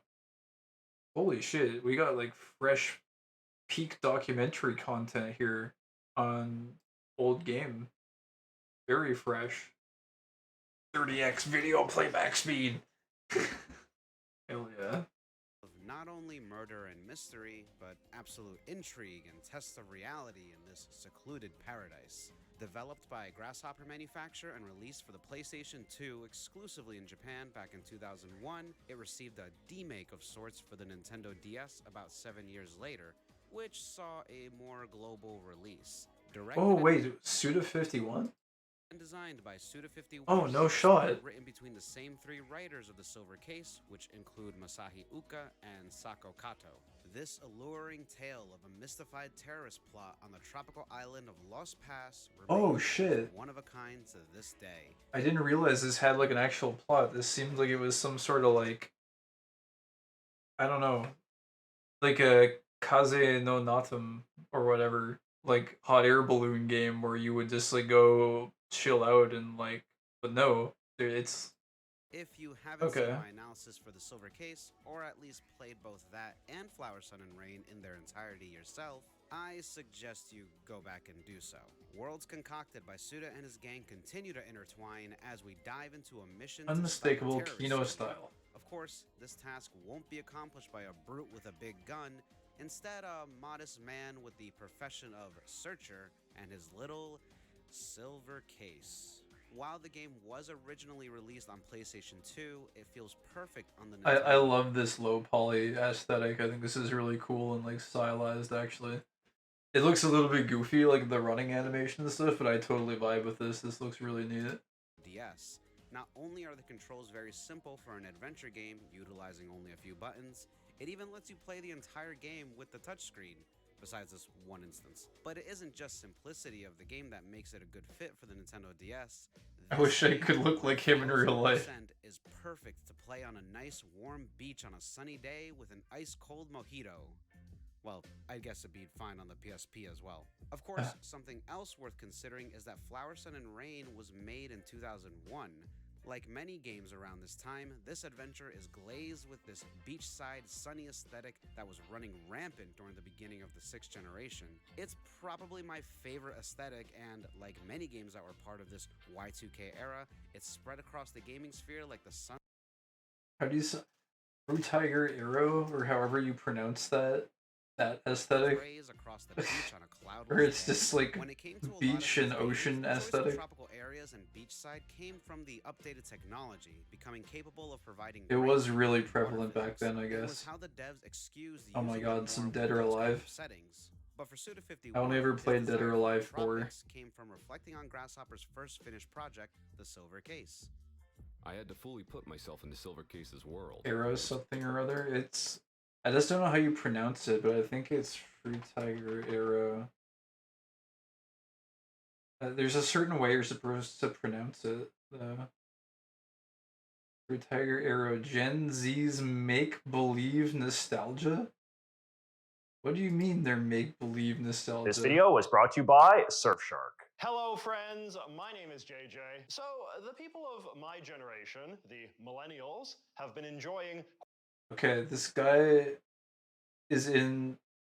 I'm millennial, but Quite the is he like an upset boomer basically? toasty bath in the warm water of our own nostalgia lately. I'm just gonna say he looks like he's on the older end of the millennial spectrum, but I don't know if that's just the hair. Nostalgia lately. Not only have we Hello, fellow millennials. forced Hollywood to reboot all of the beloved TV shows of our youth and cajoled the video game industry into remaking every game we ever played. We have even invented multiple different genres of music that exist for the sole purpose of reminding us what it felt like going shopping with our parents. Like seriously, the other day I learned about barber beats, a style of music that is apparently supposed to evoke memories of going to the barber shop in the 90s, not to be confused with Okay, no. Okay, look. I've actually listened to this album, and this album is actually really cool and well produced. I'm curious if this is outrage bait just to like pull people in, or if he's serious about this. Because I feel like if he's serious about this, then he's full of shit. Because this is actually a sick vaporwave album. I listened to like, it's really good. Let me get this here. Where's a barber? We're going off on a long tangent here. This is a long loophole. Loophole. I don't know. It's not what we call it, but Barbershop Simulator. This got 1.3 million views. Holy shit.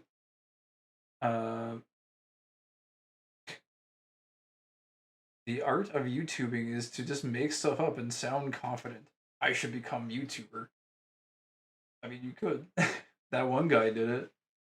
The monk mode guy. He got like 7K views on that video where he's just like rambling and drinking from his fancy water cantina. But yeah, this I really like this. This is a really well produced album. Like nice vapor jazz. It's good. Uh, where is it? So like this one, I think this is probably my favorite track out of the bunch. Well, hold on, let me see. First of all, is this rage bait? Mall soft, which is the genre that is supposed to evoke memories of going to the mall, or No, okay.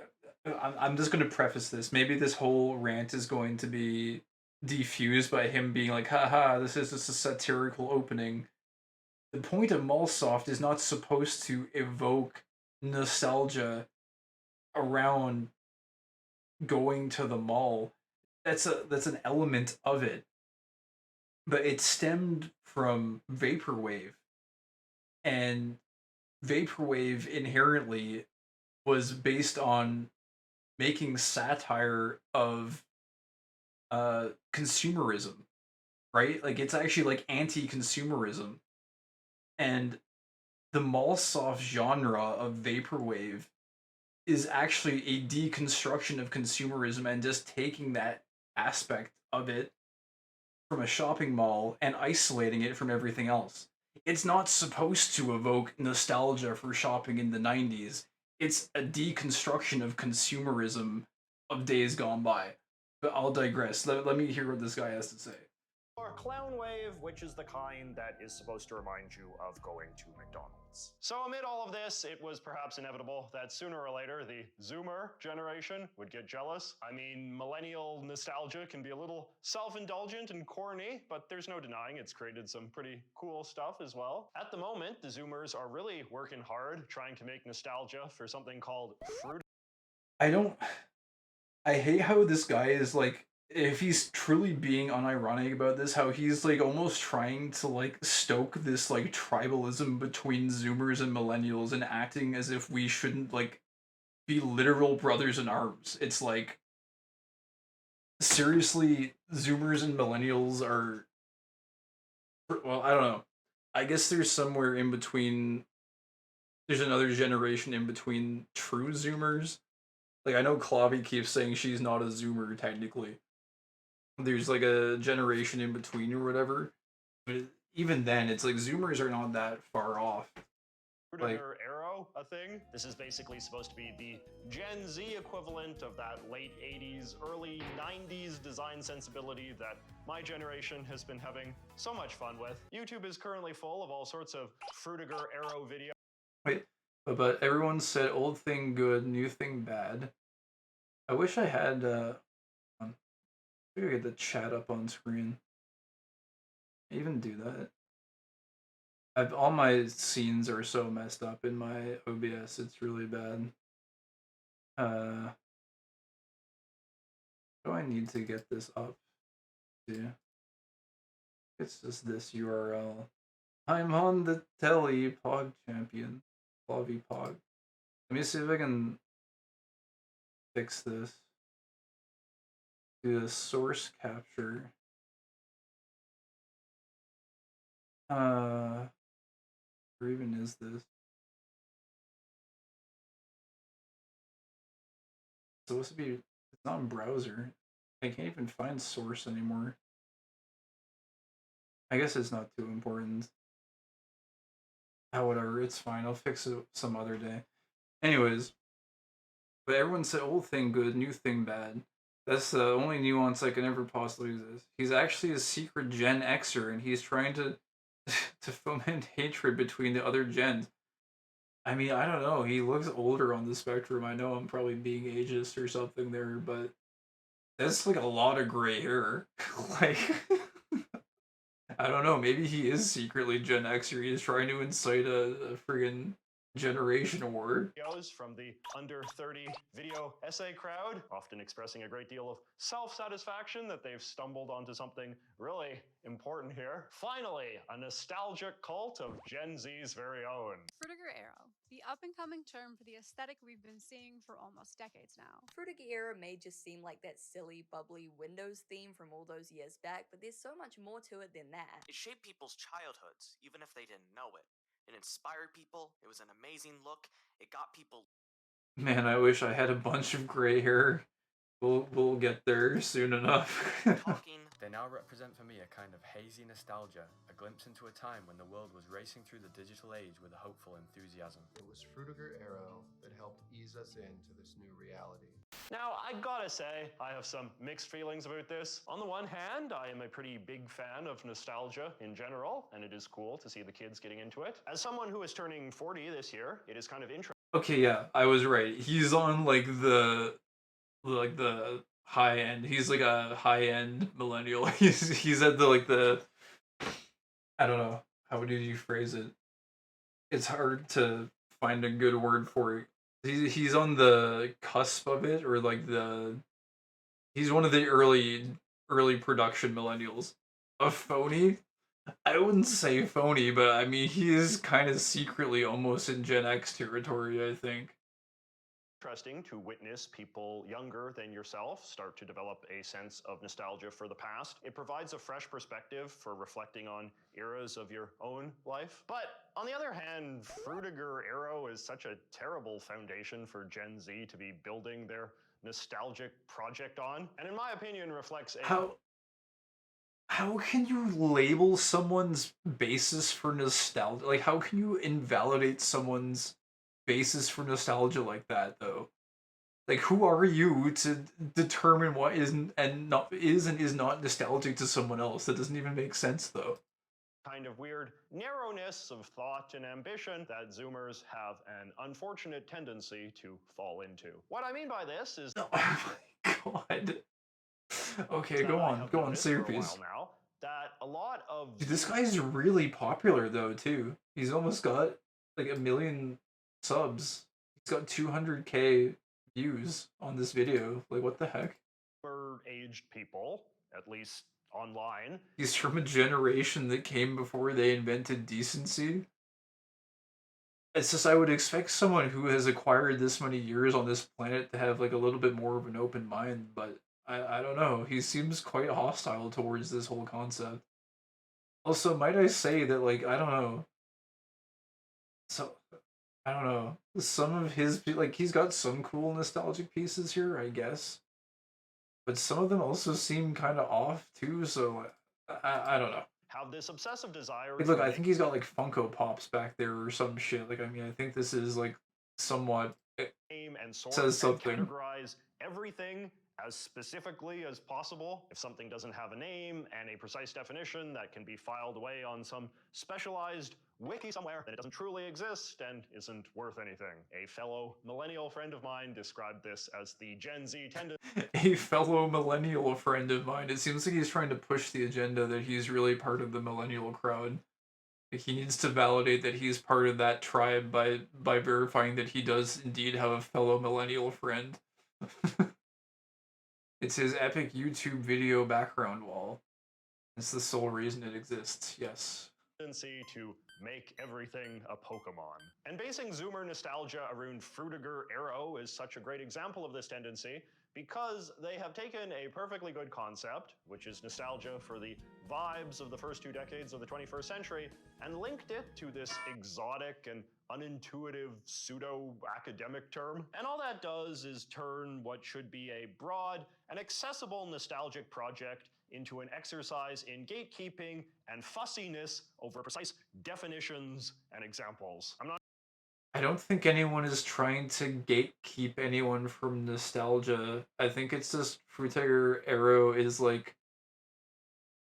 It's just a way to encapsulate that aesthetic. And it's just a quick and concise way to refer to the general trends that, you know, encapsulate what Fruitiger Arrow is. It's quick and convenient.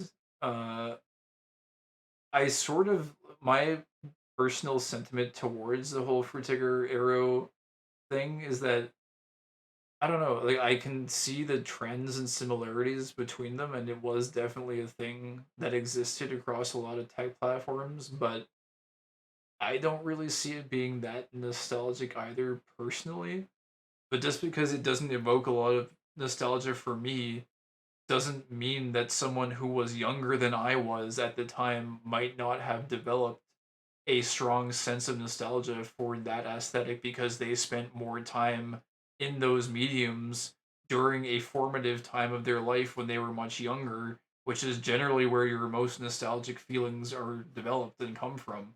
When you're very young and formative and, developing nostalgia, right? It's like I think it makes perfect sense for a younger generation to have nostalgia for that aesthetic. But then the only person who's actually gatekeeping nostalgia here is this guy. He's saying, "Oh, well, no, I think because you're giving some semblance of structure and definition to that aesthetic, oh, well, now you're gatekeeping it." It's like, no, you're gatekeeping it. You're saying you're trying to like invalidate their entire nostalgic feeling towards it. Like, what the hell? I don't get it, man. Nothing stops those perceptions from existing in other people. Yeah, I mean, I don't know. This seems like a really weird take to me.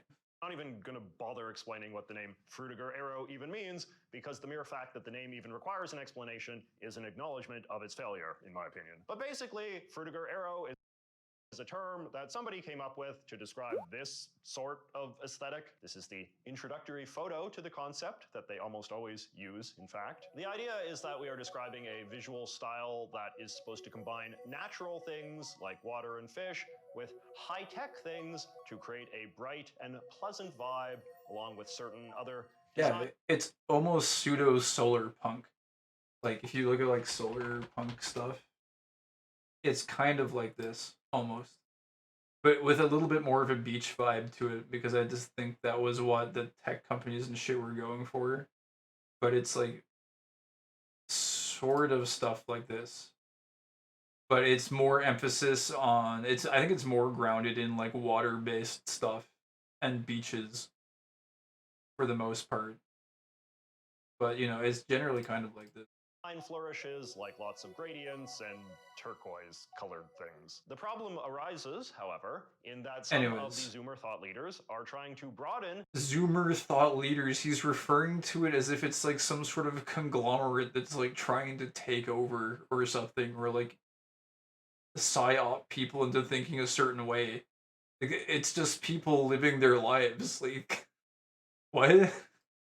the definition of Frutiger Arrow to encompass basically everything that defined material culture in the 2000s and early 2010s, which, like I said, then just invites other Zoomers to argue endlessly about whether, say, Super Monkey Ball 2 is actually Frutiger Arrow as opposed to Y2K or Cyber Paradiseism or Pool Core or any of the other untold dozens and dozens of Pokemon-esque, hyper-precise, niche microaesthetics found on the Aesthetics Wiki. So Zoomers, I implore you, just give this up. Just say you're nostalgic about the early 21st century and leave it at that. If you're nostalgic about 2000s era shopping malls, just say you're nostalgic about 2000s era shopping malls. If you're nostalgic about 2000s era computer interface menus, just say you're nostalgic about 2000s. I do have a little bit of nostalgia for the Xbox Live interface.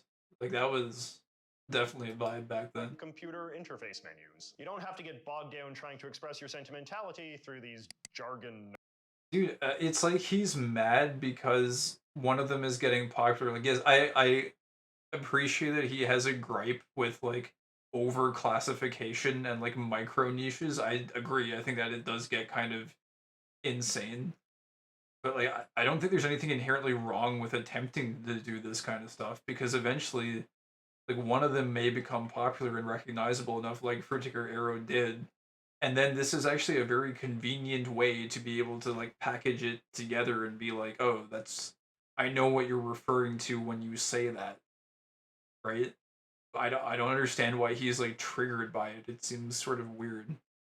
Nonsense terms that no sane person knows. But that said, let us now talk about the one truth that I do think the whole Frutiger Arrow Zoomer discourse is correct in noticing. It is objectively true that a lot of visual design in the first decades of the 21st century were defined by a ton of naturalistic imagery, futurism, and an abundance of shadows, gradients, lens flares, and all the rest of it. And I think that's a very important thing to call attention to, because in many ways it visually symbolizes the end of the 20th century and the sharp cultural break we made with the long post-war era as the new millennium dawned. But before we get into any of that, let us just hear a quick word from today's video sponsor, Surf. Damn, it actually showed up on the screen. It's content. I can't believe he actually put a sponsored fucking thing in this. This doesn't feel like content that's worthy of being sponsored. That's so weird. Wait, when you sponsor a video, isn't it usually like the sponsor is usually related to what the video's content is about? I wonder if like Surfshark hates Fruit Tiger Arrow or something. I don't know. That's weird to me. Anyways, I think oh wait, Reboot? What does he have to say about Reboot? Go on. We become. A good example of threading this particular needle was the Canadian cartoon Hold So on. it was sometimes easier to use CGI to depict expectation that anything involved. What is he saying about CGI? Let's see. Sci-fi in its sensibilities, and sometimes it was just done to conceal the fact that late 90s, early 2000s computer graphics still weren't that great, so it was sometimes easier to use CGI to depict things that were supposed to look a bit fantastical and thus invite less criticism. This was around the time that the concept of the uncanny valley started to go mainstream, which is basically the idea that the harder something tries to look realistic, the more critical of it we become. A good example of threading this particular needle was the Canadian cartoon Reboot, which ran from 1994 to 1998, and I believe was the first ever fully CGI TV show. It took place in this fantasy world that was supposed to be literally inside of a computer. This show is really fucking good, by the way. Well, I don't know if the graphics necessarily hold up, but where it was both it's cool. I'm not gonna get into it, but that was a sweet spot that would define the ambition of a lot of computer graphics until. But why is he going on this whole tangent now? 1995 marked the dawn of a new generation of video games on this continent with the release of the PlayStation 1, followed Hey, by Wavery, so I was playing that the other day, but hey, I don't understand how we've made, like, somehow, somewhere, this went from a rant about Fruit Tiger Arrow is bad and Zoomer thought leaders are trying to, like, control the masses to now he's just doing a random, like, historical documentary about, like, old video game consoles. Like, how did we get here? Yeah, Glover.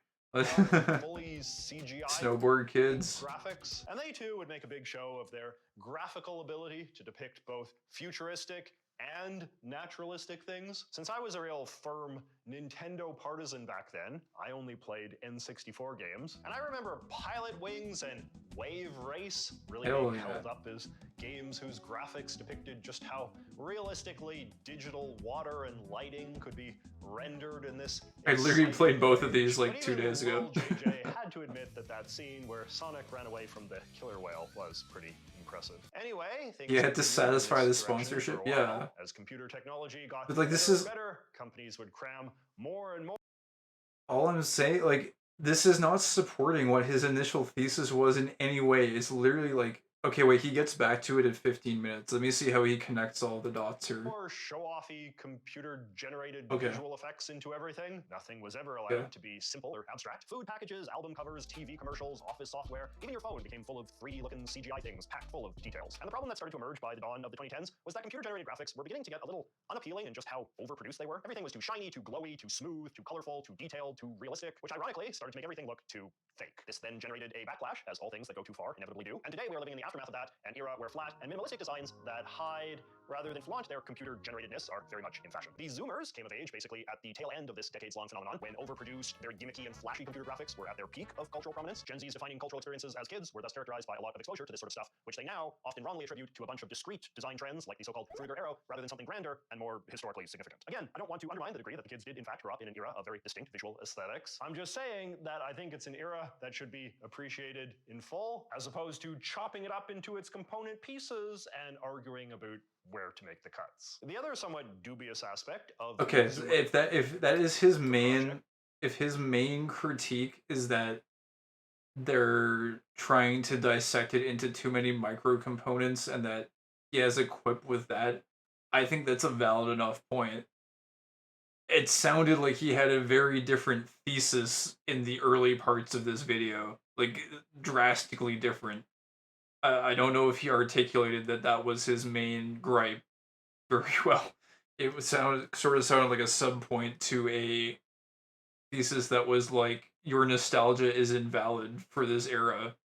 Like he was going really hard on that point, and it seems like he kind of reshifted the focus onto now he doesn't like that it's being over categorized or something. Fruitiger arrow a thing is the degree that they really want their nostalgia for it to symbolize something about the present. I mean, I guess on some level that's always what nostalgia exists to do. Boomer nostalgia for 50 and 60s era diners and hot rods, and my generation's nostalgia for Reagan era shopping malls and Showa era Japanese imports exist in large part to fetishize the supposedly more chill and easygoing middle-class culture that existed in those days. Yeah, But he's beyond just the an vague ass sense about that it. those were times of Yeah, enviable I don't economic know. prosperity and consumer abundance, I also feel like we older people don't really tend to tie our nostalgia towards the aesthetic sensibilities of the things that defined our past with overtly political conclusions. I mean, obviously, conservative-minded boomers and millennials might think that the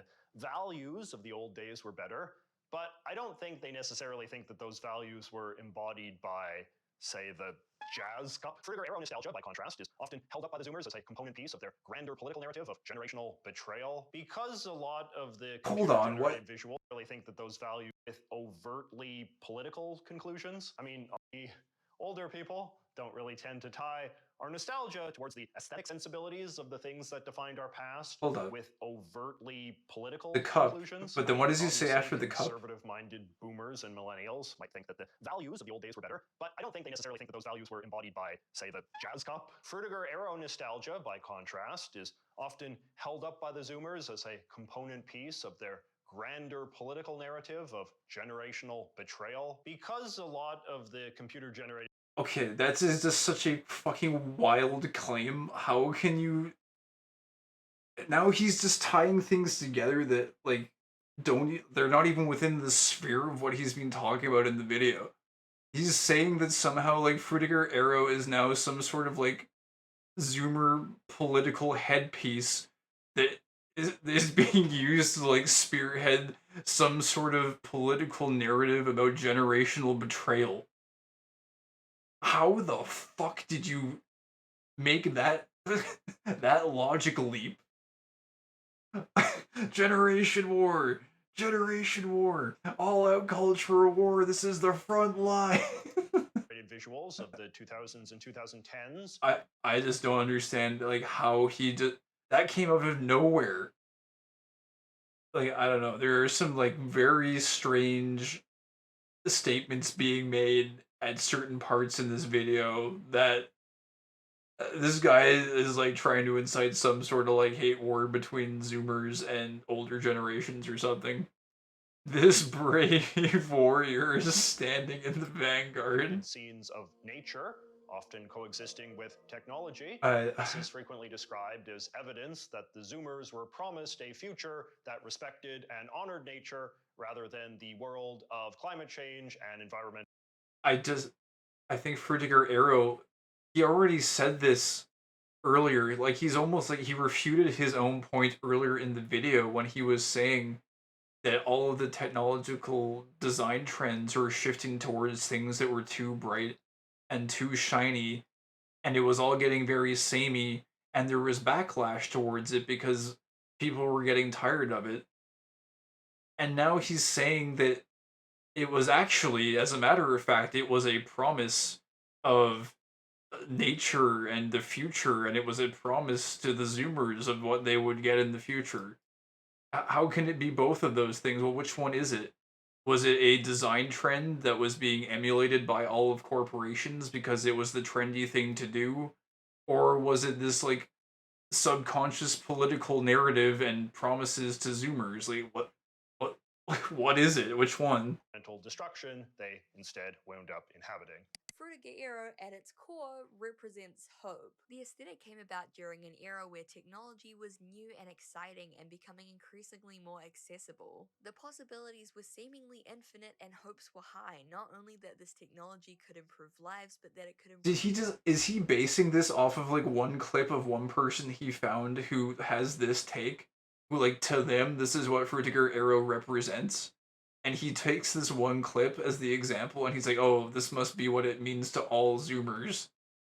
Like, it was the beacon of hope. It's like, I have never heard this narrative once in my life. I know there's one music mixer I like a lot. Non-binary music mixer, Deep Sea Current. This is a really good channel for music mixes. This guy does, like, yeah, look, he sometimes makes Frutiger Arrow vaporwave mixes. This guy makes really good mixes, by the way. If you like this, he does all kinds of. It's not just Frutiger Arrow, but he does like all kinds of like diverse shit, like all kinds of, I don't know, aesthetic based stuff, basically. Uh, it's never like one thing. He kind of like drifts through different stuff, different genres. There's some very very good mixes here, but Frutiger Arrow comes up sometimes in this feed as just like one aesthetic and like one thing, you know, that like music that would go with Frutiger Arrow type aesthetic stuff, right? Like, yeah, it's like, you know, Mario Kart 8 OST, fucking Wii shop music stuff. This, right?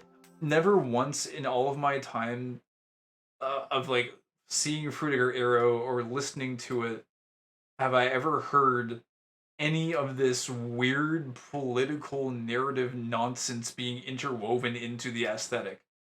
Like, it's just an aesthetic. It's just capturing a certain vibe from a certain time. There's no political agenda associated with this. It's just here. It's just a vibe, like any other vibe, like vaporwave pool mix or, you know, vacant plaza mall soft. It's just a vibe. Humanity. And thus we enter. I think his problem is that he's taking, like, seem like just random Zoomer documentaries or whatever, or like random Zoomer content. It's like he's reading into it in an extreme, and like he got triggered by it, and then he made like a counterpoint to it. It's like he's reading into narratives that don't actually exist. Like, these are just like random people. Possibly the most hopeful time in futurist aesthetic design. One where technology wouldn't be its own fantasy or character in our lives, but would rather smoothly integrate itself into our world, almost as if a part of nature itself.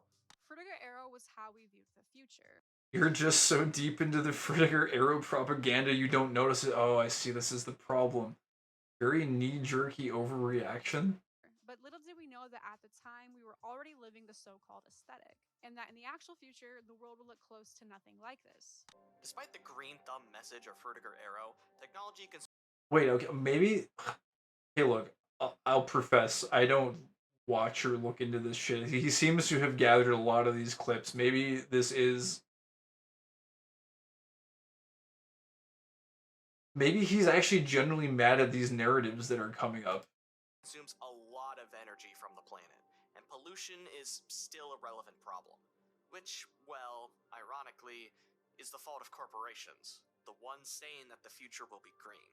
And this strikes me as a somewhat naive read on what was actually inspiring the creation of a lot of this stuff, which, as I said, I think was motivated much more by just a desire to wow the public with realistic computer-generated depictions of the... Okay, this is so... Okay, the leaps of logic that had to take place to get here were very, very broad, but I see what is starting... It's starting to come together now. I feel like if...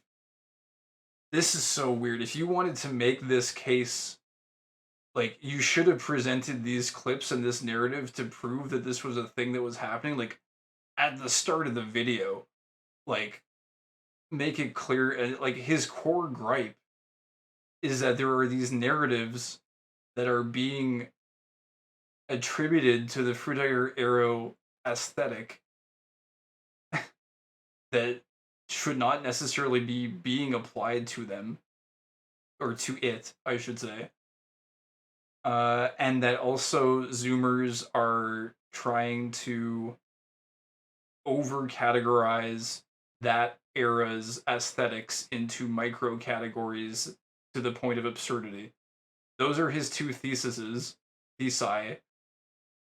and they only become clearer after he fires a whole bunch of like invalidating, like, you're not allowed to have nostalgia about this era ammunition. He fires all of that at the beginning of the video, and then he presents his theses at the very end.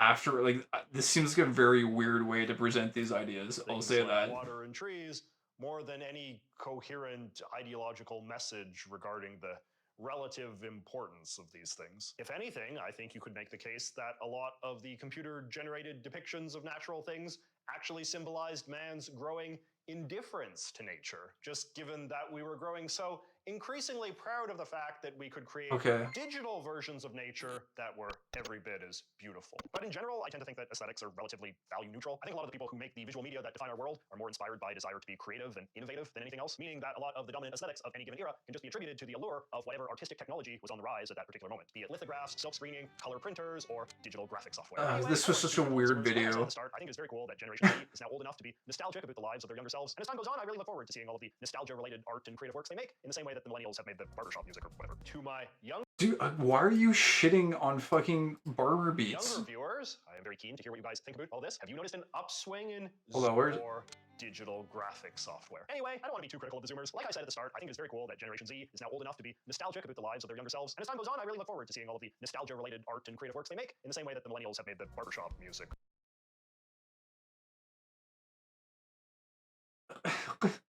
The barbershop music or whatever. I don't think this guy understands, like, anything about vaporwave. Like, I don't think he understands where it originated from, or why it's cool that someone made a Barber Beats vaporwave track about a video game that never actually existed, that captures, like, a fabricated aesthetic that doesn't actually exist. Like, this is a beautiful soundtrack. It's really cool. Here, let me get... I want to pull one up. I think I tried to pull it up earlier. But there's this one track on it. Barbershop Simulator. It's this one. It's Special Client. I just want you to imagine right now that you're playing this video game. And the cool thing about this too is that it's like segmented into these different tracks that would simulate different parts of this non-existent video game this doesn't actually exist. But each track has been perfectly tailored to emulate a scene which might exist in this game. It's really cool. It's really well done. There's a reason why this has 1.3 million views. And then there's like, you've got cool scenes like this. Imagine there's like, you're going through the whole game, and then you have like a high ticket Special Client walks in, and it's like a boss battle almost, and your character's nerves are really high, and it's like a really valuable individual or something. This is how they portray that. It's so good.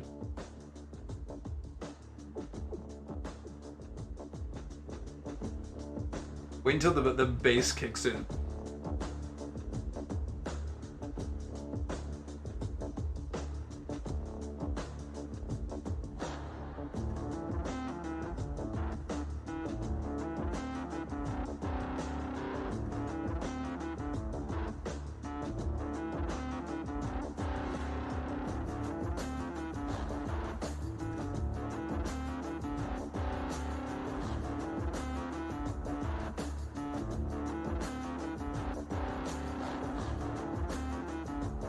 There is just so much attitude to this.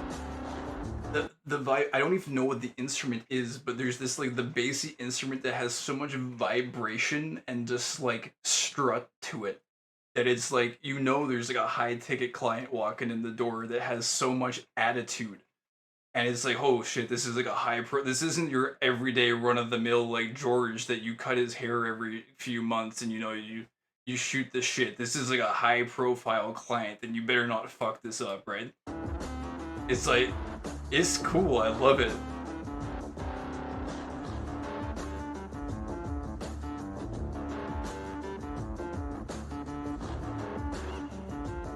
And it's like, oh shit, well, you better have some, like, you know, if this is a talkative high profile client, maybe they're shooting the shit, or like, you know, you better keep pace with them. You better, you know, you better be able to hold a conversation and make a good impression on them, right? Because your barbershop's reputation is on the line. And this could be in the news, right? This is like a big client. And all these sort of like thoughts, all of that shit comes from this album, which is for a video game which doesn't even exist. And this guy's thesis is that this album is supposed to be evoking nostalgia from getting a haircut in the 90s. Dude, you're so fucking like, you don't even understand what the album is about. Like you're just shitting on it and say, oh yeah, this is a stupid Millennium album about getting a haircut. That I was like, no, this doesn't have anything. This is like make believe nostalgia. It's just, it's a fabricated nostalgia. That's why it's so interesting and cool. Is someone was able to evoke and capture this nostalgic feeling for something that doesn't exist. Like, that's masterfully artistic. It's really fucking cool. And sorry, this triggered me. The fact that he's just, oh, you know, haircuts tremendous. This like a stupid fucking artist doesn't do anything. It's like, no, dude, like you don't even get it. Or whatever. To my Anyways, I'm sorry, I got triggered. Think about all of this. Have you noticed an upswing in Zoomer nostalgia recently? Do you share my belief that fetishizing so-called Frutiger Arrow aesthetics kind of misses the point? Let me know in the comments, and I will see you next week. I don't know.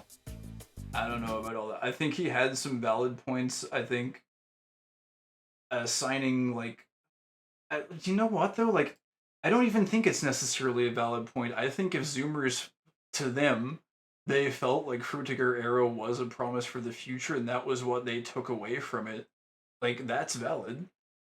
I don't think you can even necessarily invalidate that point of view. If it pisses you off that they have that take, then, like, I don't know. I don't think it's fair of you to then go say, well, oh, you're not allowed to have nostalgia about Frutiger Arrow because I say so. I will not be seeing him next week. I don't know. I think the one point he had that made sense was that like over categorizing stuff is insane. But that's in like everything though. Like there's always micro categorizations in any hobby or any niche or like everything, right? So, but if that's his one gripe, that's fine. Anyways, yeah, I don't know. That was, holy shit, what a friggin' departure that was from yeah, this. I was just saying, did I say Frutiger Arrow or did they say Frutiger Arrow? I think they brought it up at some point in this video. Stop enjoying things. Yeah, like I don't know. This seems really weird to me. Having himself, and by extension the player, take a vacation of sorts speaks for the presentation of this game, the narrative, and its core mechanics. There's no interactive action, no bad guys to kill. You're mostly just expected to walk around, talk to folks, feverishly read through your island guide, and take in the atmosphere with this serene yet confounding story. Hold on, I think we ice cold mojito. I think we skipped past the part where he referenced it. PSP as well. Of course, something else worth considering is that Flower, Sun, and Rain was made in 2001. Like many games around this time, this adventure is glazed with this beachside, sunny aesthetic that was running rampant during the beginning of the 6th generation. It's probably my favorite aesthetic, and like many games that were part of this Y2K era, it's spread across the gaming sphere like the sun's rays across the beach on a cloudless day. When it came to a lot of these games, the choice of tropical areas and beachside came from the updated technology. I think it was me. I think I said it. In-game water physics. It was how the devs excused using them more with those kinds of settings. But for Suda51, his desire... I think I didn't know how to say it. I was like, it's like the Frutiger Arrow. How do you pronounce that? And I just Googled this. Why is this the #1 thing that comes up? It is kind of rage baity, I guess, because you know what this is gonna do? A bunch of Gen Zers would probably rage bait click this. Maybe that whole thing is this fabricated rage bait to get a high view count, in which case I guess that's fucking genius. Because I guess it fucking worked, right? And just to like drum up noise or whatever. This video was brought to like as a millennial. Oh my god. Oh wait, I'm like not in the wrong here, or like this is not an uncommon take. Look, as a millennial, he does not represent me. Thank fucking god. Okay.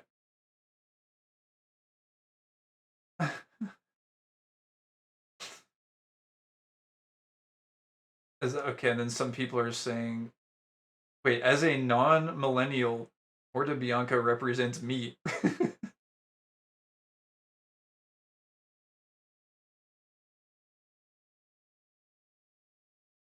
Yeah. Okay. Okay, we're not in the wrong here. This guy, like, this maybe, yeah, we did get psyop. Maybe, who knows? Everybody hates him. I don't know.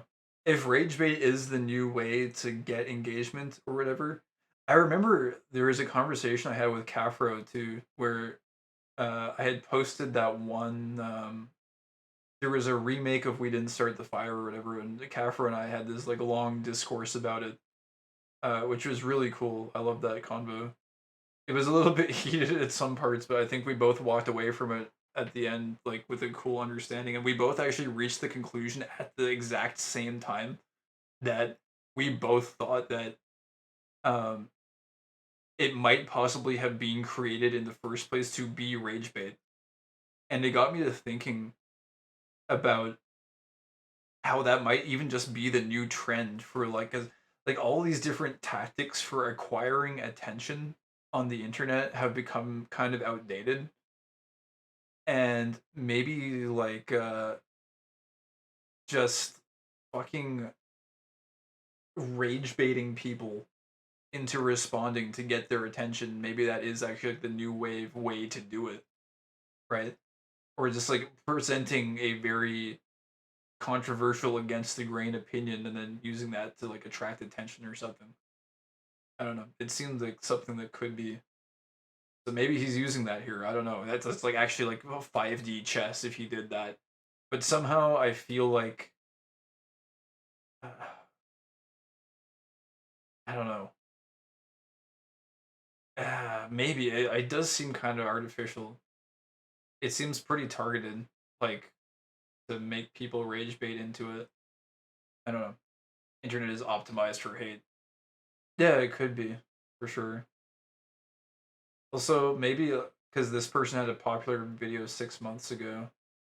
I don't know. Maybe I don't know what these bigger creators do and what tactics they use, but maybe he like targeted this creator also to like tap into their large audience to like maybe piss off some of this person's audience so that they would attract attention towards his audience. Like I don't know. I don't know what kind of 5D chess these guys are playing. Maybe that all of that has something to do with it. Anyways, I sincerely disagree with like most of what he said in that video, especially the part about this being about being nostalgia for haircuts in the 90s. I think that was probably the most arrogant comment I've ever heard someone say. But anyways, he's a career YouTube. Doesn't take too much guesswork to know why he did it like that. It's called Griftonomics. Yeah, I guess so. I don't really watch a lot of videos like that. I rarely actually go on like long internet binges like this. It's very rare.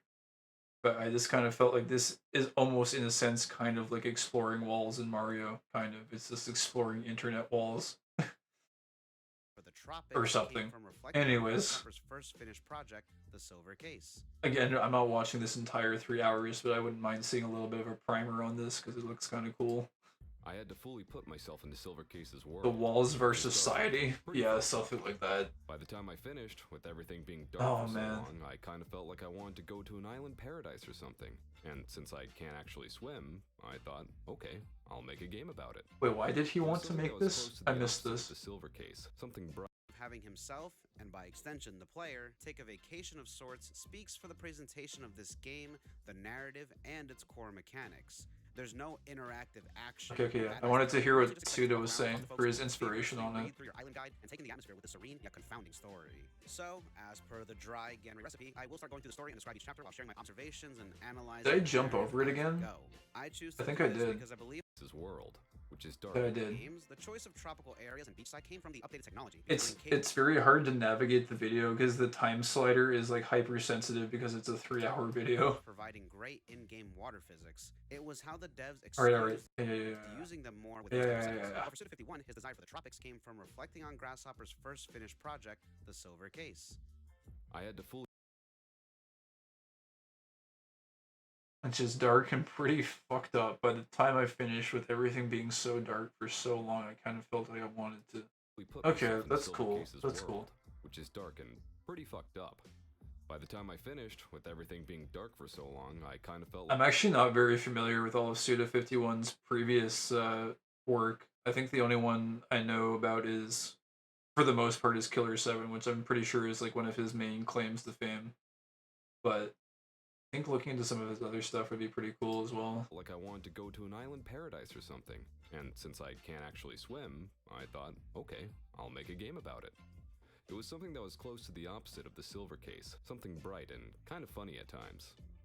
I think this mentality of having himself, and by extension the player, take a vacation of sorts speaks for the presentation of this game, the narrative, and its core mechanics. There's no interactive action, no bad guys to kill. You're mostly just expected to walk around, talk to folks, feverishly read through your island guide, and take in the atmosphere with this serene yet confounding story. So, as per the dry Genry recipe, I will start going through the story and describe each chapter while sharing my observations and analyzing the narrative as we go. I choose to do this because I believe the pink alligator. It's there. Oh, wait. So that was like fan art of it. I thought it was just so random before. I thought it was just like an aesthetic thing. I see. So this might actually be a character in the game. Pink gator. Yeah. Dude, I love this friggin' image. I don't know if I've ever quite seen a face like this before with this expression. It's so unique. People tend to leave Pink this gator game friend. severely confused. So perhaps if we look through the story and lay everything out flat, it'll be easier to comprehend, right? This also won't be as heavy as the Silver Case, so we should be able to have a lot more fun. I'll do my best not to be too descriptive. After all, I expect everyone watching to have actually played through Flower, Sun, and Rain at least once. Not just so you can take the story fresh on your own, but also because it's really funny.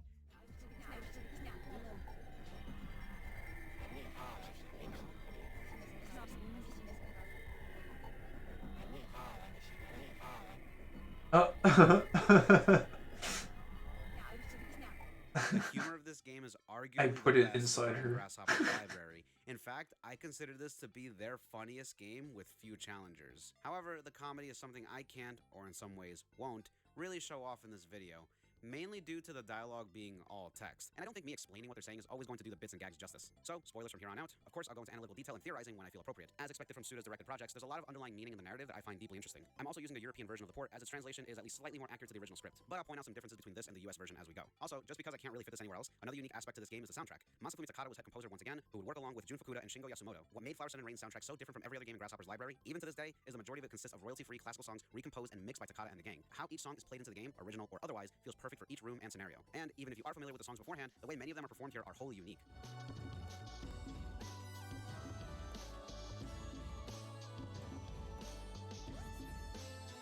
Oh yeah, this is really good. Holy shit. Yeah, this sounds like a really cool... maybe I need to play this or something. What a cool OST to go with those environments. Royalty-free songs as we analyze the story. It's really But nice. I'll warn you now, I'm not a music expert. Speaking purely on vibes, folks. And I'm opting for the original versions. This is legit. Dude, do you want to... Oh my god. Yesterday with the rest to listen? I think I'm gonna have to. Yeah, this is really cool. I really just like that one track where it was like Luna whatever. It like encapsulated like a quiet Moonlit Night or whatever. It's really cool. I might have to give this a watch too, even if it has spoilers, because I don't know if I will actually play this, but maybe getting a PS2, a legitimate PS2, downloading a legitimate PS2 would be kind of cool, because I never owned a PS1 or a PS2. I was always an N64 kid, and then during the branch between GameCube and Xbox and PlayStation, I ended up getting an Xbox. Well, my parents ended up getting me an Xbox, so I ended up missing out a lot on the uh, the PlayStation library of stuff. So it might be kind of cool to go like explore some of those. I've always kind of felt like a part of my gamer diet was never fully rounded out because there's so many cool titles on PlayStation I never got to experience, and that I've never even heard of, like this, for example. So I don't know. Maybe there's something I should do. Maybe that could be something to explore after we're done, like exploring Mario Castle or something. I don't know. PS2 had a trillion games, such a robust library. Yeah, I don't know. I'm gonna have to go maybe like look at some of them, I think. He was mentioning uh musical expertise. I came across I'm an F-Zero head, you know this. I came across this uh soundtrack. Don't forget to play Rad too. Never even heard of it. And what is this? I don't think this is a thing, is it? RAD? Is it on? What is this? Wait a minute. Google users. Rad on Steam. What is this? Action roguelike? I don't think this is what you're referring to. Robotic alchemic drive. Wait, did it not?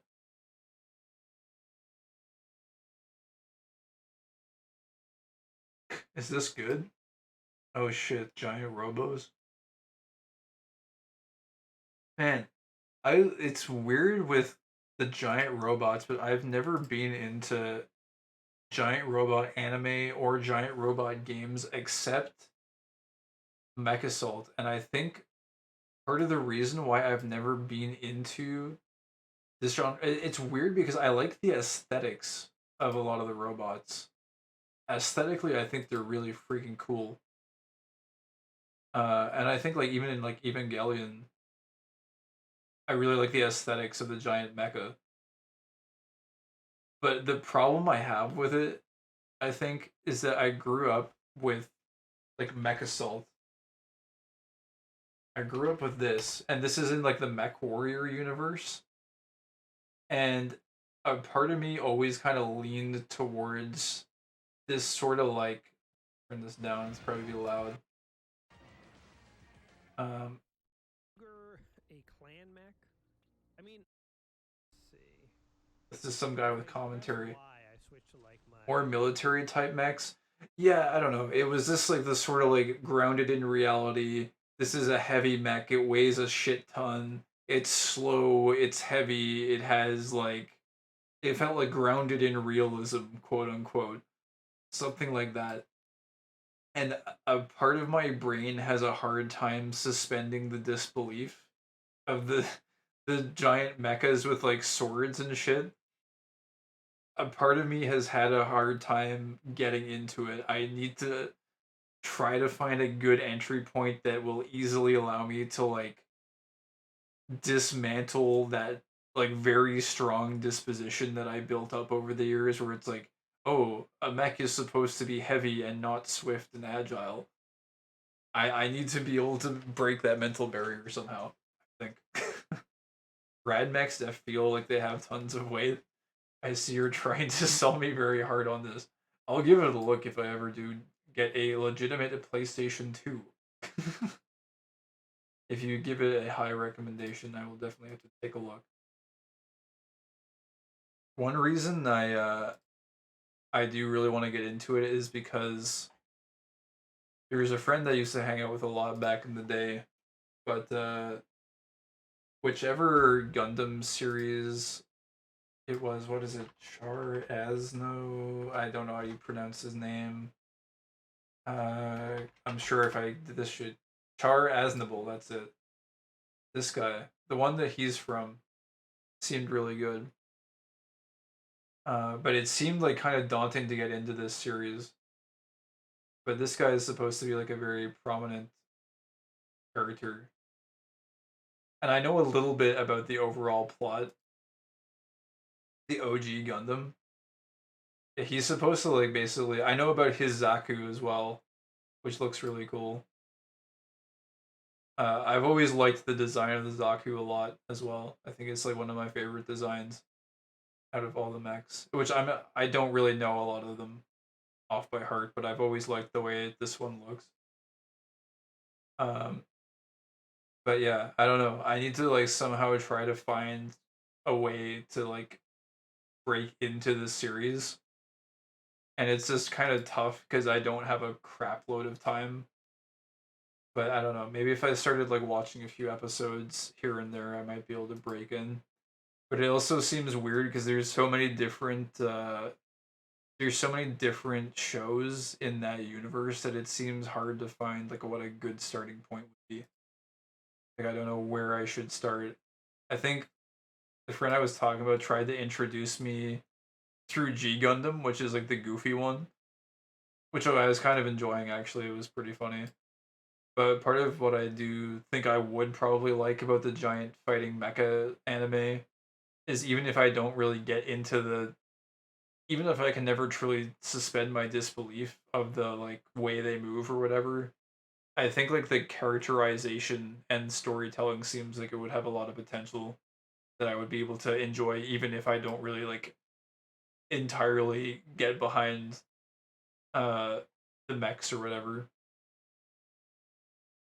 But I like the aesthetics of giant mechs. I think they always look freaking cool. It's just when they move too fast and or if it's like fast-paced sword combat or something that my mind has always been like, but no, that's not mech assault. That's not heavy mecha. I have a bad brain barrier. I have like boomer brain for this particular genre. It's bad. I need to break it down. His custom Zaku that goes toe to toe with the Gundam. Yeah, I've heard that with Gundam, you can either go chronologically or just with whatever series looks cool to you. I always latch onto with Mecha. It just draws in everyone ranging from autists to Fujos. Yeah, it's weird because I could see autists getting fixated on it. For me, it was always tanks I got fixated on. It's everything related to tanks, old World War II tanks, which again are sort of like grounded in like how do you do it for the Tiger? It's like Panzer Kampfwagen Aus FH. I think I still. Oh, that's for the Panzer IV. Oh, Panzer Kampfwagen. I know it's 6. I thought it was Aus FH. For what was it? Oh God. It's a very popular German manufacturer, and I'm totally blanking on it. There's Porsche. Also, P is for like the Porsche one. What was the H one? Like Hetzel or something? I forget his name. Fuck. I'm sure it would be right here. Uh, Henschel. That's it. Forgot his name. Stug Chan. Hell yeah, Stug is really cool. Assault gun.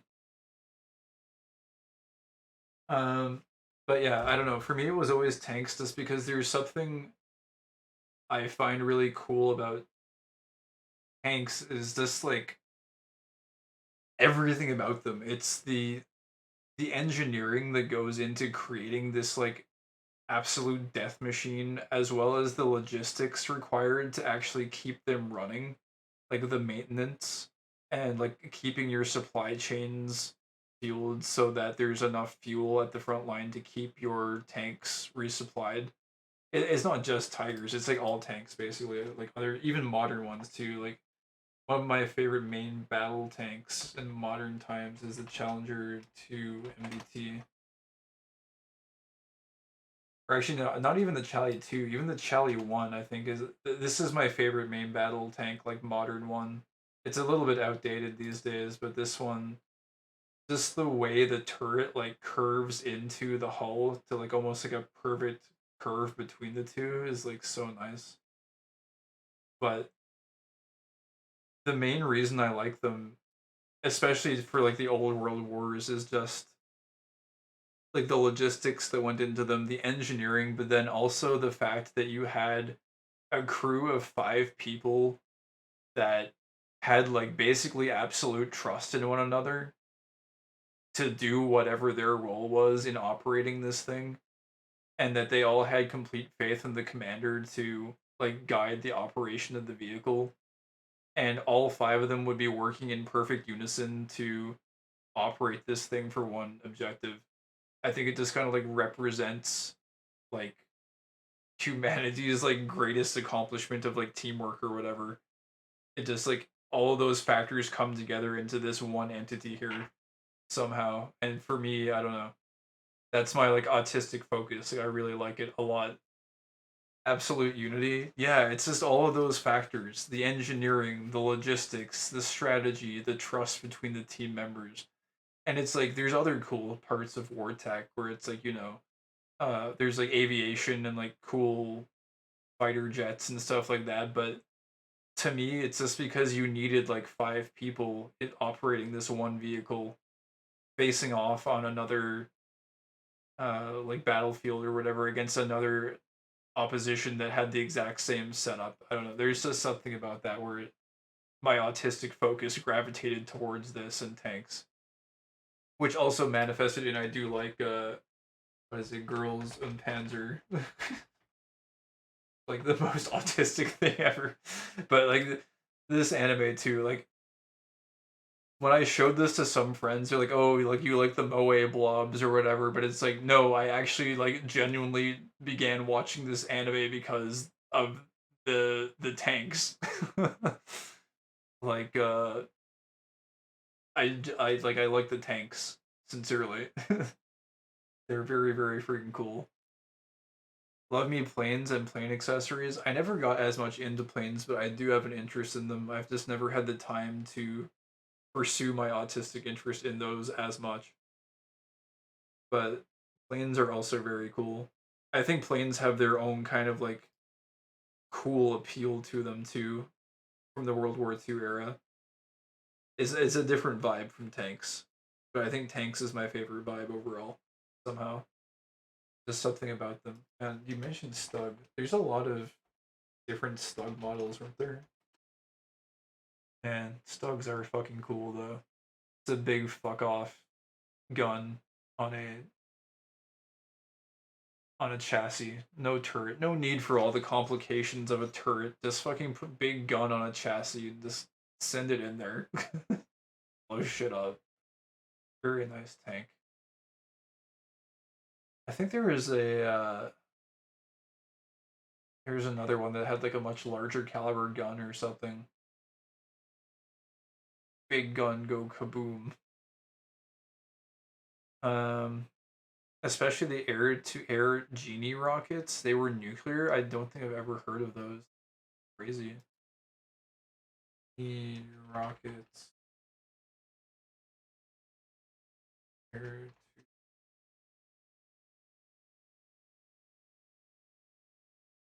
Is it more modern or is that in like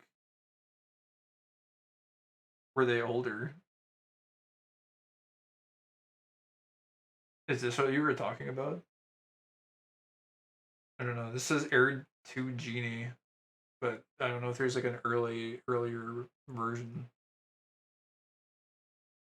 Those are awesome. They basically wanted to shoot nukes at incoming air fleets of Soviet bombers. I mean, yeah, I guess that would make sense if you want to get rid of an entire their Cold War era weapons. Oh, I see, I see. My knowledge of Cold War era stuff is not really that high. I played a lot of World of Tanks and War Thunder with the sole intent of like unlocking a lot of old World War II stuff. For me, I don't know. There's just something about World War II that I really like. It was just it wasn't over technological. It was still sort of gritty, but there was like some tech getting involved in it that just makes it kind of like cool to study for me. Uh, yeah, I don't know. They were dumbfired too, no locks or anything. Oh my god. Cold War era weapons. I'm trying to think. There was some cool like Cold War era MBTs. I'm just gonna start going on autistic friggin' tank rants if I get into it too much though. It was like the one comment I made on that one soundtrack you linked though, where it was like the what was it, T70 Japanese MBT. I think it was T70. Is it T? No, well it's I think it was supposed to be Type 70 Japanese. Maybe it wasn't classified as an MBT at that point. But otherwise, I'm pretty sure it should have been. Wasn't even. Oh yeah, it might have been 74. I forget. Yeah, this. There were these like big fucking optical things added to like all of the Cold War tanks. It was an era that built the foundations for basically everything going forward. Yeah, kind of. I mean, I think what was kind of beautiful, well, World War II was freaking disgusting. Like war is just gross, and we just have the luxury of being able to look back at it from a historical point of view. But I think the part that was kind of interesting from just looking at it from a technological perspective was all the different nations had like different doctrines when it came towards like how they manufactured their shit. And it's like if you look like German engineering was always about like make the most sophisticated, like most efficient, best possible design at like no matter the cost. Which is why like the Tiger was so cool because when this thing rolled out in 1943, I think it was completely unmatched. Like nothing could even come close to this thing. The Allies had nothing they could do against this tank. This thing was like absolute peak. It was Kino tank basically. But it was interesting because there were different like if you look at the T-74 or T-34, sorry, T-34 I don't know, World War II, I'm sure that will yeah, this was a Russian doctrine where the Russian doctrine and approach towards a tank was give it a gun that is big enough uh, to penetrate the enemy's armor, make it as cheaply as you possibly can, and mass produce a shit ton of them. And just like throw as many of them as possible at the enemy, and eventually you'll win. Just throw bodies at them was basically the Russian doctrine with this tank. And also make it as easy to perform maintenance on it as possible. And if you like hear about like the different like if you hear about German crews that had to do maintenance on a Tiger, they fucking hated it because it was a pain in the ass to maintain and upkeep because it was so sophisticated and certain parts of it would like break down all the time that it was a fucking pain in the ass. So even though it was a monster when it was working, it was a pain in the ass to maintain. But if you hear about Russian crews that talked about working on a T-34, it was super easy to maintain and all the parts were very easily accessible and it was very easy to work on. Not to mention, because there were so many carcasses of these tanks lying around everywhere, it was very easy to find spare components to like salvage off of a broken down T-34 and go attach it to another one. So that was another thing that kind of contributed to that whole thing. But then there were other doctrines too, where it's like you look at Britain, for example, and you look at something like I don't know the Churchill tank. the British doctrine towards tank manufacturing was always high defense, keep the crew members inside safe at all costs, and don't let anything break the armor no matter what. The T tank, yeah. And well, it's funny because it's in Girls and Panzer, yeah, they drink tea inside the tank. But it's funny because it's that it perfectly encapsulates what you could basically do inside a Churchill because this thing's armor is so fucking thick that like nothing's ever gonna break it. And I don't know, there's other doctrines too. Like the US had their sort of like overall offensive doctrine towards manufacturing. The U.S. doctrine is kind of similar to the Russian one in some sense, but it's a little bit less like balls to the wall. The U.S. doctrine is a little bit more well rounded. Is less like throw bodies at the wall. But anyways, I just think it was neat because they had all these doctrines that were very very accentuated in World War II. And then what happened in during the Cold War was all of the designs kind of converged. And if you look at like T-70 Russian MBT, or I forget what they're actually. No, this is not right. Uh, I forget. It's T. Isn't like a T-89. It's always a T something. Fucking Russian shit. Yeah, T-89 something. I think this is actually too late. It might just be a T-80. T-70? I forget. Their naming convention is stupid. It's always a T something. Let me just do Russian MBT Cold War. Should come up with something. Oh yeah, T-55. Okay, fuck. But you'll notice it's like a circular turret, and then it goes into a hull.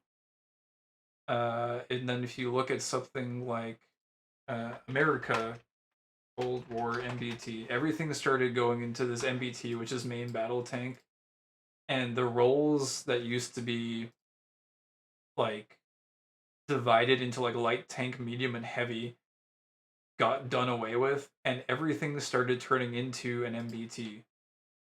And you'll notice here again, it's just like rounded turret and just like a very kind of generic sloped hull, very much like this one, very much like I don't know if it's still up, but like Japanese D type 74 Cold War, whatever. Yeah, it's like rounded turret and then like this. They all basically look the same, right? The multi-role tanks, yeah, just MBT.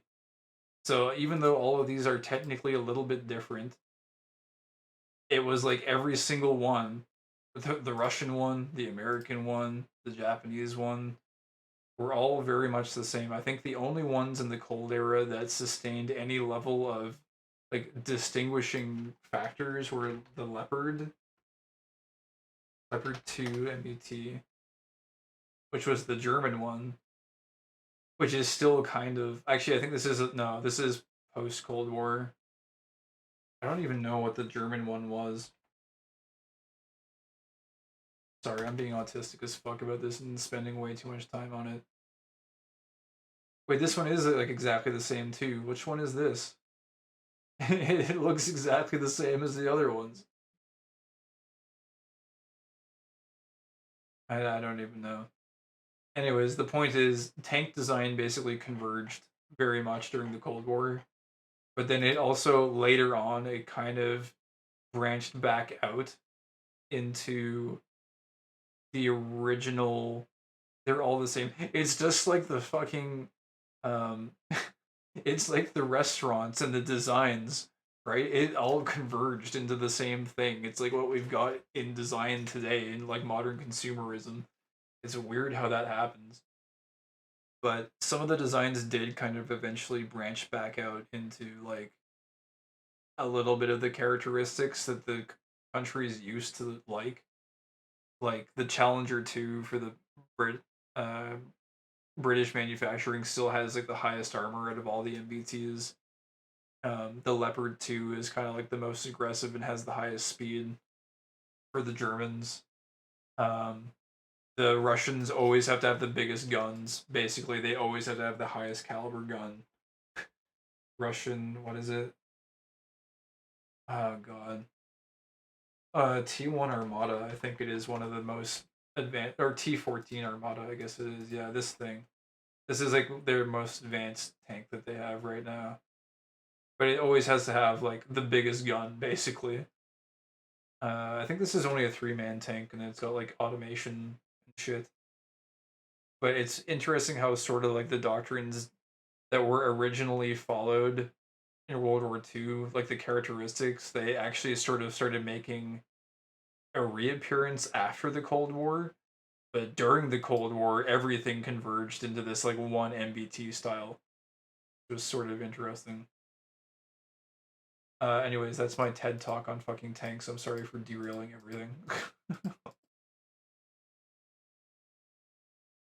For some reason, I have all of this to say that that's the most long-winded way of me saying I understand how someone could potentially have an autistic interest in giant robots, because there's a lot of interesting components about them. And I think in all the lore building that they do across all the series, I'm sure that there's some very interesting design philosophies that probably take place as well.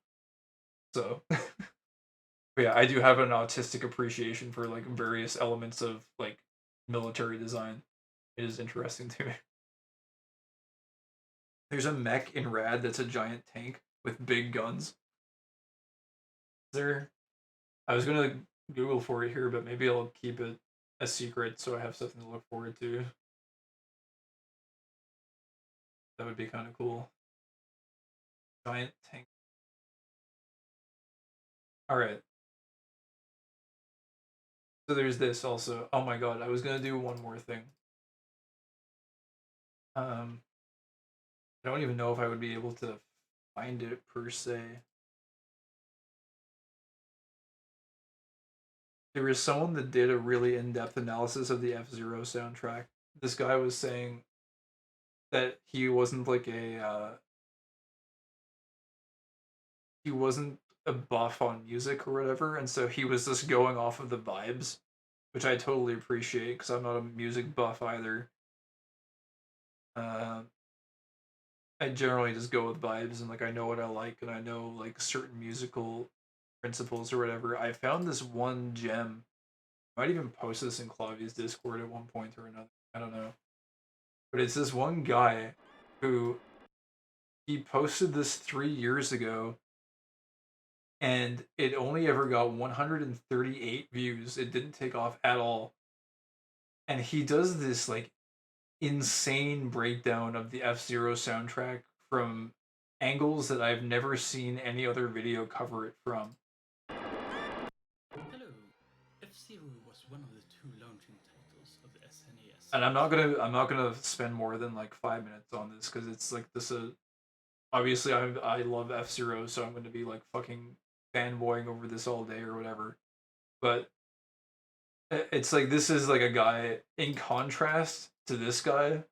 This guy is like a music buff who like dismantled the soundtrack in ways that I never even like. He basically revealed parts of the soundtrack that I never even knew existed.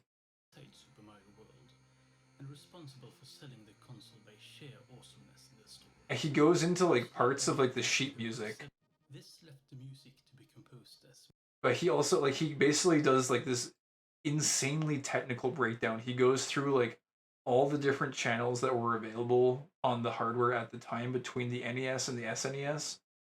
And then he goes through like sheet music of all the different scores. He does like breakdowns of like how much of each component of each channel is utilized.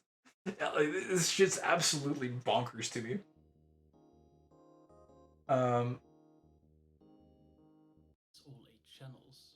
Rather, all gameplay music was written in 5 channels, leaving channel 6 to 8 for sound effects.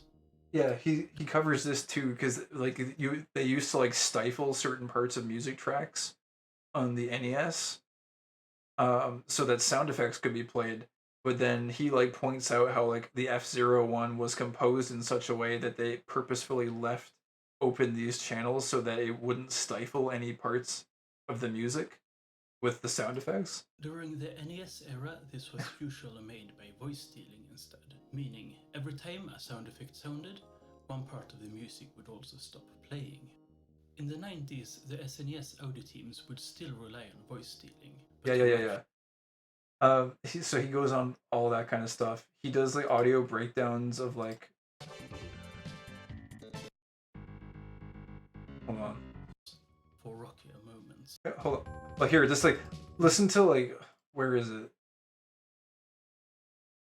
He like has these like technical terms for like every element of the sheet music that I like don't even know what they are. He like references like stingers and shit. Number for a soundtrack with only 13 songs and 3 stingers. But what was remarkable was the number of similar samples. Let's take. He goes into a breakdown of the samples that are used on each of the channels. Like, I don't even know where the fuck he got this data.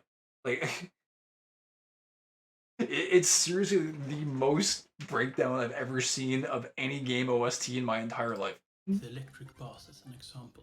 We have the regular bass sample. And he illustrates where these samples are used like throughout different parts. He's a full audio engineer? Yeah, it's insane. We have the harpsichord woken up on the wrong side bass for rockier moments.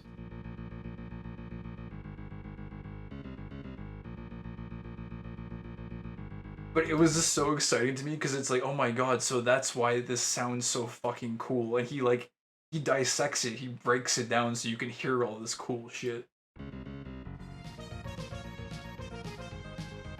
Because you'll notice how he isolated that one bass part there. It gets kind of muffled a little bit when you layer everything else on top, but when you isolate it... God, that's a mean-ass bass line. But you can barely hear that shit underneath everything else that's layered on top of it. Oh, man. Then there are the funkier bass sound.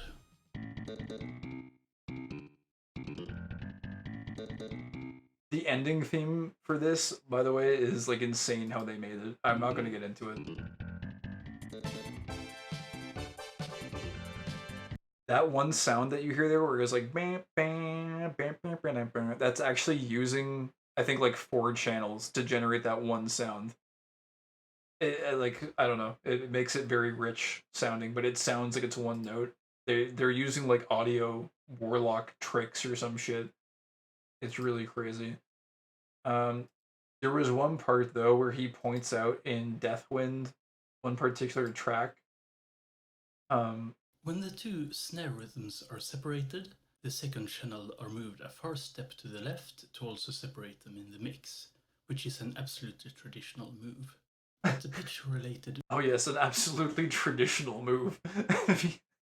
It's like this guy like actually has like he's a full-on like scholar of like all musical arts. And I'm not even like making fun of it. It actually sounds like he's genuinely like the master of like music. Like he goes into something, I think it's around here though, where he like breaks down the stereo usage. Because there's stereo notes on the Super Nintendo, and he goes into a breakdown. I'm gonna start using absolutely traditional. Yeah, it just makes it sound like you should be acquainted with this level of knowledge, and you should have like decades worth of knowledge and expertise under your belt. And so, of course, this is just absolutely traditional, right? I think it's a good alternative to like classic. Like if you just instead of saying classic, you just say absolutely traditional. Like it's good. It's a feeling of accented and unaccented beats. And from now on, we take all the examples in half tempo. Half tempo. His accent just adds to it. I have a deep respect for this guy for putting this video together though. He sounds just like a classical, like high class, highbrow musical reviewer, though. Where is it? Where does it?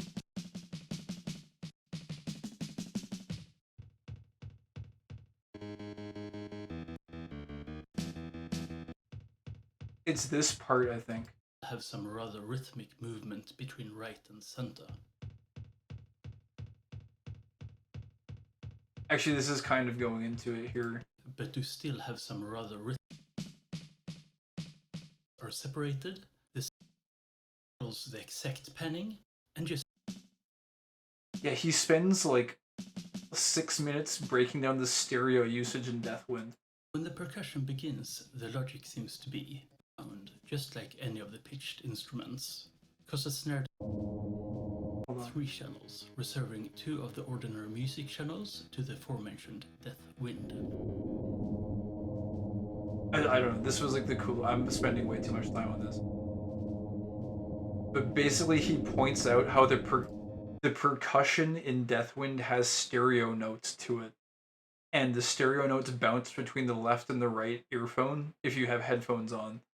And he somehow was able to like of those 3 channels, point this out. 2 goes to the percussion. Hold on, I'll speed through it. First, the snare samples are transposed around, just like any of the pitched instruments. Because the snare doesn't have much of a tone, the pitch never gets that specific. It just becomes brighter and darker snares, no melodies.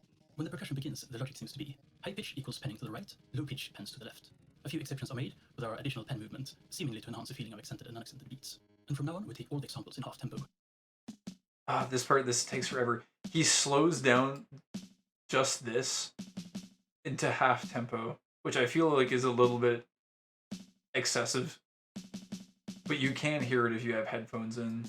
But anyway. The second snare doubles a second lower, meaning a couple of degrees to the left. This models the exact panning and just gives a sense of the movement. But I thought it was crazy how he broke down the percussion, just the percussion of Deathwind. But he somehow picked out that there were stereo notes in this percussion. And if you listen to this breakdown, which you don't have to do now because I'm talking like an idiot. Are separated, the second channel are moved a far step to the left to also separate them in the mix, which is an absolutely traditional move. But the pitch-related movement remains. Absolutely traditional. This, you can actually probably even hear it this now.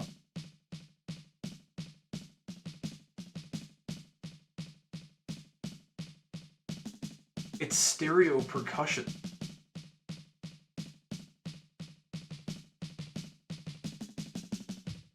The toms, of course, are moving from right to left and then back when fills are made.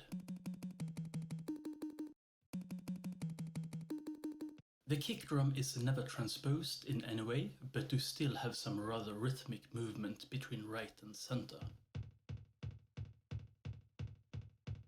And when you take all of these components and all of these stereo bits put together and you re-listen to the full track, this in full tempo takes away most of these details. Yeah. Especially when the Deathwind is on. And what is left is to me a sense of movement and wonderful chaos.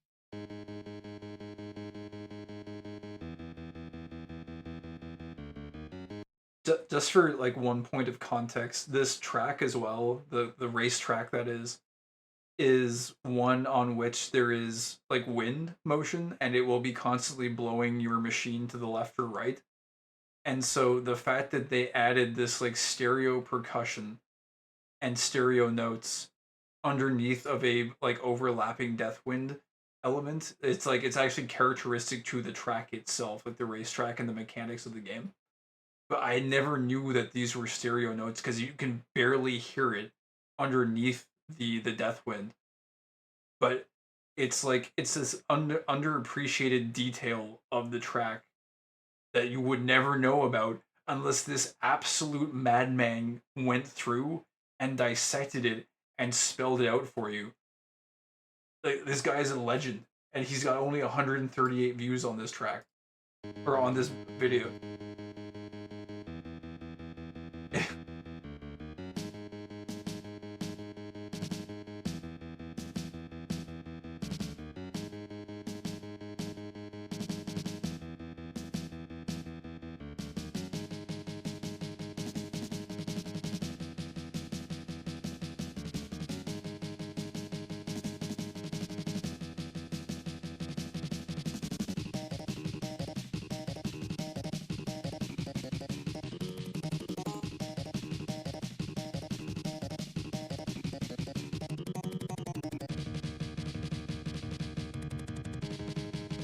I don't know. And then just like listening to it again was just like, holy shit. I never knew that this track had that much complexity to it. It was actually one of my like, I liked the track, but it was one that I think I like greatly underappreciated because when you actually play it, there's this like there's a wind sound effect on top of it the whole time. We'll just here. Actually, there's two things on top of it. There's the whirring of the machine, which is extremely loud, and then there's also this kind of like whir, and that's supposed to be like the wind that's blowing. And so when you get deeper in,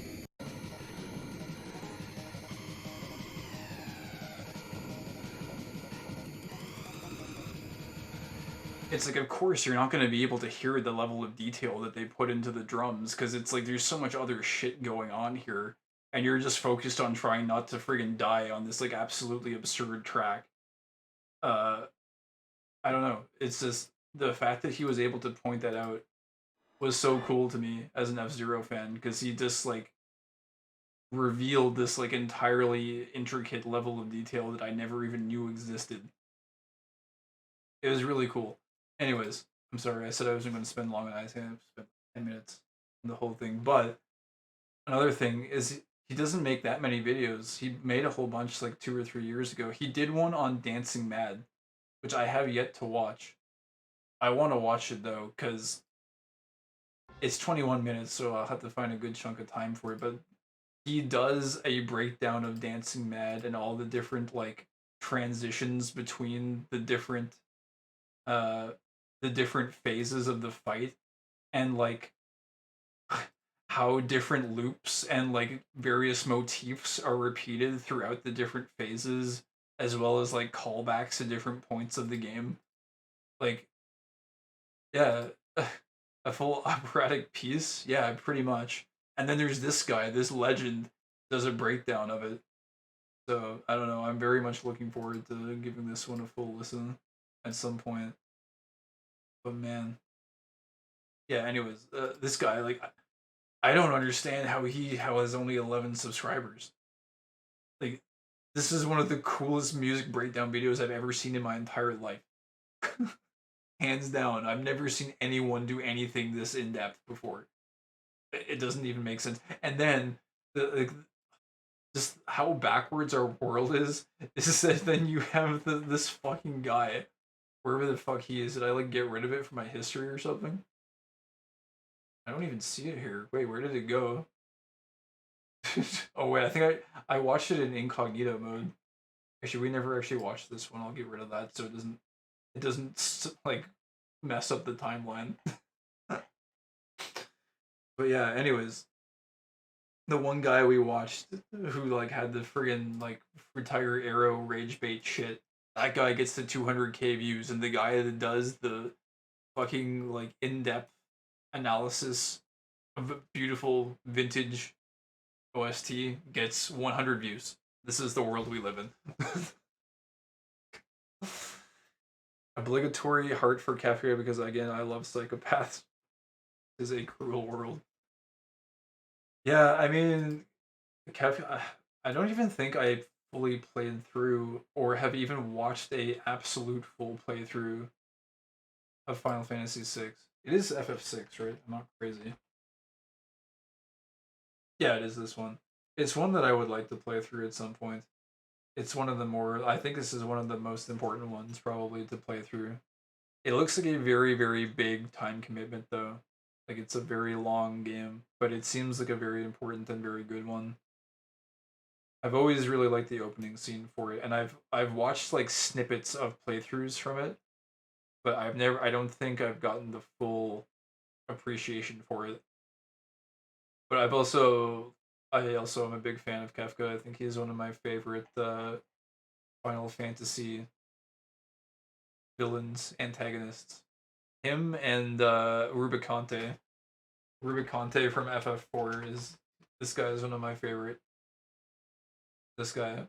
I love the honorable villain trope or whatever or the villain that like wants to have a fair fight. Like he'll heal you before the fight so that you can be at full power and like meet him at your best or whatever. I fucking love that shit. I love that shit in like RPGs. It's probably one of my favorite tropes. They brought them to Final Fantasy 14. It was rad. I saw a glimpse of him there and it made me want to go play it because I want to go see Rubicante in Final Fantasy 14. This guy is one of my favorites, man. He's so fucking cool.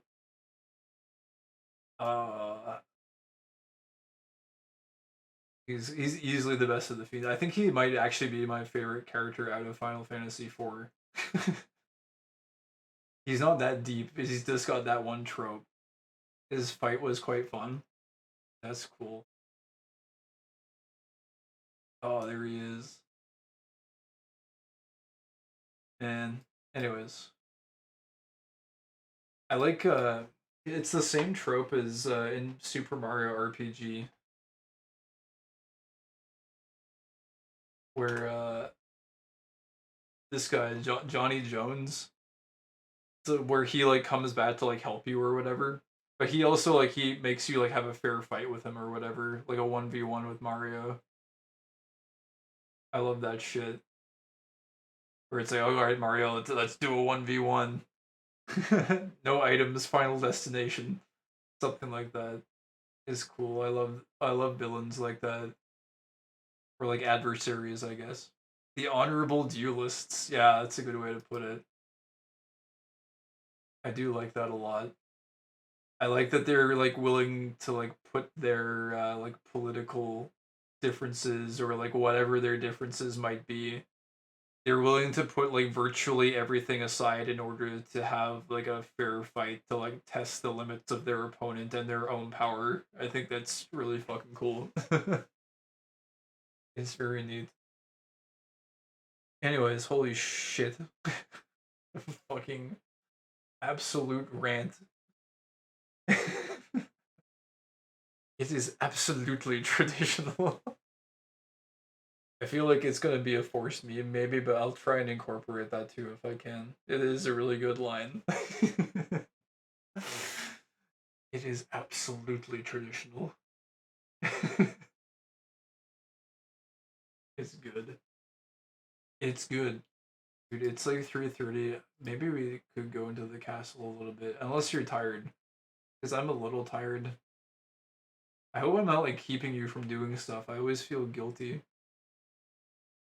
Because when I stream for so long, I feel like I'm holding you in the like the viewer prison or some shit.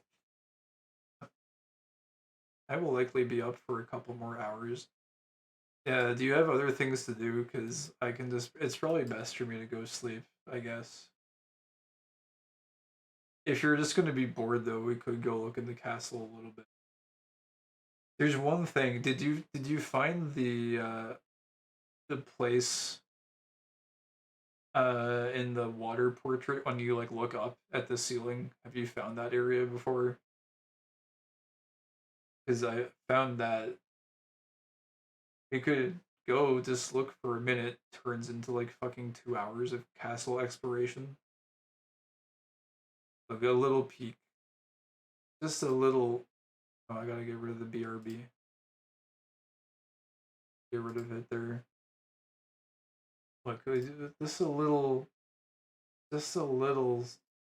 You're just peeling back the cover a little bit. Let me make sure that the controller is actually set up and it didn't invert everything. Oh, it did. It reversed my A and B buttons. Oh, we can fix it really quick. 800 stars later. Yeah, something like that. Ding. Okay, we're doing it. What a YouTube binge, though. That was fun, though. I had fun.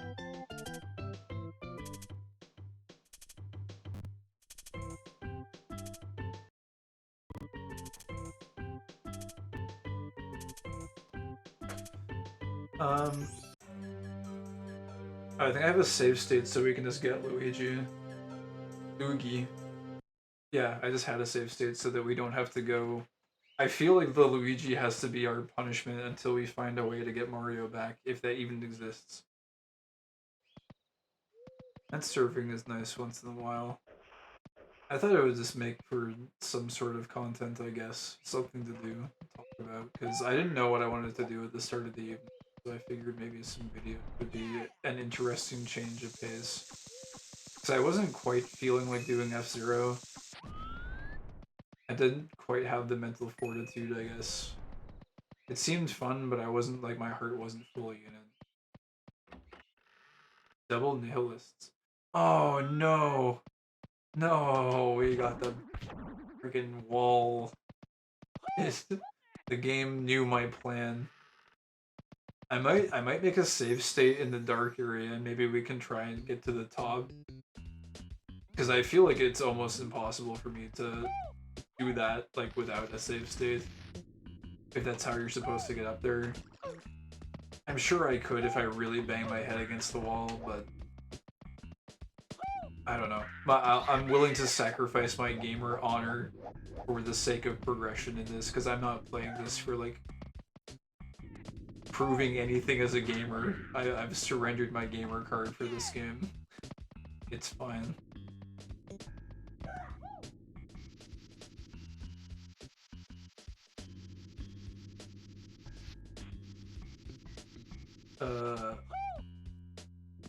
Oh no.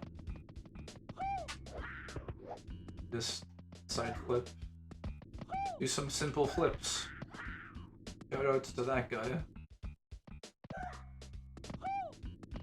Here, we'll do a save state before we grab the star, I guess.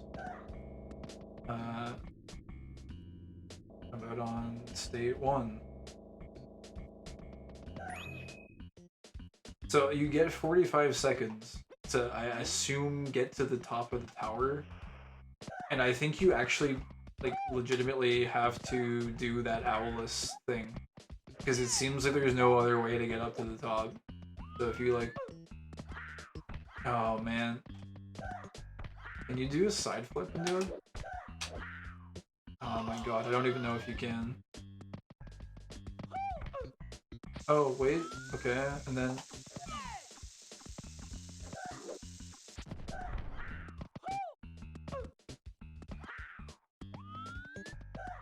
Oh my god, I screwed it up. Can you? Okay.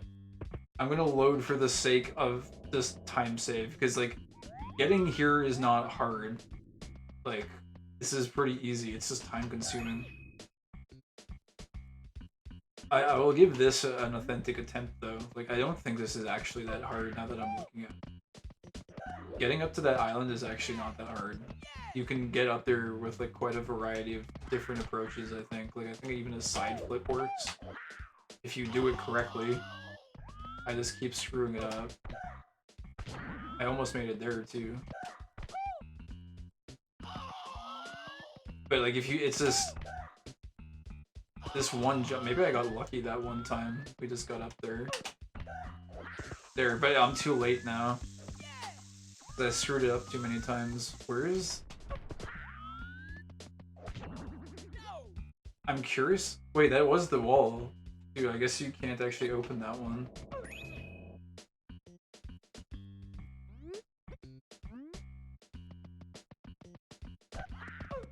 Anyways, the most time-consuming part about this, I think, would be getting the... oh my god, please just jump. What are you doing? Why is it that a timer makes you, like, instantaneously start just, like, doing stupid things that you shouldn't be doing? It's gotta be far over to the right here. There, okay, that's like that. Oh my god. Well, this has already failed. There's no elevator here either. It's so weird. Alright, we'll try again. Sleep, you dead.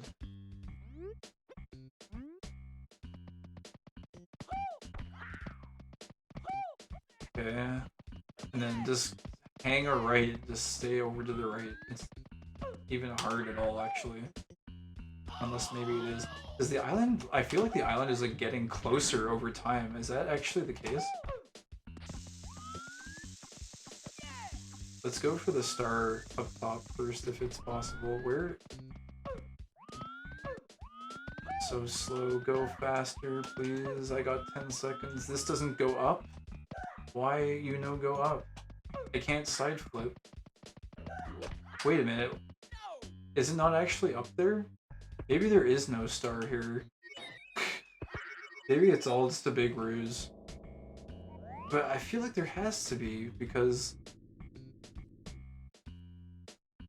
otherwise how are you supposed to get out of this loop? Maybe it's not at the top of the tower, maybe it's somewhere else.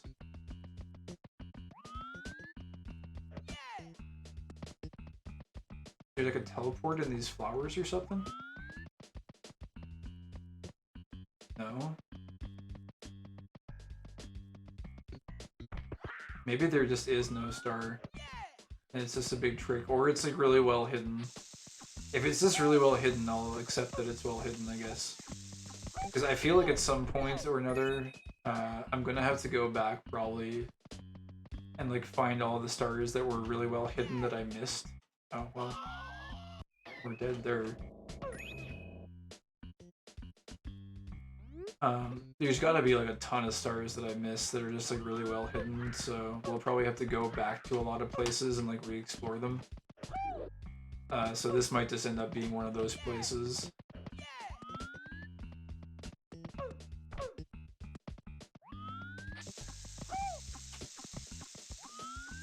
Is there... It's not in the cage. I don't think you can get up there.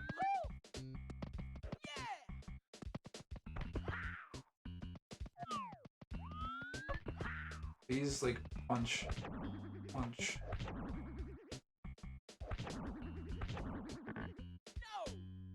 No, it wasn't there. A hassle keeping track of all the stars. There is a star tracker for Parallel Launcher that's like keeping track of things, but also it's just like the stage names are like really weird, and I feel like it will be very hard to go back and actually know what stages you need to look at. Probably not something that's easy to do. And this part of the stage is just entirely missing.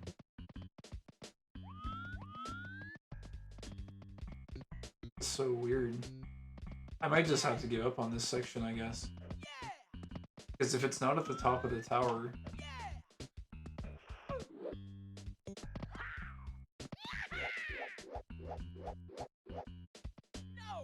No! Okay, let me look one more time. Let me look in the cannon. And I want to check the teleport area as well. Just to see.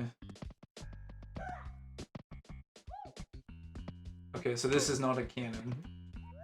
Is there anything down there? No, this is just a nothing.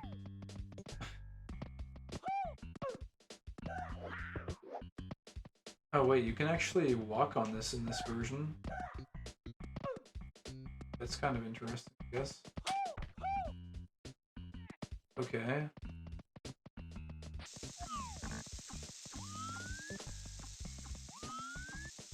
Wait, can we... Wait a second, is there something down there? That looks like a different part of the stage. Unless I'm crazy.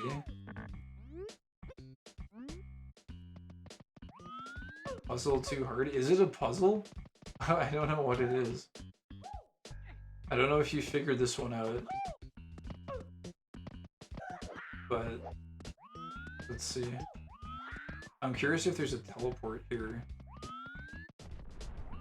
No, no teleport. I have not? Oh. I thought you had said at one point, or like made a reference that maybe you had. But if not, then oh god. Maybe I am just like banging my head against the wall for something that doesn't actually exist. Because we've made it to the top of that tower and there's nothing there. There doesn't seem to be anything anywhere. Maybe this is like actually just here to like... There's just a timer to instill panic or whatever. But you can't actually complete the objective no matter what you do, and that's the whole point. Here, let me the save state here. We lost a little bit of time. Surely, like, you can't actually... Oh god. You're not ever doing Owlist to get up there. It's, like, not happening.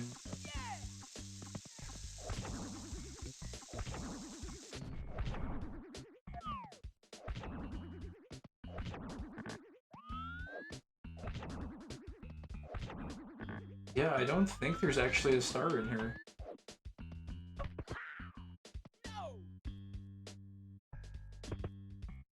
We talked about a looping fortress, but I might have been thinking about a different level.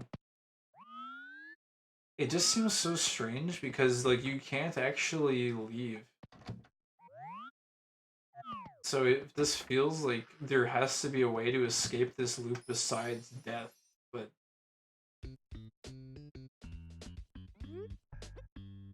Maybe there just isn't a way. Maybe you just have to die. Or something. Or maybe it's like... There's an RNG chance that it teleports you somewhere else when you get the star. I don't know. The game over chamber. Yeah, I mean, maybe. That's what it's seeming like. Because there really doesn't seem to be any way.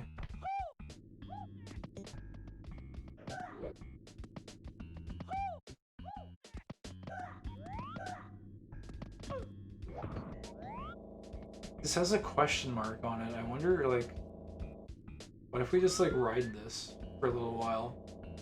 Why does this have a question mark on it?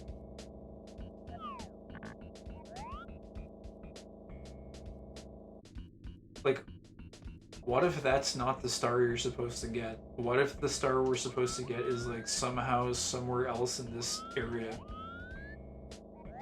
Could it be? I don't know.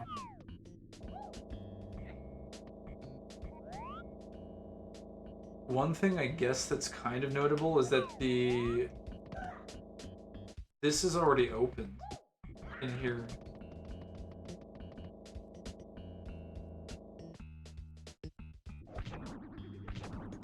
Which is, like, I don't know.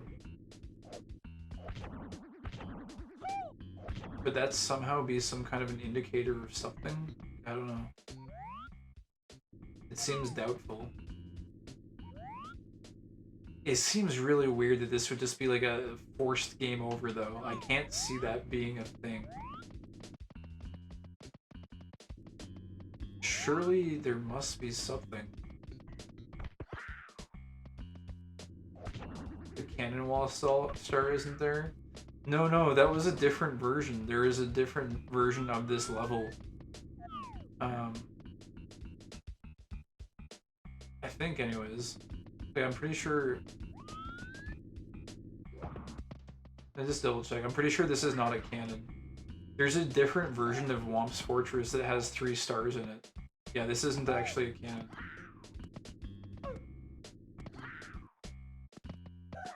I don't know. Let me... I think we just have to accept our fate here, to be honest. It's weird that there's bomb-oms, though. Why are there bomb-oms?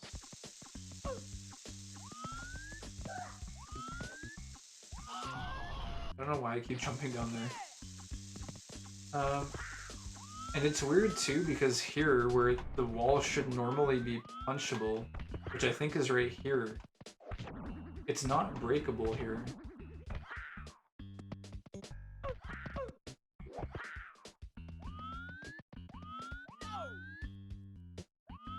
Let me just make sure that there's not something I'm missing up top.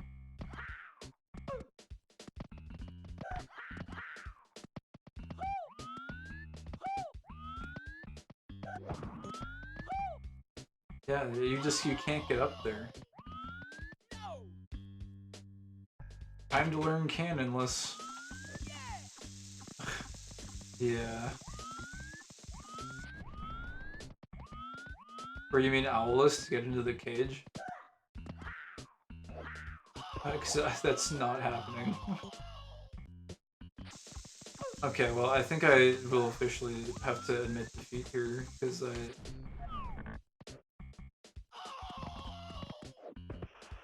Wait a sec, wait. Is this... What is down here? So there's this area. Was it here? Here, wait a second. This doesn't actually... Wait a second, where is this? Wait, there's something weird here, I think. So this... It's weird because you can actually walk on this. Which you can't ever normally do, and you can walk down to this area. There's no... I think there's no teleport here like there normally is. This is pretty slidey, but there's a part of it that's walkable that is not normally walkable.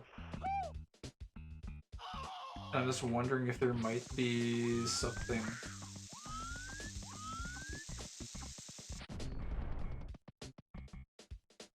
Doubt it though. This is just a waste of time. This should not be walkable normally, I think. But it's almost designed to make it easier to get over to, like, that side, over to this side. In some way. So could there be something over here?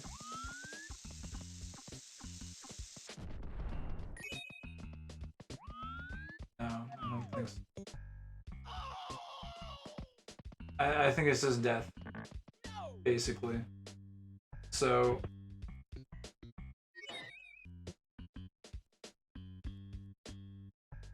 Oh, oops. Well, I guess we're taking... I guess game over is actually not even the worst. Because you get to stay as Luigi. The whole point I made the save state originally was to... Oh, that's right! Canonless. That's right, I forgot about that. I forgot about that star. If it even exists, the wall star. Yeah. I forgot that star existed. What if we just die here? Maybe if you die here, it brings you somewhere else. No?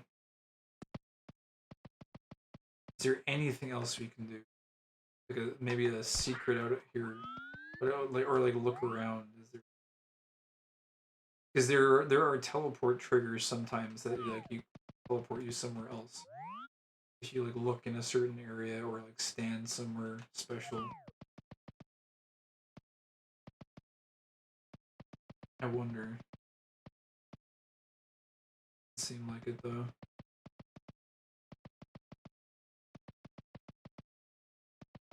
Because like basically going into the painting is his death. Okay, well, this is strange. I guess you just die if you go.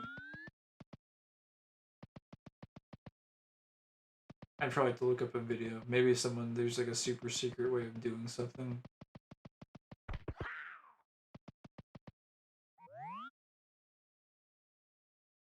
I don't think... Can we see anything like secret if we... It looks like actually there might be something there. There's like something weird there. What is that? It looks almost like it has letters. Does that say fuck? I actually see a CK and there's a U before it, or like an O. I swear to God that says fuck. Do you see that? I'm not crazy, right? Like F U C K. Is that just like leftover?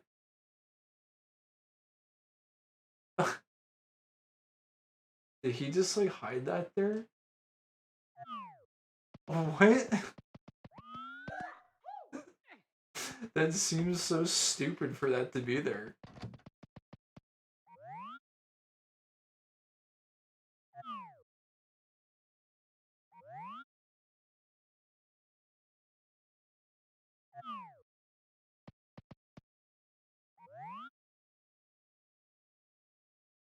I don't know if you can see it from this angle.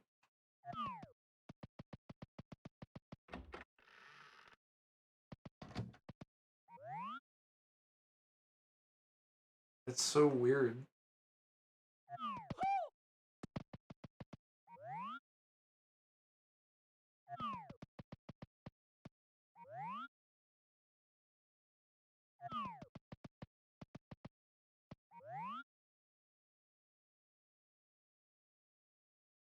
Where the heck did I even see it from? Was it here? Yeah, it's from here only, I think. Or like, maybe here. It says fuck. There's like basically no denying it. It says fuck. That's so stupid. It's the fuck room. Okay. Well. Alright then. I guess we take our game over. We're just burning unnecessary time now at this point. Wait. What if you like look around? Looking up. Teleport out? No. There's nothing. Okay. This is the gay baby jail of gay baby jails. It really is. Although this whole castle is basically the gay baby jail. Just can't. You can't escape. Yeah. Alright, well, I guess that is now dubbed the fuck room. Upon that discovery of that Xbox being there. Society is gay baby jail. Here's a more normal looking castle. Yeah, so I think it was yesterday, but I went through and did what I believe to be all the ones in here. Oh my god, wait! There's a teleport here too? I thought this was exclusive to the water room, but apparently you can get in there here from the lava room too. Okay. But yeah, no, I've been in here before. I just didn't know you could get here from the lava room as well, if you look up at the ceiling. But if you look up at the ceiling in the water room, you can also get here. And then you can come in here, and we've done some of the stages in here as well. We've done the left and the right areas of this land place castle area. Let me just make some save states for ourselves here, that we just have them available in case we need them. But yeah, so we've done those two to my knowledge.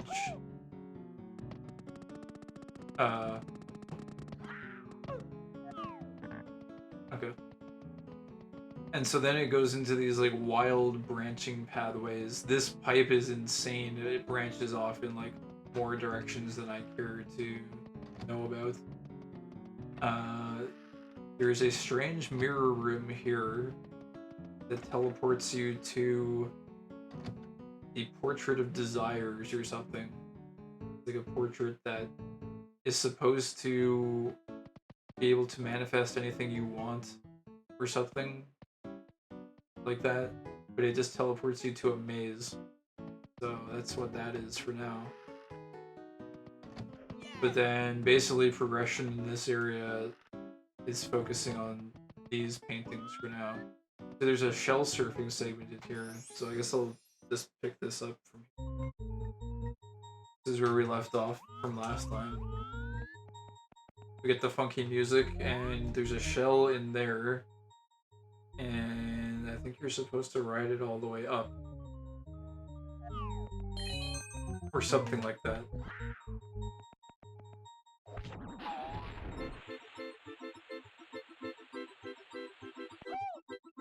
There's a nihilist bomb that is tired of being a nihilist, and I accidentally moved the joystick the wrong way. So that's unfortunate. But yeah, maybe we'll just grab this star and then we could maybe call it there. Because it is pretty late, and I think these areas are beginning to get a little bit more challenging in some sense as well. So probably good to like approach these with a fresh tank of energy. Oh my god, this is actually like difficult with the camera angle.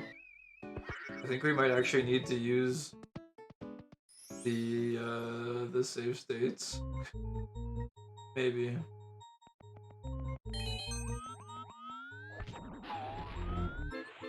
It's just really weird with the camera angle to get like the perfect direction. But maybe if we go like, oh my god, that almost killed me too. Okay, there we go actually. Careful. But what is... I wanted to know what was... Let's just go back here. I wanted to know what was over on the side. I got greedy. Be dead. Let me try it. Go like that. It's starting to require actual brain power other than castle mapping abilities. Yeah, it requires game skill, which I'm extremely deficient in.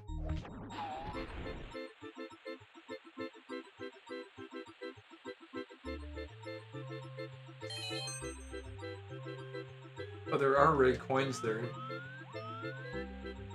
Well, okay.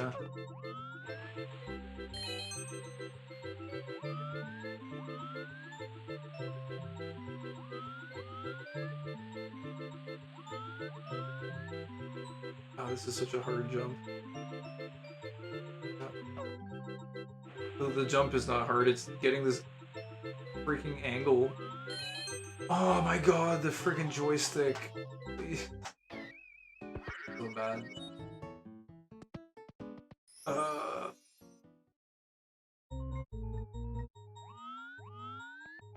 The combination of the joystick movement and the camera angle is pretty tricky here. Is the shell required? No. That's a question I probably should have asked much earlier. I think a part of me was actually thinking about it, but I was just like, surely it would be required, right? Yeah, this is a lot easier. I think you would get more gamer points if you used the shell, to be honest. It does look like the rainbows should require the shell, though, or something like special to cross them, but I guess you just don't.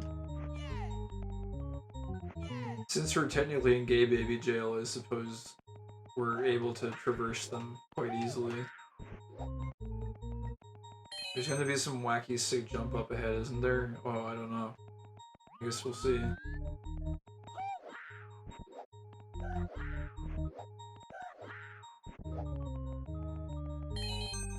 No, platforming. Look, we just...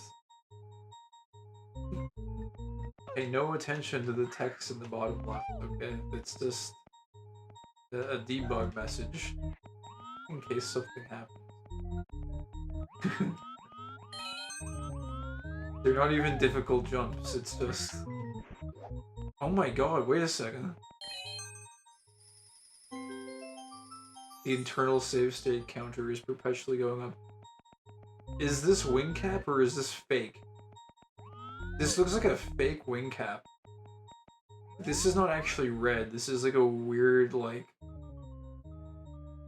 maroonish brown red. Is this gonna like do something weird? Is this like a bait? It's like, oh, there's a red block there, so surely this must be the wing cap, right? Yeah, like a burgundy. Oops, I didn't think that was actually gonna hit it.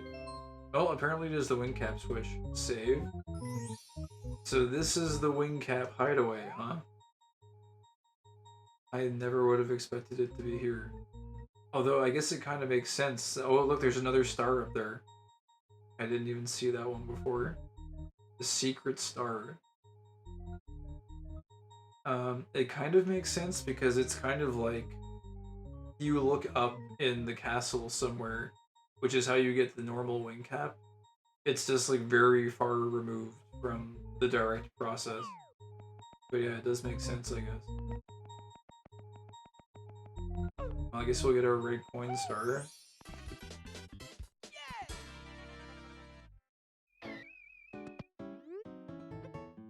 Our star.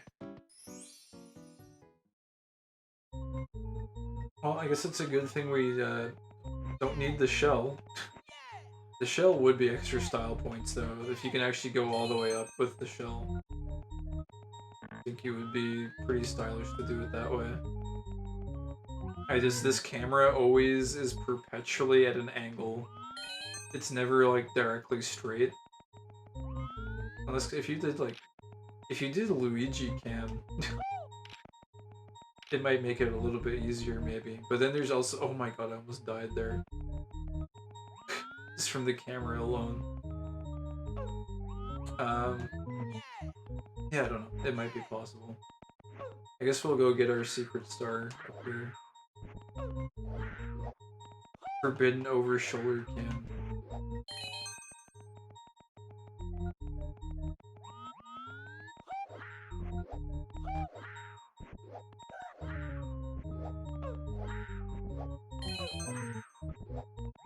Well, that's right, I didn't even save state, I redeemed myself, okay?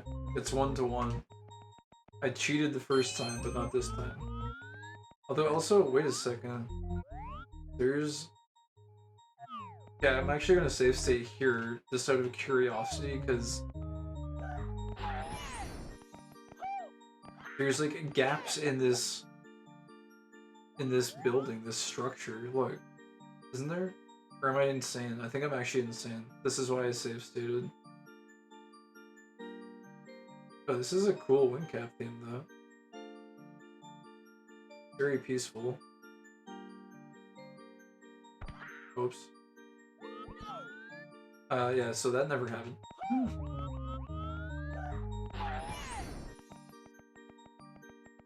Wait, is there anything?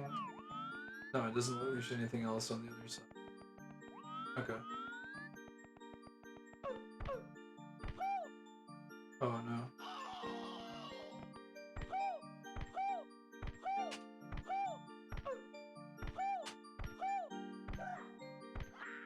Can we go higher?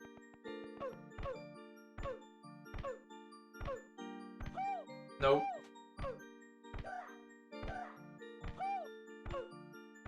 You got the wall kicks down though. How long does this wing cap last? I wonder if there's another star somewhere else in the stage. Like up in the clouds somewhere. This wing cap lasts a very long time. It's making me suspicious actually. Like what if we're supposed to like take off from here? Oh wait, it's wearing off. Hold on, I want to check. Just to see while we're up here. Oh god. Power loss.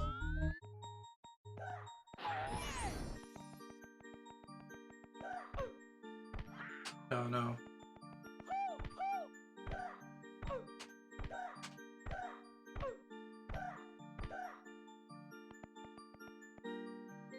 Save state there, and then what if we take off from here?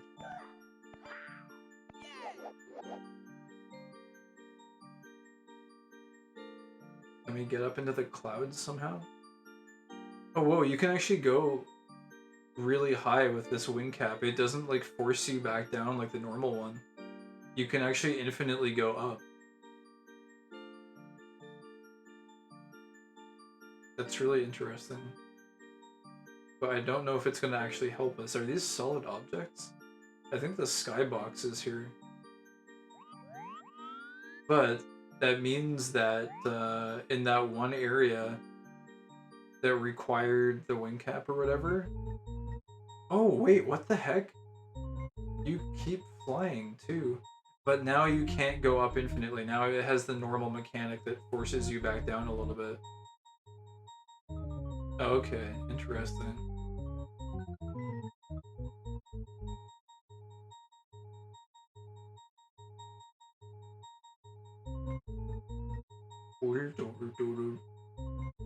Okay, well I don't think there's anything else up here.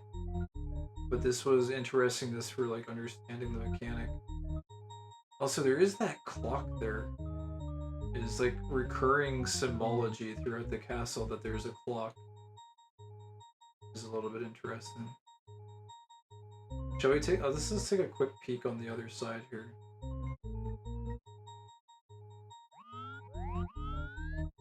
Just to see if there's like a secret, hyper secret star or something. No, it doesn't look like it. Okay, but yeah, that one area that we couldn't actually get up high enough before, the wing cap will solve that completely. Just due to the way it works in this particular hack. So that's really cool to know. And I think there's some other stages that have wing caps. So this will be quite helpful there. We'll take our start here. This one is even kind of secret by itself. Like, if you don't look up, you won't be able to see this one. I just think it's kind of weird that they give you a wing cap in there, though, because you don't actually really need it. I guess it's just to give you like a tutorial area for using the wing cap. Okay, I know I said I was gonna end, but we could just take a quick look at this one. What is this? This castle is exclusive to the show. It's connected to a variety of worlds, so open the doors ahead and get venturing. Uh-huh. We've heard that before. Test level, codename, course test. Just one quick look. There's like 50 stars in this course. No, it's a red coin one, of course. This, I get Minecraft vibes from this one too. I think it's because of the fence combined with the green grass and this particular stone texture in these like blocky formations. Makes me want to go back to those simple days. Man, those were college days too. Those weren't even like the simplest days. I remember, like, I met this one mechanic at college who I ended up hanging out a lot with. And he'd host like a little Minecraft server for us to play in his place. We'd go hang out there and just play Minecraft on his like private server. When it was back in like the early alpha days or whatever. Green cozy. And he smoked the weed for not because he was just like strictly a pothead or whatever, but he had a lot of pain in his hands from when he was working as a mechanic. And so he actually, part of why he was going to college was for a career change. He was an older guy too. It was like, he was older than most of us who were in there. He was super cool. He ended up being one of my best friends out of the lot. Unfortunately, I haven't talked to him in quite a while. But I think he's still doing well because he still posts stuff on LinkedIn, which is cool. I have to reach out to him sometime and see if he wants to meet up and hang out. But yeah, he would smoke the weed to like reduce the pain in his joints, basically. Older folks in college are over swell. He wasn't like ancient or anything, don't get me wrong. But it was like where everyone else was in like their early 20s or like mid 20s max. I think he was probably like in his 30s / mid 30s maybe. So he was a little bit older. You could tell he had some life experience. He was a really cool guy. He had a sick fucking car. Like, it was a coupe. It was a 2-door, and it was super low to the fucking ground. And I didn't know this at the time when I met him originally, but then once I found out he was a mechanic or whatever, and we started hanging out, he's like, yo, you should come back to my place sometime. We like hang out or whatever. I'm like, yeah, cool. That sounds alright. And I got to ride shotgun in his fucking coupe, and that thing was fucking killer. It's the coolest fucking car I've ever seen, man.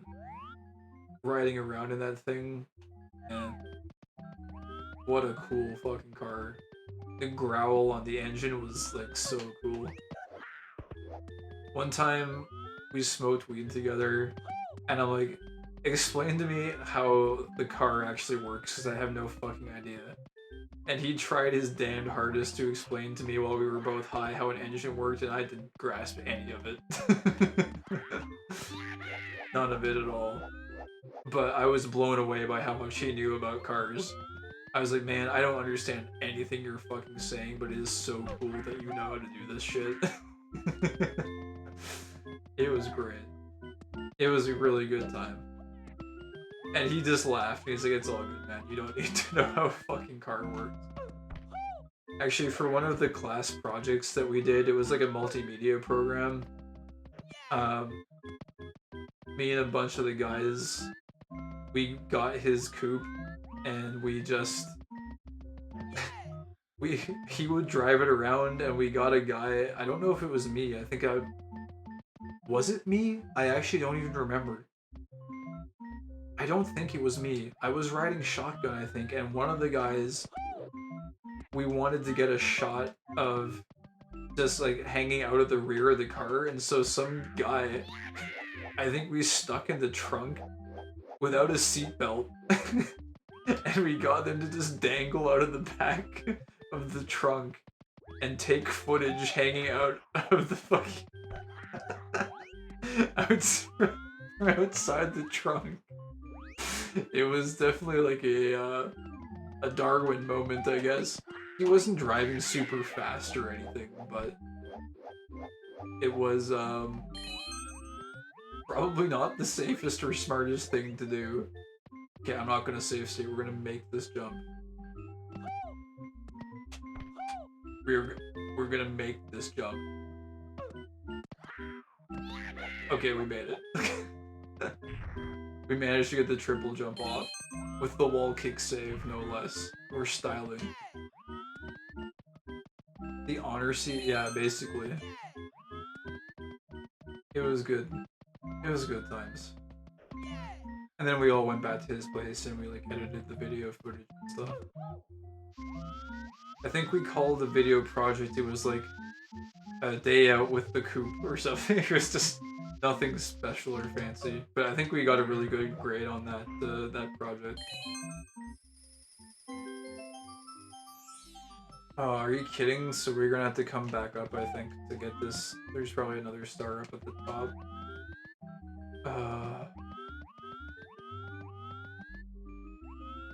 It was good times.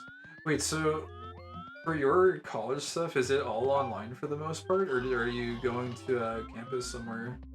Kind of curious. I need to vicariously relive my college days through you, since I don't get to do anything interesting anymore. My interesting days of youth are basically gone now. Yep, I have never set foot on a campus. Man, that's weird. Except very briefly when I was in high school. Oh, did you get to like go visit a like a campus or something during high school, I guess? And I feel like that's kind of sad if it's all online now, because, well, I don't know, I guess I shouldn't be sad, like, for you or whatever, but I met some really cool people during my time at college. I was a really big, like, nervous wreck, though, while I was at college. I wish I was more, like, easygoing. I was, like, so, I don't know. I had, like, a huge amount of paranoia, I think, when I was younger. Oh, you could have gone in person, it was by choice. That's fair enough. And you can always like go back to college later in life too. I've like vaguely been toying with the idea. It's like, I don't think it's something I would actually act on. Just because of the friggin', I'm not gonna doom post about it, but you know. The state of things, and like it just doesn't feel like going back to college would be the best financial decision. But I think it would be freaking cool to go back and like take a course I was actually interested in, because doing an MBA, like business administration, sounds like it would actually be really friggin' fun. As weird as that sounds. I think that'd be friggin' cool. Just to like understand business on like a more structured level. Because I like it's interesting to me from a hobby perspective these days. But I don't know. I think the first step would be to just like try and make, which I think I can probably fucking do. It's just I have to like gut out parts of my routine I think building new habits is difficult. It was like friggin' Monk Bro was saying. It's like anything you really want to do, you need to like hyper fixate on it and cut everything else out, and you need to do it alone. I think building new habits alone is friggin' scary though. You're tearing down the castle walls and building something completely new. I prefer just getting the list of work I need to do and just doing it rather than the rigmarole of traveling between classes and lectures. I hear that. That makes a lot of sense. It is a lot of friggin' whatever. The rigmarole, the rigamaroony, whatever you want to call it. The rigatoni. I think we got all the stars out of here. I don't think we need to go back. Oh. Oops. I think there was only those 2 stars, so... Although sometimes dying in these areas can bring you to weird locations. So I guess let's see what happens. Wait a minute, that Goomba was walking around down there. Loogie yearns for Minecraft Castle. That's those 2 down. Business would be the stuff I'd hate to indulge in beyond obligation. Business law was cool. Oh, you took business law? That's freaking sick. Dude, I feel like my whole education was just like a bunch of bullshit that like, I wasn't even interested in. It was basically just forced to go there because it's like, oh, well, it's the logical next step after high school. What are you gonna do with your life? What do you do? I didn't get any like guidance at all. I had no idea what I wanted to do. It's just... I wish I had had a little bit of fucking... I don't know, chance to get some work experience or something before deciding what I wanted to like study, you know? It seems so weird that it's just like education, education, education, study, study, study, study, and then you're expected to like get a position that you'll work the rest of your life or something. It's like, shouldn't you like, I don't know, study a little bit and then maybe go work a little bit and then study a little bit and then maybe go back to work a little bit and then maybe study a little bit more, like a little bit more ping pong, you know, so you can get some actual real world life experience and figure out, oh hey, this sucks ass, well I'm still young so I guess I can like change trajectory since now I know that this sucks ass and I don't want to do it, right? Like, wouldn't that fucking make more sense than just you will sit in the fucking educational prison box for your entire youth and be trained to be a factory worker? It's like, I don't know, it seems weird to me. Oh, we've been in here before. Shit. Well, I guess if we die here, it's a game over. Okay. Need the time to feel out what you jive with? Yeah, absolutely. Because, man, I used to work at a retail cash register or whatever, and I told myself after that position I would never work a cash register again in my life. Like, I made that, like, it was an absolute. I would not do it, no matter what. And so far, that's held up. Although, to be fair, I never worked fast food, and I am kind of curious about how shitty a position in fast food might be. Or like how it would compare to retail, but I don't think I care enough to find out. I don't know. But yeah, you can also get to that warp area just by, I think, looking up around here. Yeah. This area gives me a lot of Super Mario World nostalgia. It feels like Star Road or something. Kinda nice.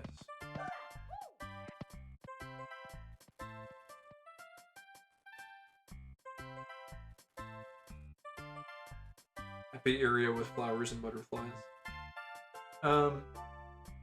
If only I knew I liked accounting when I was younger.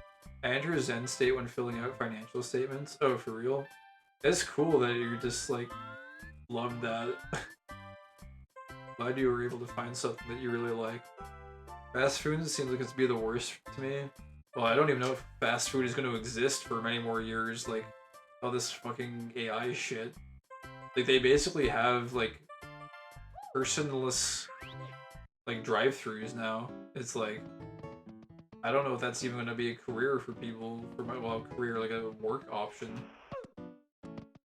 I would hate to call fast food a career because like I don't know. Just seems like a very bleak thing to dedicate your entire life to.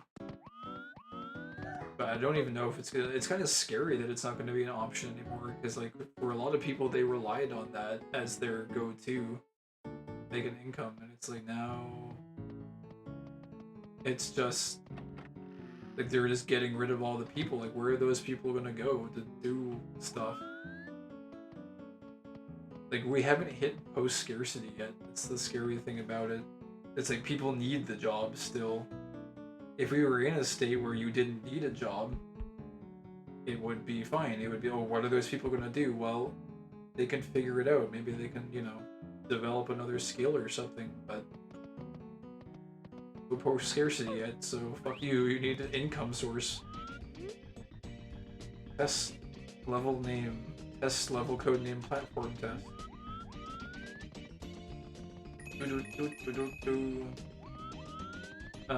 But yeah, I don't know. It kind of sucks.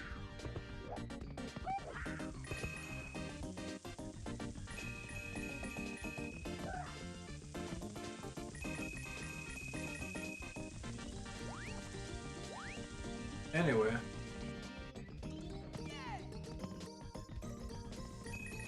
It's cool you're into the accounting stuff. Oh, those are the death coins. I should not grab those. Well, it's cool. I think there was someone in, I met some people while I was early on going through that whole crypto phase early on in like 2018-ish or so. I met some people through Telegram that were exploring that whole engine ecosystem. And one of them is an artist who I think now sells like NFT art, which is cool. But he's also a CPA, I think.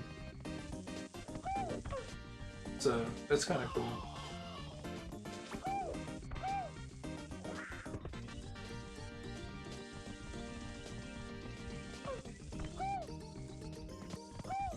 To add on to the insane stuff I said last time I was here, I personally believe post-scarcity to be a turbo hell of its own.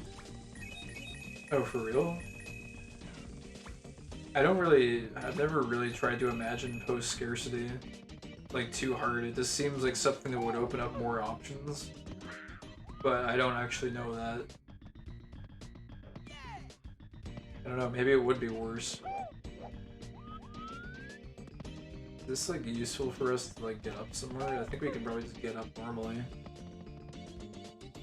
Hell yeah, CPA bro. Yeah, he's really nice and chill. He was a cool guy. There was like a lot, it's weird with the whole thing. Oh wait, for a second I forgot Telegram was a messaging app and I thought you meant physical telegrams. Oh no. Actually, I think there was some sort of thing like the CEO of Telegram got arrested or something recently. I think I saw that in news somewhere.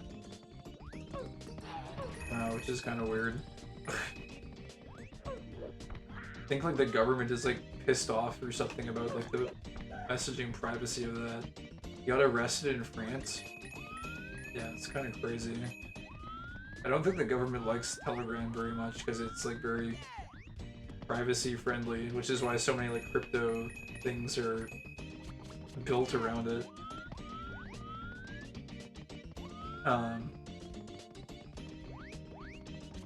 I just feel like without any external conflict, people would just kind of burn themselves out, psychologically. Possibly. Oh my god, these guys are fast. They're like actually chasing me. They regenerate too. These are like dangerous Goombas.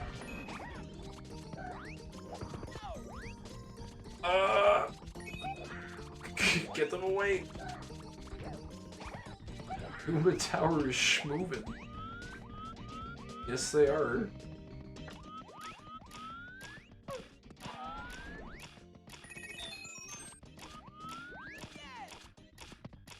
Why would he be in France while running prominent privacy stuff? I have no clue. Yeah, I don't know. Anyways, there was like a lot of international people, and just the type of people you would meet there were like, there was a lot of like crazy people and like wild characters and shit. But there was also some like nice people and just like kind of relatively normal people as well, which was nice. And they kind of just like banded together in a little private channel. So I did meet some cool people through that whole experience as well, which I still drop in there once in a while, but I don't know. My interest in crypto has kind of waned over the years. I just think it needs a lot more time to mature as a technology. And a lot of the ideas are really cool, but I've also been burned quite a few times on various investments. I've made some as well, but especially after that one rally token thing crashed, like I was talking about, that one seemed like so stable and it had a really cool application and the fundamentals seemed good. But seeing something like that with so much like big like influencer investment into it, which I'm pretty sure they got burned too, the people that invested into it, because they had to pay to get their initial supply of the creator coin. So I'm pretty sure they got burned too. And it just, I don't know. Seeing something with that much like widespread interest from so many different industries just instantaneously, well, it wasn't instantaneous, but just like collapse out of nowhere, it made me really question like a lot of things about a lot of different investments. And like, I don't know, what seems like a really good investment on paper, and even if it's doing really well, because the rally token was doing extremely well for a long time, and then it just went to zero out of nowhere. It just made me be like, I don't know. Like, the risks that exist in some of the businesses are just not worthwhile, I guess.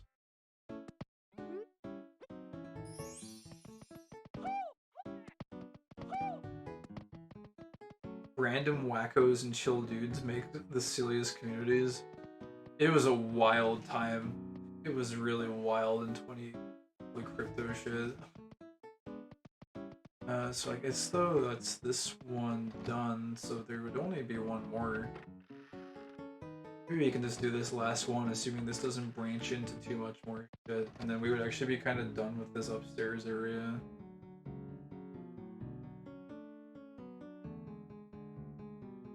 Crypto just somehow manages to be an asset currency that can be described as low trust. Yeah, I think it's just because, as one guy, I used to watch this, or listen to this podcast called Ghost Politics, which I still like look into once in a while sometimes. But he used to always say, a group is defined by its majority, or whatever. Which kind of rings true. It's like, it kind of is, and in a lot of cases, crypto is kind of shady, and there are a lot of scams.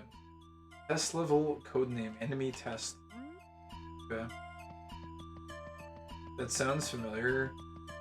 It was Ghost Politics. It was, it's basically this Texan guy that is very much conservative for the most part, and he used to run well, he still runs a podcast, but it used to be called True Conservative Radio, but he renamed it to True Capitalist Radio at some point. But basically it just got popular because of the meme segment, for the most part. And people would just like troll the fuck out of him. Or like, he has a segment called Radio Graffiti where people could just call in and like say whatever they wanted. And people would just like make meme troll voice clips and stuff and like piss him off.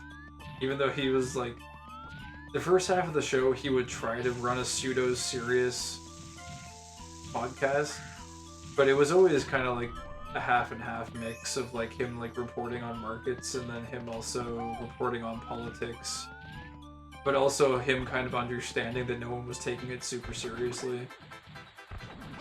I don't know, it was kind of like a weird meme blend. think I remember people riffing on him. Yeah, people love to take the shit out of Ghost. Like, but I don't know. I think it was mostly for entertainment or whatever. I think he kind of just played along with it a little bit. If you want my take. But anyways, he would say stuff like that. He had some funny segments. It's worth listening to some of the older podcast episodes, I guess, once in a while. We're gonna have to come back in here, I guess, for the Silver Stars.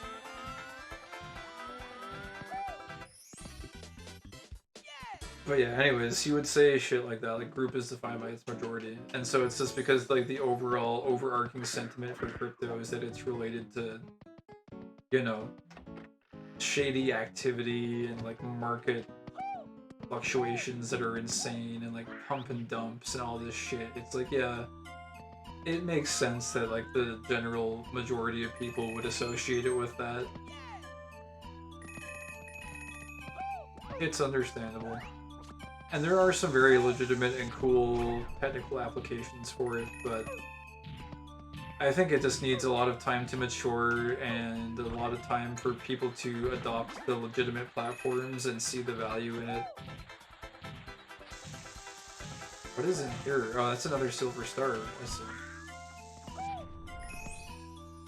Is there anything in this little like house? Did you even get in here? Too much tomfoolery per capita? Yeah, pretty much.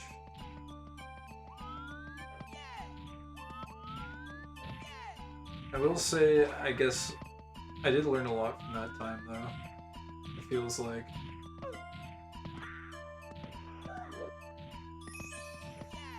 So, there's that.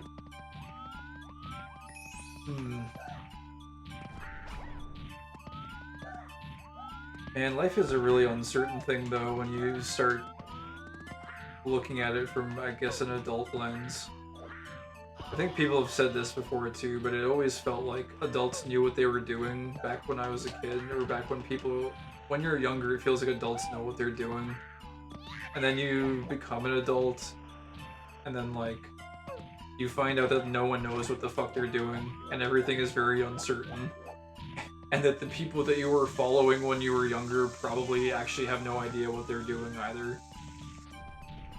And everyone is just trying to figure things out and running around like maniacs. I was a skeptical child. I think all children are, like, vastly more intelligent than adults give them credit for. People are like, oh, they're just young, they're just a stupid kid, they don't know anything. It's like, well... No, if you remember what it was actually like to be a kid, like, you were very much aware of things that were happening. That, like, adults thought that you were not aware of. It's like adults treat kids like unconscious beings or something. Like, not real people or something. It's weird.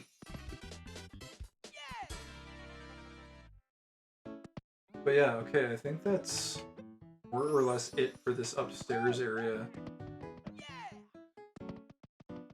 3 souls that get to be psyop. Yeah, you do get like just so much freedom as a kid, but it's weird because you're trapped in like your own sort of like weird forced routines or whatever. Like the whole I don't know. The school is basically a psyop in and of itself, right? Like, if you just think about like how limited your options are as a kid and like how strongly you're like socially engineered when you go through that whole system, like you really don't have a friggin' choice. Like, you can't do anything. Everything is a psyop. I think some degree of psyoping is okay if it's like a, you know, a guiding hand or whatever, but I do think it's really intense for kids, the way we currently have everything structured. This is inside the pipe area. I am not going to explore this tonight. This area branches into...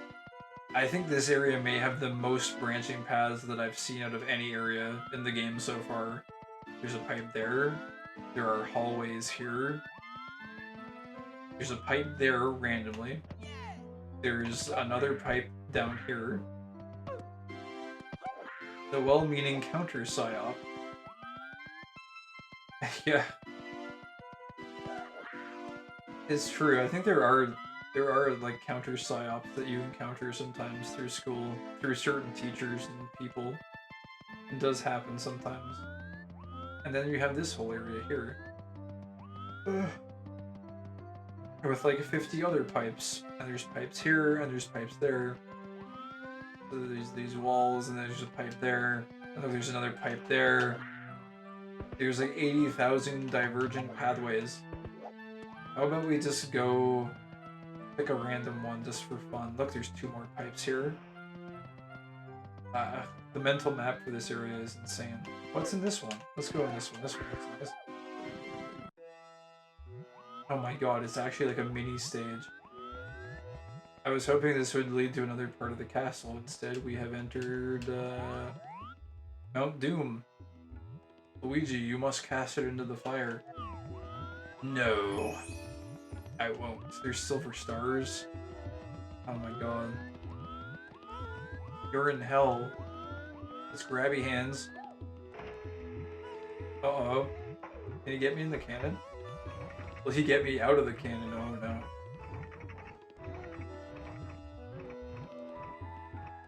He will!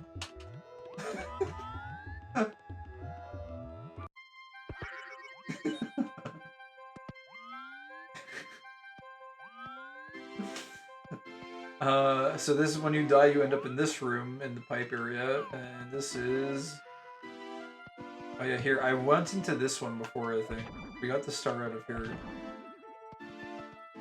Friggin' grabby hands, man. Don't count them out. But yeah, you can go back this way. As possible.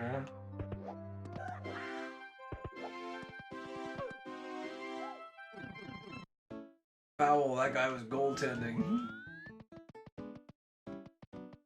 Oh, actually, wait a second. Did we... We already went in this way, right? We did go in this, right? I think so. This is just another test stage, right? Pretty sure we went in here. Yeah, we did. Okay, okay. Well, yeah.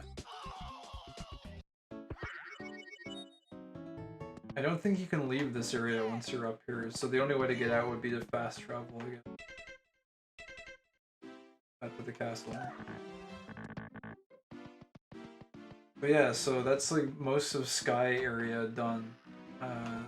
Water stage has been done, to my knowledge.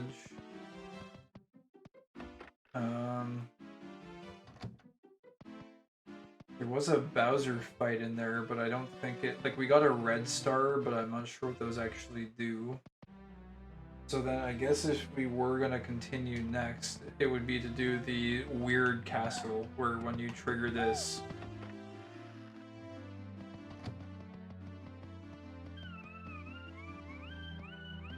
that weird sound plays, and then... I think these all change. Or I think you have to maybe go do the Bowser fight first or something. Or I don't know. You'd like drop into one of these, I think, and it changes everything.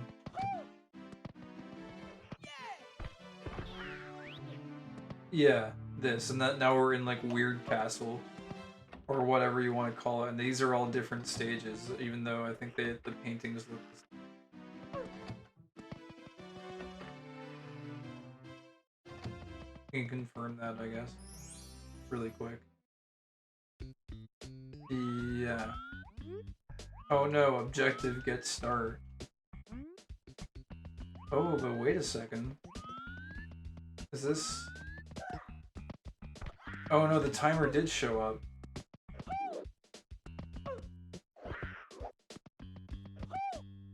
No, this is just friggin' death. But...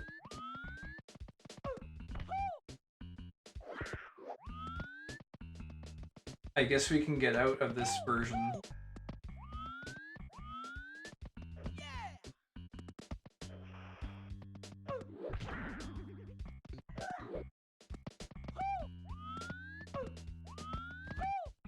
Yeah. Oh wait, it like auto killed me when I got here this time. That's weird. Okay, anyways, so that's like Weird Castle's version of that.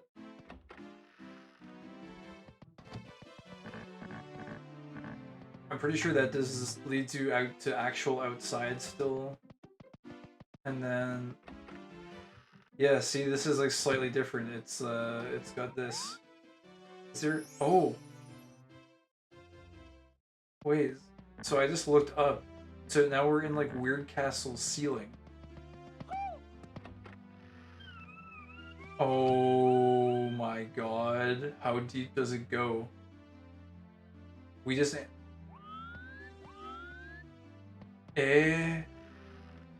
oh no way. Oh my god, there's like a oh no. How deep does this go? Oh my god. What is this?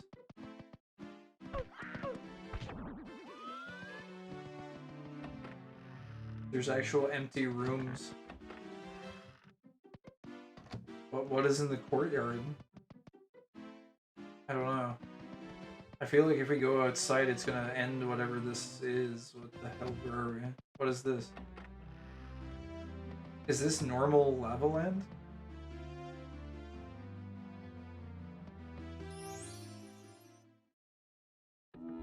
No, it's not. It's different. Oh my god. It's actually sort of creepy how there's like so many versions of the same level. Oh, can we go? Oh, this is cool as hell. Look, okay, we could keep doing this, but... Wait, can we leave? Wait, there's another section here. This is crazy. Oh my god. Does it go deeper? Wait, what is in here? Oh, it's just like a subsection. Giga Turbo Hell. Is this... I think this is normal lobby. I think when you fast travel, you always go back to normal lobby. Nope, I lied. You don't. What is this?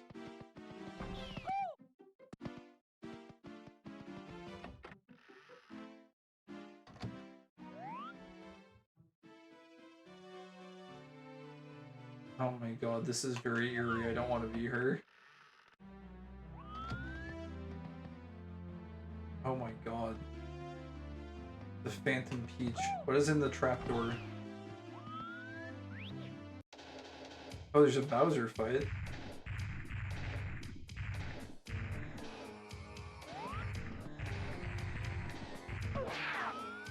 Meow.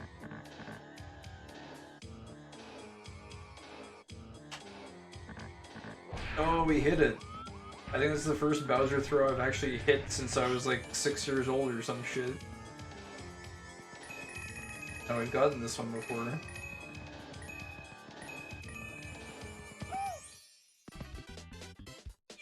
Yeah, we've gotten this red star before.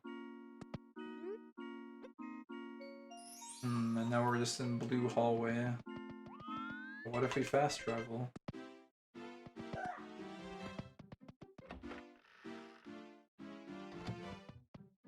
Oh my god, what is this version?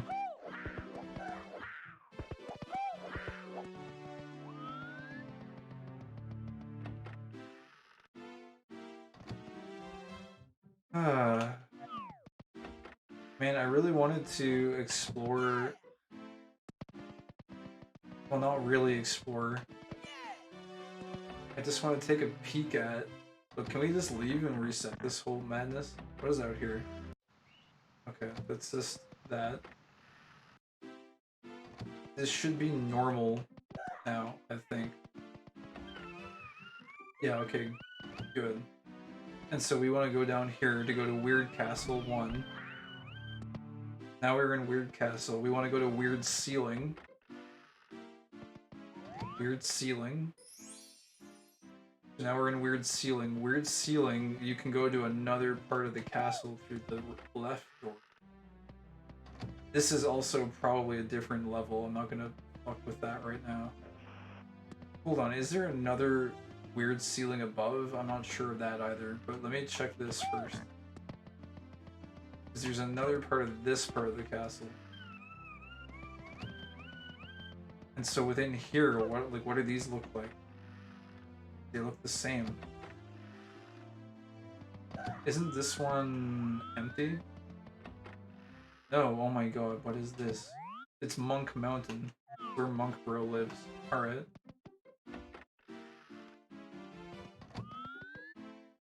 So we're in an alternate part of the ceiling. This is empty now. Can we go into the ceiling from this area? Yes. Okay. So we're in like ceiling 2 to the left weird castle. No, of weird ceiling. So then what does this look like? Same there.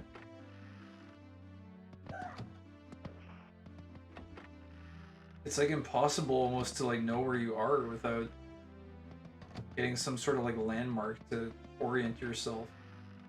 Wait a second, so this actually looks to be weird ceilings still? I don't know. This is gonna take some finagling. It's not the same though, look, because this is different. It's a whole different area. This is entirely different. What does the Bowser area look like?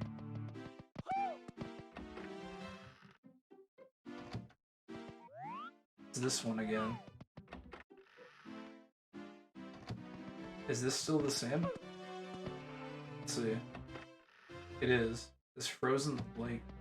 Yeah, I really want to just look in this one. This looks really cool to me. It calls to me. Let me see this. Oh, this is kind of cool.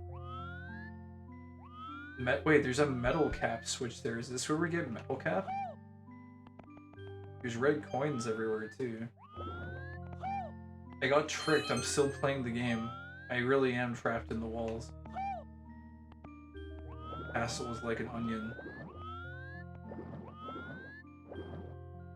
That swimming sound sounds very ominous. I'm assuming that's the fish. Sounded like something much larger though. I really hope nothing jumps out as a jump scare because I really like this area so far. It's this very kind of, I don't know, this secluded area at nighttime. Nice. A little retreat from all of the problems. More coin here. Fishies. It's nice too because there's no enemies here. There's nothing like trying to kill you here. There's no like hazards. It's not trying to obliterate you. God, you know, that's another thing I guess just in like real life in general. Why does it feel like everything is like for a society that we've built where you're supposed to like feel safe and secure, and we've built these walls and this technology that like keeps nature at bay and all this shit, why does it still feel like everything is trying to fucking kill you? You know what I mean? Like, when I'm in like nature or something, it's like, what's gonna kill me? What is a threat to me? Well, like if a wolf comes up and fucking eats me, then that's a threat.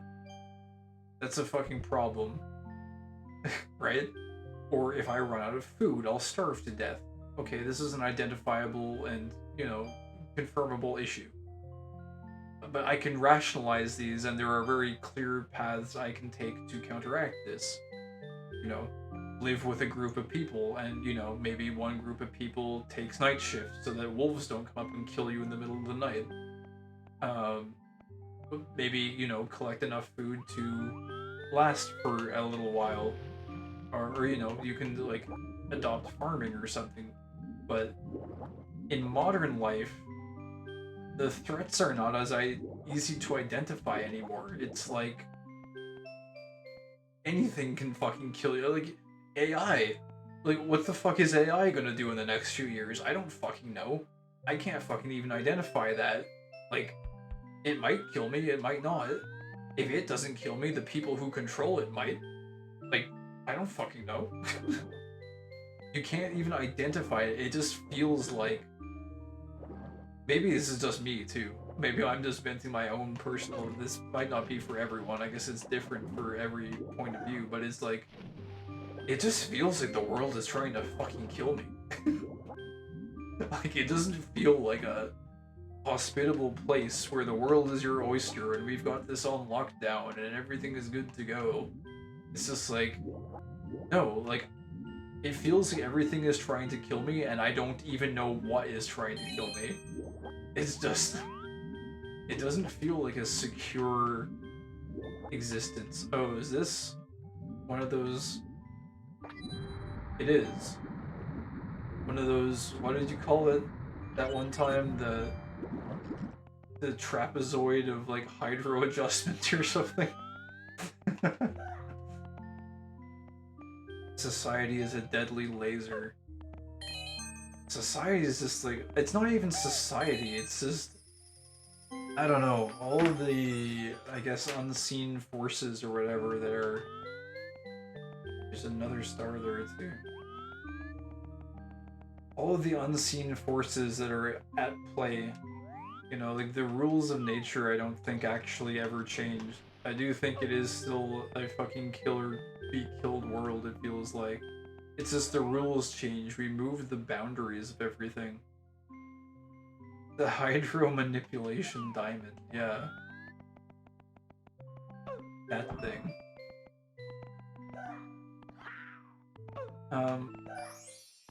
Yeah, I don't know. It's still very much, I think, animalistic. It's just the rules change. Look, we're somewhere else now, even.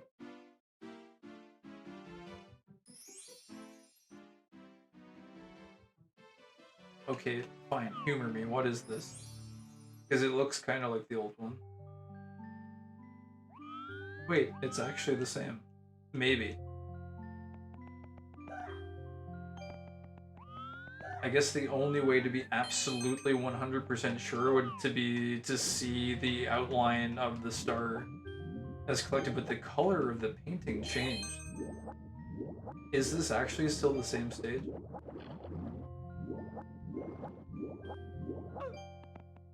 We will always exist under the purview of the rules of nature. Yeah. It was...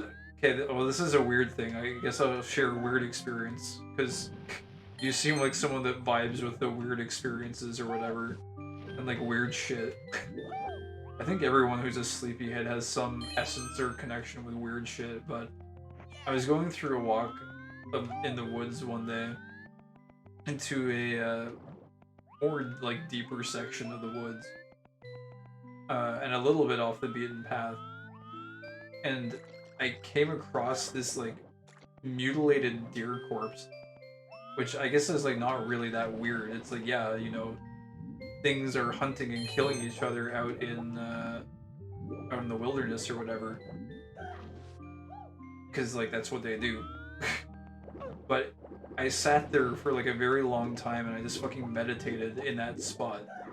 I became monk man in that instance, and I just like observed that corpse for a very long time, because it was I don't even know if like mutilated is quite the right term for it. Like, it was butchered. Like, it was fucking strewn everywhere. There was like parts of its hooves were like fucking strewn across the ground. Like, it was absolutely ripped to shreds. Like, it looked like a pack of wolves had just gone to town on this thing. And I just sat there for a long time and meditated on it. And it was kind of like a very morbid meditation, but it really did make me realize, it was an eerie meditation too, though, because it was like, you know, the same things that ripped this deer apart could very easily just like come through this section of the woods and do the very same thing to you at any point in time. The only reason that they don't is because it's daytime and you happen to be traversing an area that is generally that like wildlife, like coyotes and stuff, tend to stay away from human pathways for the most part. And you can generally scare them away. Like the smaller, I guess canine animals, you can generally scare them away. They're actually pretty skittish.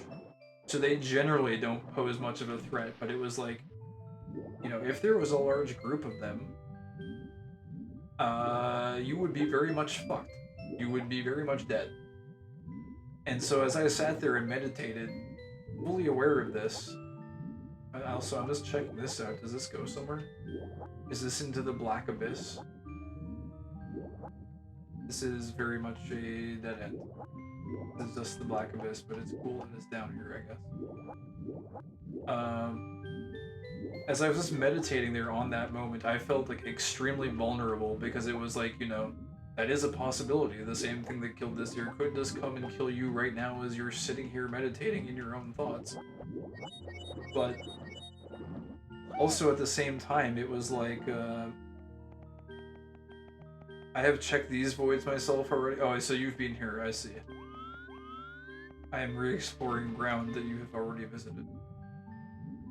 That's nice. I like... This is one thing I was thinking about too, like side thought, apart from the whole morbid meditation thing, but the game has a very, it's a very empty place to explore if there's no one to talk to while you're playing this. It's very, like, disconnected from everything. It can be, like, quite eerie, I guess.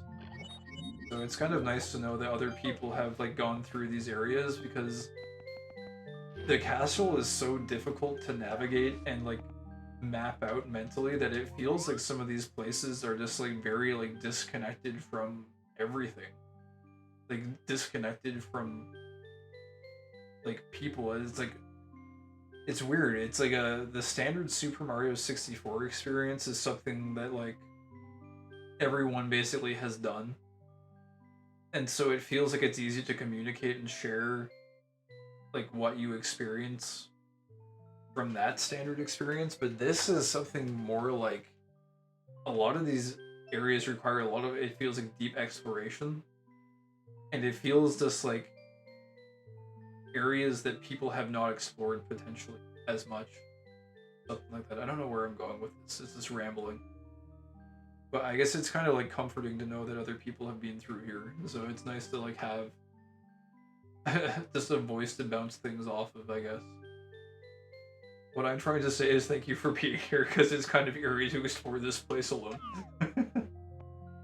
I think it's I guess it's that like human desire for social connection too. It's interesting because as much as we yearn for like monk mode, being alone and disconnected from problems, it's interesting how like humans also like yearn for social connection at the same time. It's that weird duality where it's like we want to be alone, but we also want to be connected with other people at the same time. Very strange in that way. I had a somewhat similar moment of elucidation and realization of potential uncertainty of death. Like I said last time, no two players will have the same route through the castle. Yeah, it's very, very much unique. It's really cool. Every copy is personalized, is actually real for this. Not to mention, like, you might have come through this area as Mario. I'm coming through this area as Luigi, but like, I don't know. This is Luigi's journey, at least in my playthrough, currently. I don't know, but for yours it might have been Mario, who knows. This is the minor detail. Yeah, I will say that you got here through a different path than you. Oh, wait, oh, that's interesting. So like maybe not even the same picture. Potentially. Interesting. I've noticed that too, because I might have come here as Mega Man, who knows? It's true. I don't know what's in this. I like not knowing what's in it too. It's pretty cool. But the House of Mario is spooky. The shared experience. Humans are inherently wacky creatures. We're totally fucked up. It makes no sense. Ooga booga, me wanna be alone. Ooh, but me needs social contact or else me feel lonely. Like, what? Can you make up your fucking mind? You duality in everything. Like, it's very, very odd stuff. Alright, let's get this star. Been like running around. It's star number 64.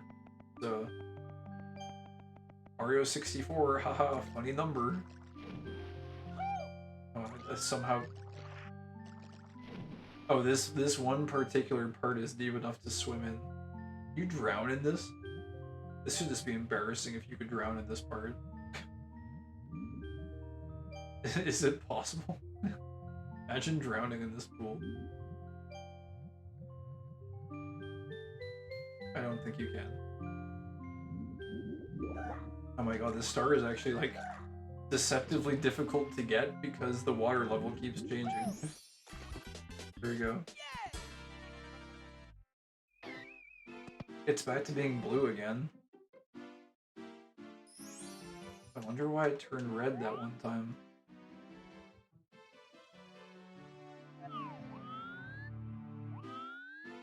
I guess I'm just rambling anyways, because I just want to turn it back to red and see if it changes the... Wait. It changed. The background changed. Now it's the Big Boo's Haunt background, and the music is different. So something is changing here.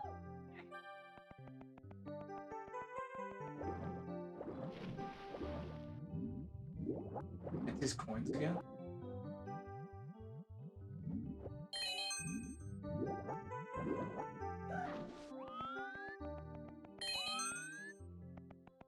Oh. Ooga booga, me am taking it easy, ooga booga, but me still want to eradicate eternal cycles of reincarnation. Yeah. That's like, shit like that. Shit that like doesn't even concern us. Or like shouldn't necessarily concern us. We're sitting here thinking about like next states of life when we're like not even completely done with this one yet. I don't know, it's just, we're all sorts of fucked up.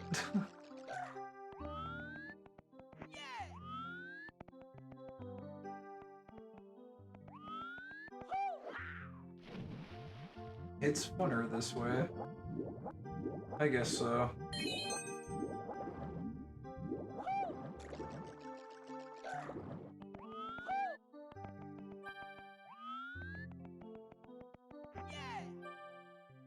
Let's go down here. Anyways, I don't know. I'm not gonna go too much in on that other previous rant I was going in on. I sat there for a long time. Oh, wait, so wait though, you can't get out of... You said you had a somewhat similar moment where you realized the potential uncertainty of death. You gotta share that afterwards at some point, if you want to. You absolutely must share that if you're comfortable with it. You can't escape with a comment like that and then not follow it up. But I will just say, I just sat there and meditated on it for a long time, and that was the point of realization where I was like, it's just, we're not as disconnected from nature as we think we are. It's like, we still follow those rules of, you know, you're in the woods basically and it's kill or be killed. The only thing humans have really done is we've shifted the boundaries of what it means to kill or be killed. And instead of like ripping into each other and massacring and butchering each other and leaving limbs in the middle of the street, we just shifted all of that brutality into financials and economics. It's just the way you butcher and mutilate people now is by destroying them financially. Because without the financial stability, a person is as good as mutilated. You're effectively draining their lifeblood and their life source in a certain sense.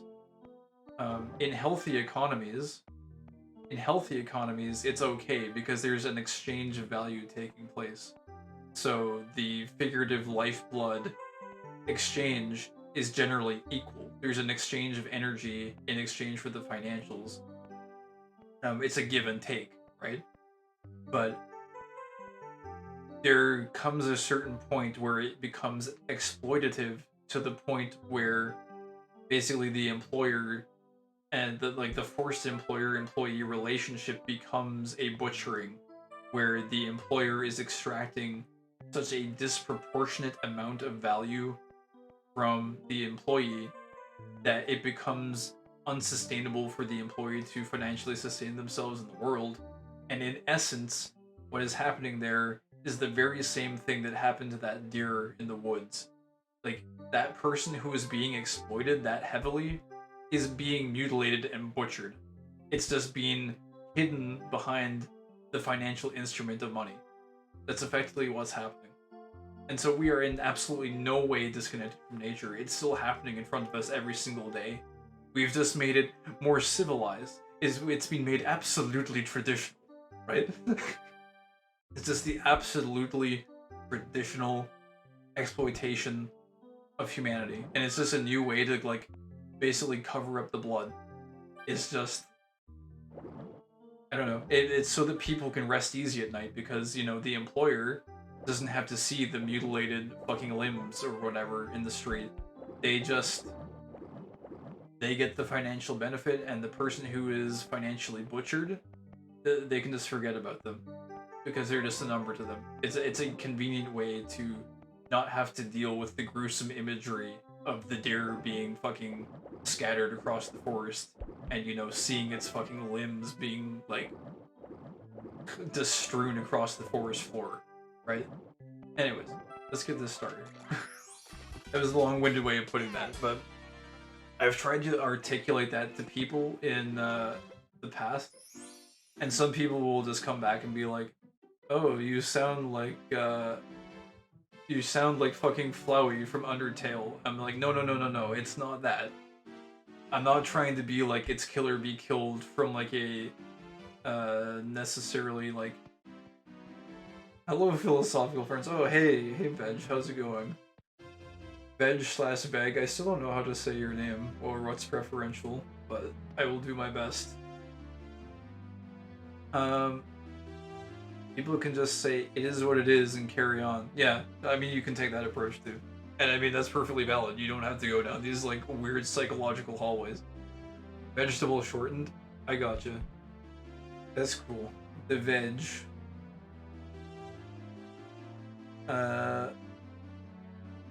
New coat of paint, same old rules. Yeah, it's basically that.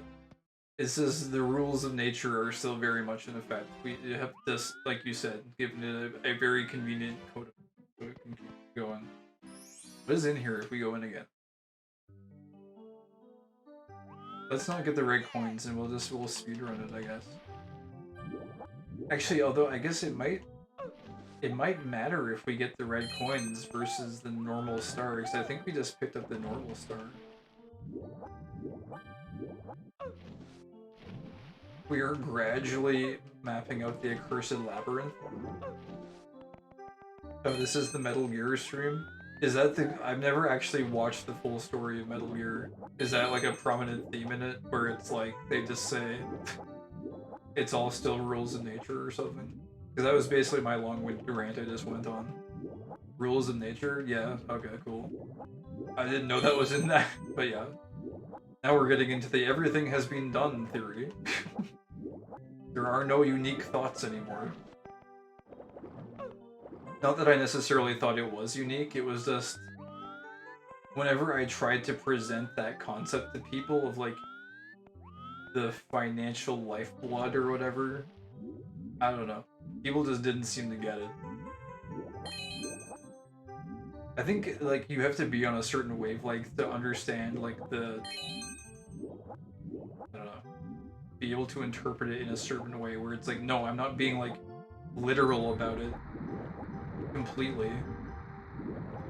Like, people are not literally mutilating and butchering each other, but if you look at it from a certain perspective, it's like, actually, they are in a certain sense.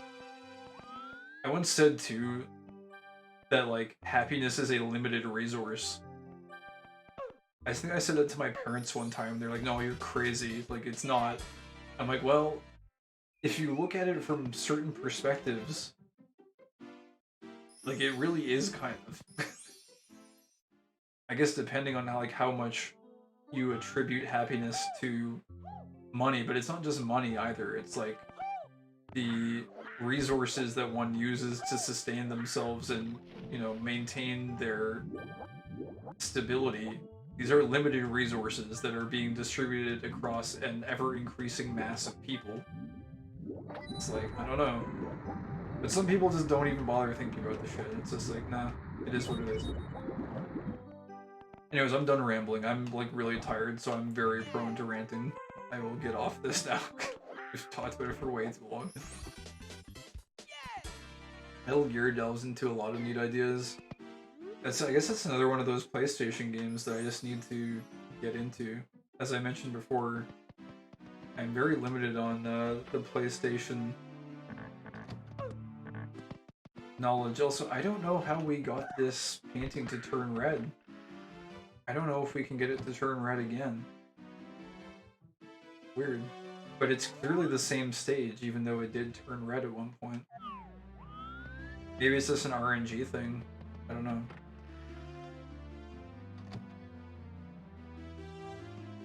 I like the way the ice cubes melt in the third game. Kojima's revolutionary vision. His cubes were world-changing. Hilarious that Kojima claimed to invent the in-game camera.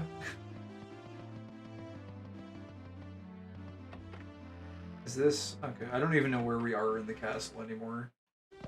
We're somewhere. We're lost. It is, like, horribly late. It's 5. I should probably consider sleeping. I was gonna go, like, eat dinner at one point. I've only had a protein shake.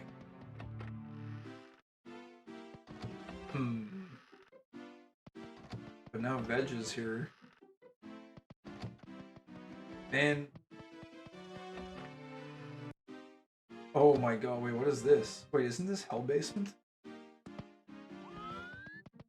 This is Hell Basement. Oh, wait a second. Did we just drop out of the ceiling? Wait. Oh no, we're here.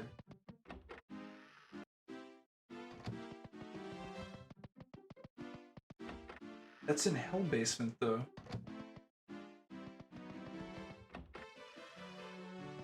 Interesting. I'm gonna have to somehow work out how this front castle works. This is some crazy shit. I bet you I know where this... I think I know where this goes. I think I know where this goes. Let's see. This should be familiar territory. Wait, actually, yeah. Okay, no. This is this normal Hell Basement here. There's a lot of places we could navigate from here, but we don't need to, right? It turns red after reading your emotional output.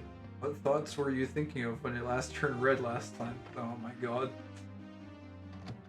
Kojima, I kneel. You should have some lifeblood of a more caloric nature. Yeah, it might be useful. Wait, what is up here?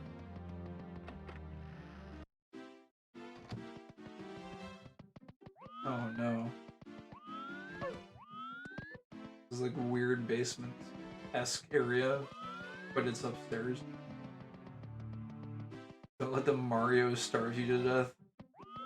The Marios are butchering me, help. Yeah, I should probably stop though. It's unfortunate because Reg just showed up. But we've been streaming for quite a while. Oh, it's this area. Anyways. I should probably try to make a safe state outside the castle. I love being in this sleep-deprived state while playing this though. I really don't want it to end. It is like grossly punishing though.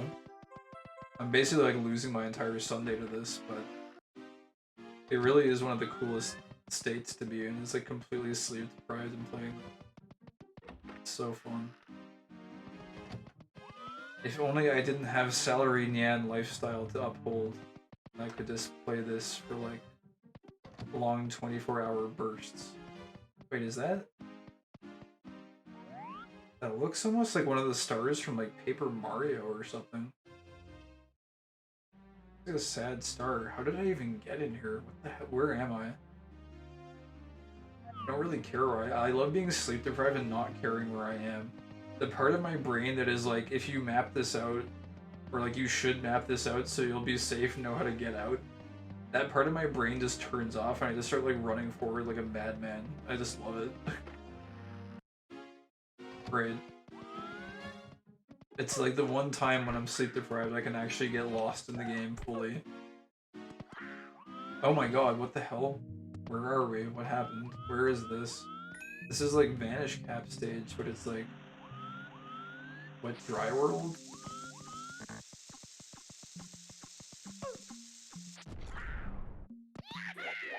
I don't know where we're going.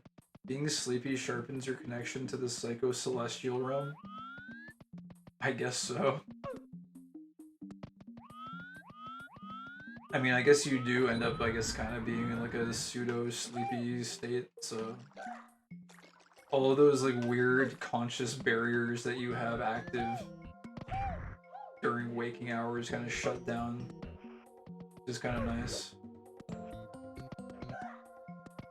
My sleep schedule is completely RIP though. No! Looking back, the cap stages were really lazily designed levels. I guess so. They kind of are. They're just like very concise, like previews of the cap, I guess. And this really is like what Dry World shit. It's just like weird though. Oh wait, I've gotten this one before? That is very strange. I have not done much like free roaming exploration. I must have gotten that one very early on for that one to have been available. Wow. Because I have no idea where I am right now. What does this guy have to say? He says fuck you. Rules of nature, bitch, I'm out.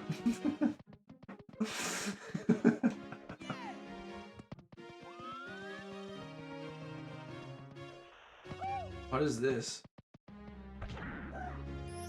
A cloud? I've been in here before? Wait, oh my god, is this the underground sewer system? I think I remember that you can go in here, but you can't, like, leave, right? Wait, no, what? Oh, we just entered this place. Wait, you can leave? Contrast with the Bowser stages? Yeah, the Bowser stages are more involved, for sure. I'm pretty sure you even accidentally jumped into that stage the first time, too. God. You remember more than I do. This is problematic. I wonder when you reach a certain age point if you need to, like, start relying on other people to be, like, memory vassals for you, and, like, hope that they don't trick you in cruel ways when you get really old. This is the sewer system. Oh no, Shadow Mario is lurking somewhere down here. He's gonna get angry and turn off the game.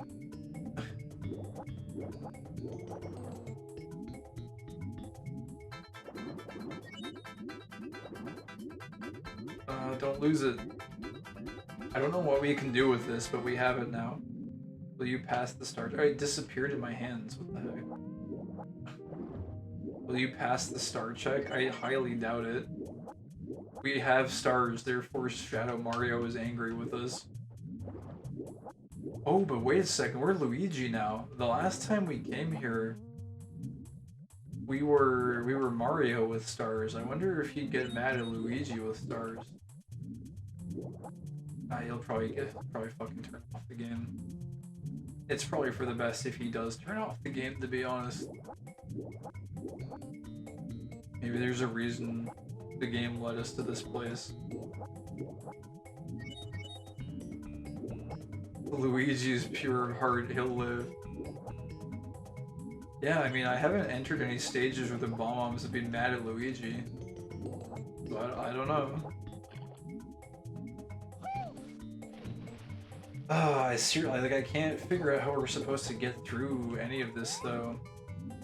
Because I don't think Vanish Cap lets you go through. Wait, are we soft-locked again? Oh, shit. I have to drown to get out.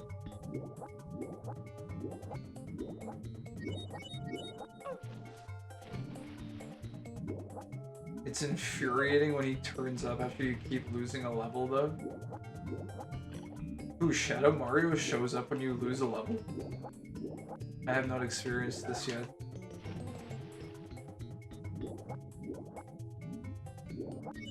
Luigi does? Huh. Yeah, I think we're stuck again. I think we can leave. Why does it feel like that gate, like, appeared there, though? Like, didn't we swim through there? In Mario games now, if you die a lot, they offer you an easier option. Oh, that's right, yeah. Yeah, that's true. I guess Luigi is the easier option, technically speaking. I think we're actually just soft-locked, like we can't... This wasn't locked, I feel like. I don't think... We can go through this, can we? No. This appeared here, I feel like. We came through here. I don't know what's up with this sewer system, it's weird. This keeps happening whenever I enter this area, too. I don't know if there's something I'm just, like, missing. But I guess we just drowned now. Because we can't... There's nowhere else to go. We could fast travel. I guess we can fast travel out.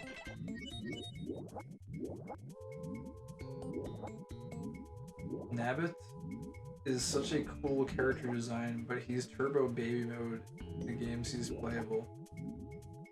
Oh my god, I don't even know who Nabbit is. I feel like I'm just like a disconnected friggin' boomer.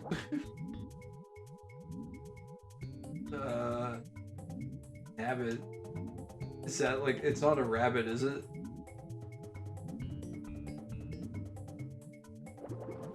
Something over there on the other side, I think.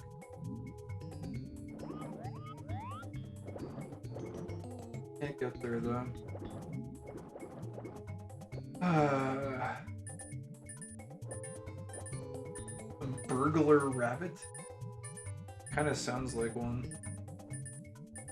Luigi, the time has come for the eternal sleep.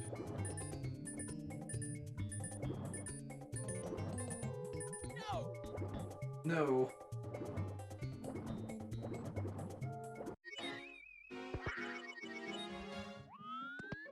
Oh wait, it actually just spat us out here. Okay.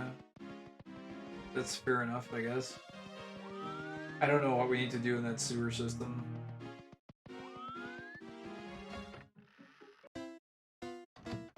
I was gonna say, can we get somewhere weird?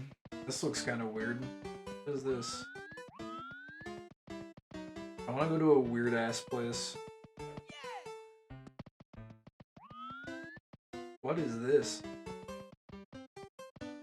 A plaque with missing statue? Is this the big basement?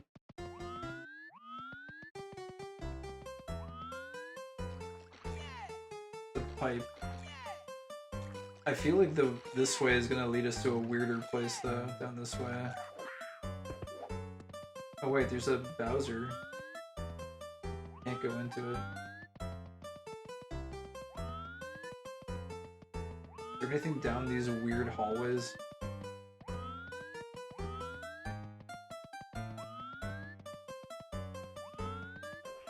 doesn't look like it. There's this way.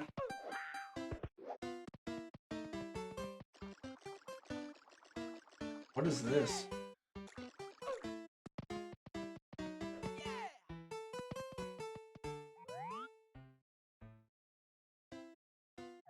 I do have Vanish Cap unlocked, but there's no block anywhere, it looks like. Oh, never mind.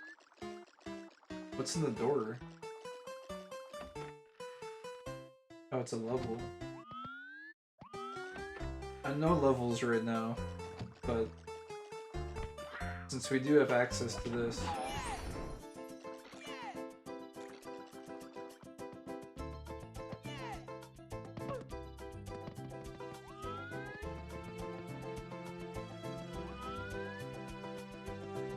I don't know. What's this?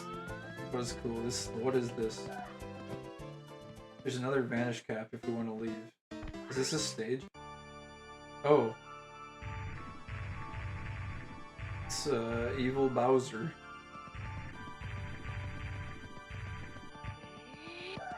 I missed him. No, he's making a fire mess.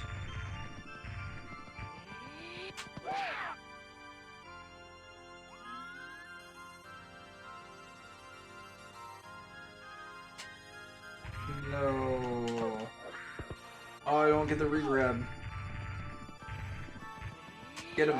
Yeah. Wait. Alright. We got him. Wow, Bowser actually gay. Bowser actually had the gay. All along. Wait, this isn't a red star though, it's just a normal one. Huh. The Bowser painting that changes to Peach. This uses the LOD function of the color combiner, basically MIP mapping. Interesting. He was retconned to be bisexual. 2 million views on YouTube.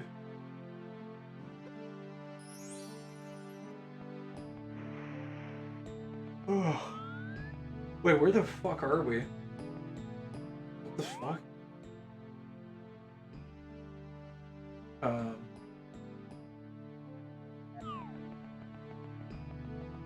Okay, this is cool. Where the fuck is this? I don't think this is like Bowser basement, is it? No, this is somewhere completely different. We can go through this if we want to.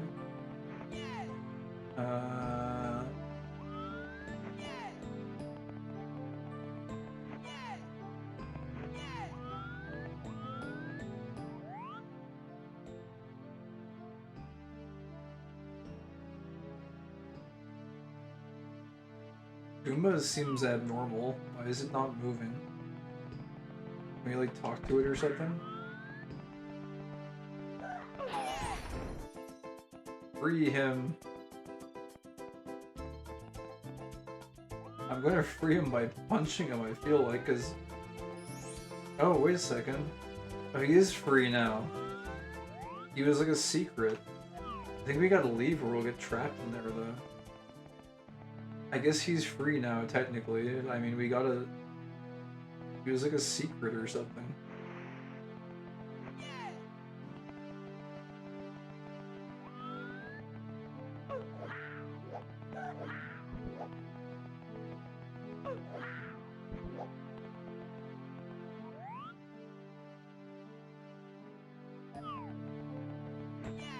Okay, well there's nothing else here, so... He gave you his blessing, he can die in peace now? I guess so.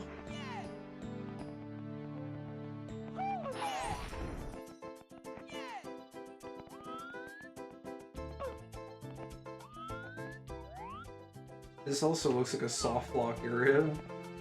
Oh! Oh, he fell down. There's another Vanish Cap there. What? Up here, what is up there?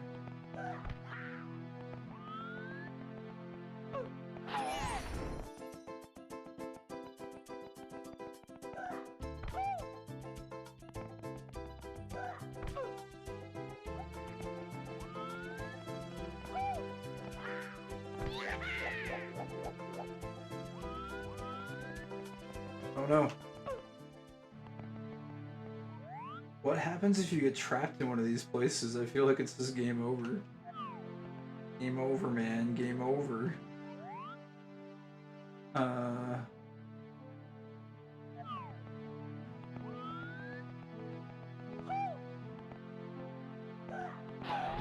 Another Goomba, maybe? Has the same energy as, oh my god, the donkey is laughing at the guy getting shocked by the electric fence. Oh, here. So we have to free all the Goombas without getting trapped in jail. Oh my god, there's a lot of them.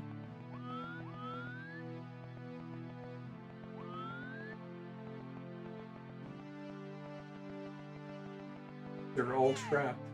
Why are there Goombas in prison here?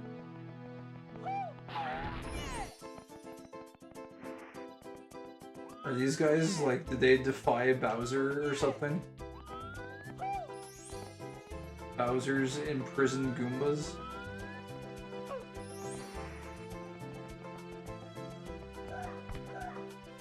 Oh no, no, no, no, no! We almost got caught. Wait, so that's... There's 1, 2, and then there was a third one there.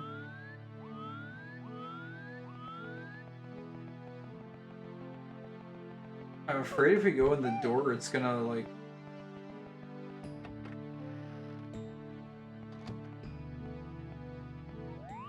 reset everything.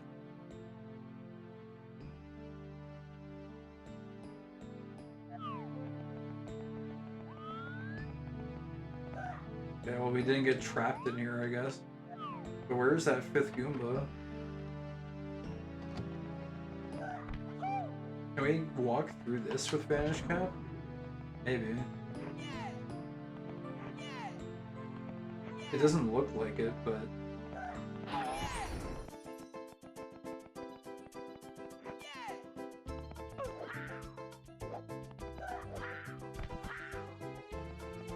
Oh, you can. Oh, and that's where the Goomba was, and that's where the star spawned. Okay.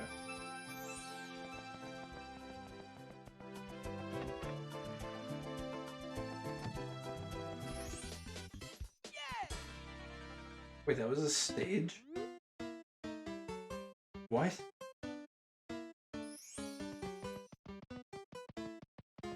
This is so bizarre. Alright. Well, I guess we liberated the Goombas from Bowser's evil trap. The Goomba prison puzzle was solved. Here's a pipe. It's a painting.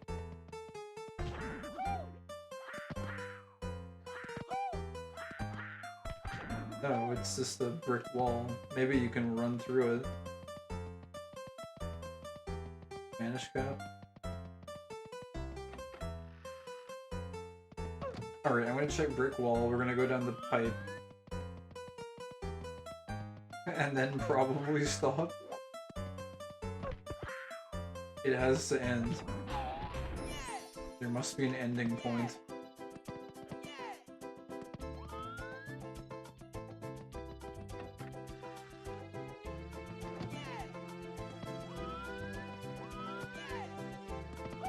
Nope. Can't go that way. Alright, we made it. What is in the big pipe?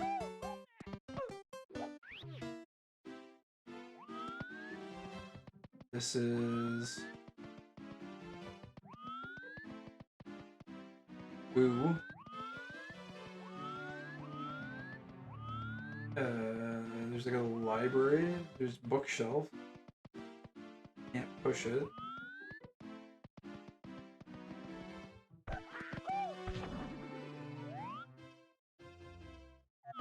Oh, I thought this was an arrow. It's not actually an arrow.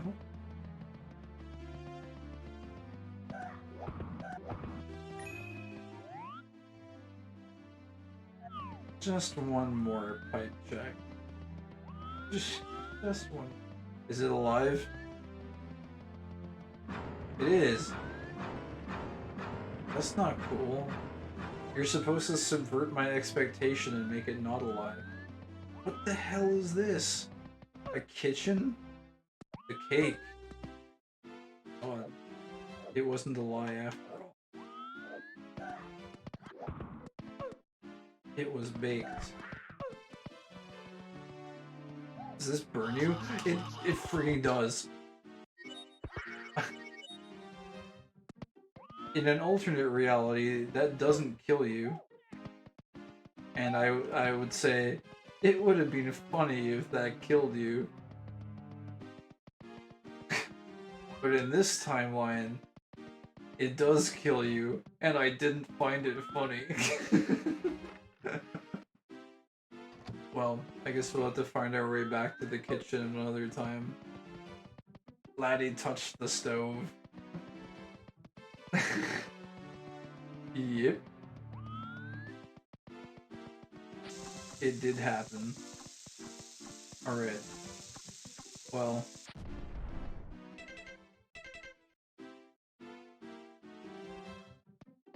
I guess we should. Oh my god, wait a second. This is different again. This is different outside. I'm pretty sure the color of the sky is different than it normally is.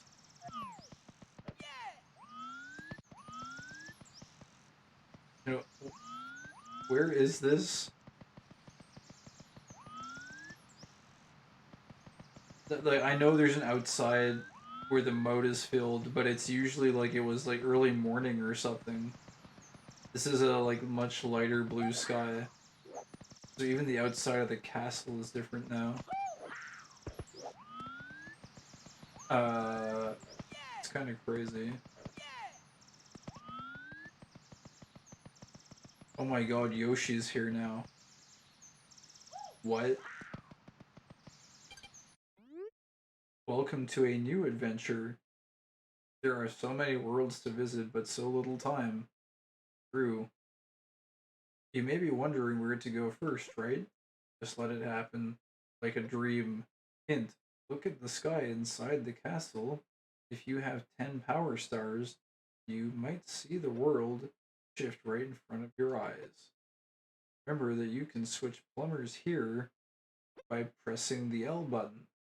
And you hear the princess calling. I know you are brave, but please don't try to find out what rests behind that passage. It is not part of the show. Good luck. You can change? Oh my god, we found Mario.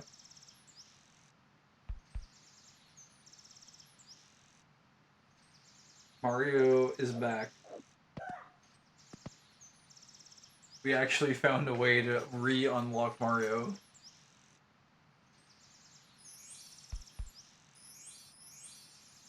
We organically re-unlocked Mario.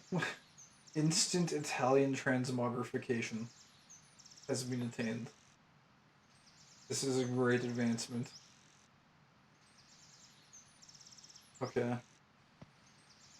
Well, I think Yoshi is pretty correct in letting it just happen. But also this is concerning because now there are like 3 versions of the outside castle. And mapping is going to become even more impossible. How far does this like ability last? Can you like do this anywhere outside?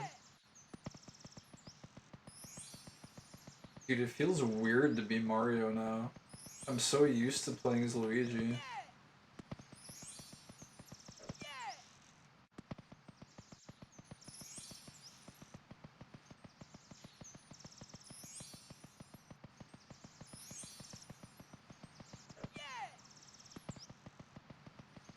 I feel kind of bad if I were to switch back to Mario now, because Luigi is always cooped up in that painting all the time. It feels like Luigi's adventure.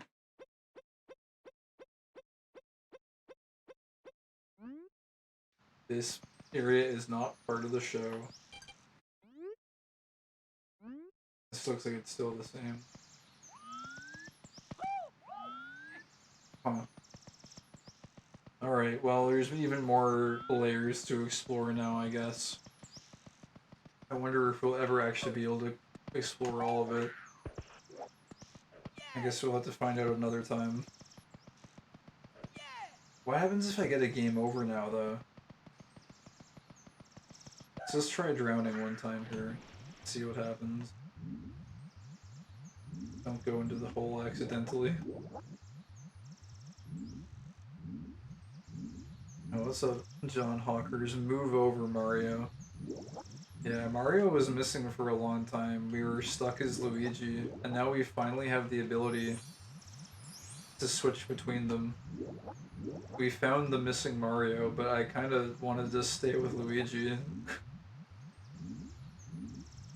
After certain events that transpired in this mysterious hack. We already built up the headcanon of Luigi being on an introspective psychological journey, it's true. He worked so hard to overcome that mental barrier. It would feel wrong to lock him back up inside the portrait again. Luigi is cool. Luigi's a chill guy.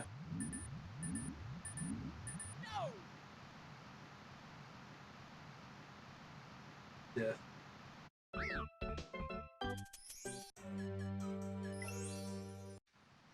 Wait a second.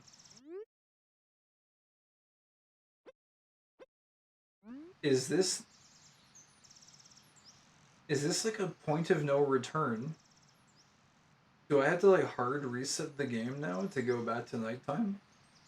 Can we even get back to nighttime? Here, we're gonna test something real quick and then we have to stop. I've been going for way too long now. But we're gonna like hard shut off the game. And let me just relaunch it. And let me see if we can go back to nighttime. Worked so hard, now drown him. Yes, is just rewarded. Alright. I need to wait for the capture to actually pick up again. OBS loves to just take its time with that. Alright, there we go. So... No. Nighttime is gone. What is that? What the fuck? Isn't that... There's an actual bird flying around.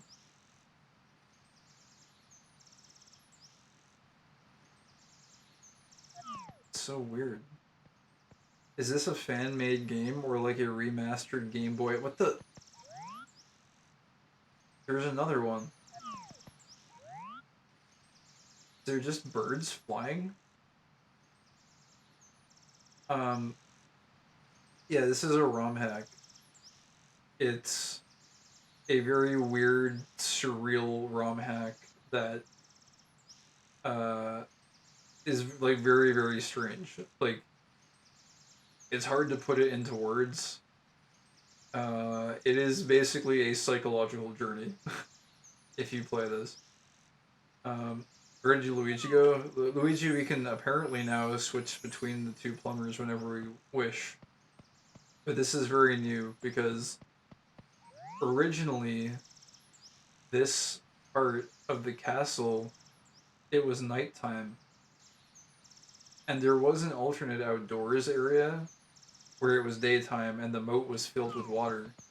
But now there is no nighttime anymore and it seems that the moat is perpetually filled with water. So, I'm not sure what that means. Hopefully that didn't lock us out of anything that was exclusive to nighttime. I don't know. But it seems like something at some point triggered this new version of the outside the castle. So, how did it change from night? We don't know. This something triggered it. It might be star count. It might have been a specific Bowser fight that we completed. A certain flag was triggered, it seems, and now it is daytime out here. So there's that. But yeah, this is not a normal ROM hack, really. It's something best to experience for yourself. Or I mean, I guess you can watch someone else play it as well, but it is I have an idea of why it might be daytime. Oh, I see. Well then. I mean, there is one other, like, look. Oh no. No! Let me out. It's the fuck room. You know why it's called the fuck room? I discovered this. You look in the corner of this room. There on the ground. In the top left corner. You can see the sign that says fuck. Back into Clink. I don't know why that sign is there, but it is. This is the fuck room, and the only way to exit... Well, we could fast travel, I guess. Yeah, you can leave the fuck room by fast traveling. But other than that, there's no way to really escape. It will kill you, basically. There's a moon and a star.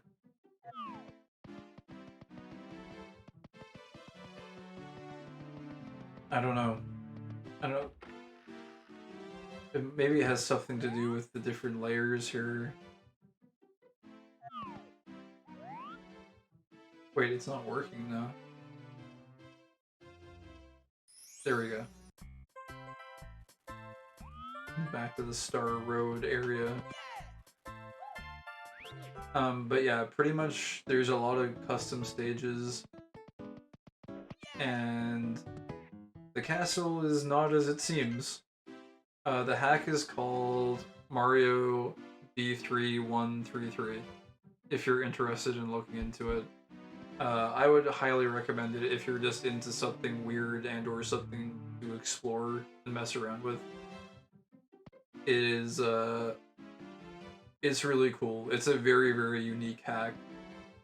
You'll have a really good time with it. You can also watch someone just play through it if you want to. There's like lots of YouTube playthroughs of it, but you'll find that no two playthroughs are the same because it just branches off into like unlimited branches basically. Like there's no one single pathway through it. It's like the castle is constantly warping and you're constantly finding new weird things.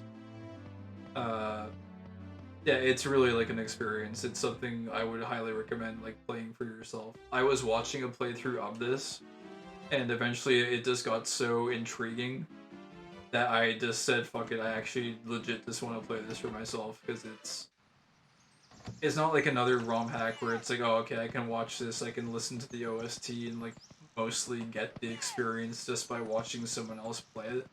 Like, oh, I'll just watch Simple Flips, give it a playthrough or something, and, you know, that'll suffice. This is really like, it goes deep. It's really cool. It's a cool hack. For sure, it's like one of a kind.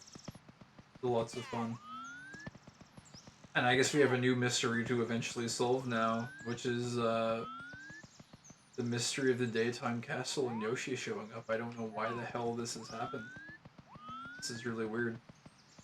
Anyways, hey, I mean, I guess it's a new day in Mario Land, and it's a new day for me because it is long past midnight, so I could probably find a way to segue into ending the stream. But yeah, this was super fun. But yeah, thank you guys for hanging out. I guess I will end it off here. And, streams. Yoshi wants a hug. We can end the stream with Yoshi, I guess. Yoshi usually gives you a lot of extra lives, but this pack, he doesn't give you anything except cryptic messages to dwell on. And a secret technique for switching between plumbers whenever you want. But I guess you can't ride Yoshi either, huh? Yoshi's not about that life. Yoshi is a free dinosaur. At least in this timeline. But yeah, anyways. Thank you guys for hanging out. Cool to see you drop by, John.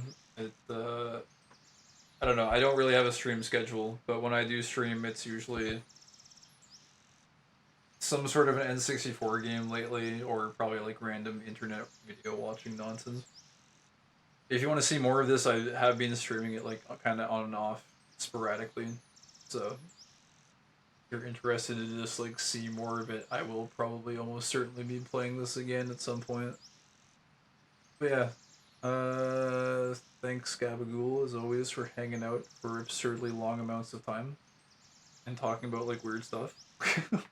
And thanks Veg for hanging out on this weird psychological adventure and dropping by for the rules of nature rant, which is of course very important and very long-winded. And yeah, that's it for me. I'm gonna go sleep and come to the realization that my sleep schedule has once again been destroyed by this game. But I won't, I can't be mad about it because it's just such a good game. It is what it is, as they say. Alright guys, thanks for hanging out. I'll see you next time. Hope you guys have a good Sunday. And good rest of the week if I don't see you before the end of the weekend. And bye-bye for now.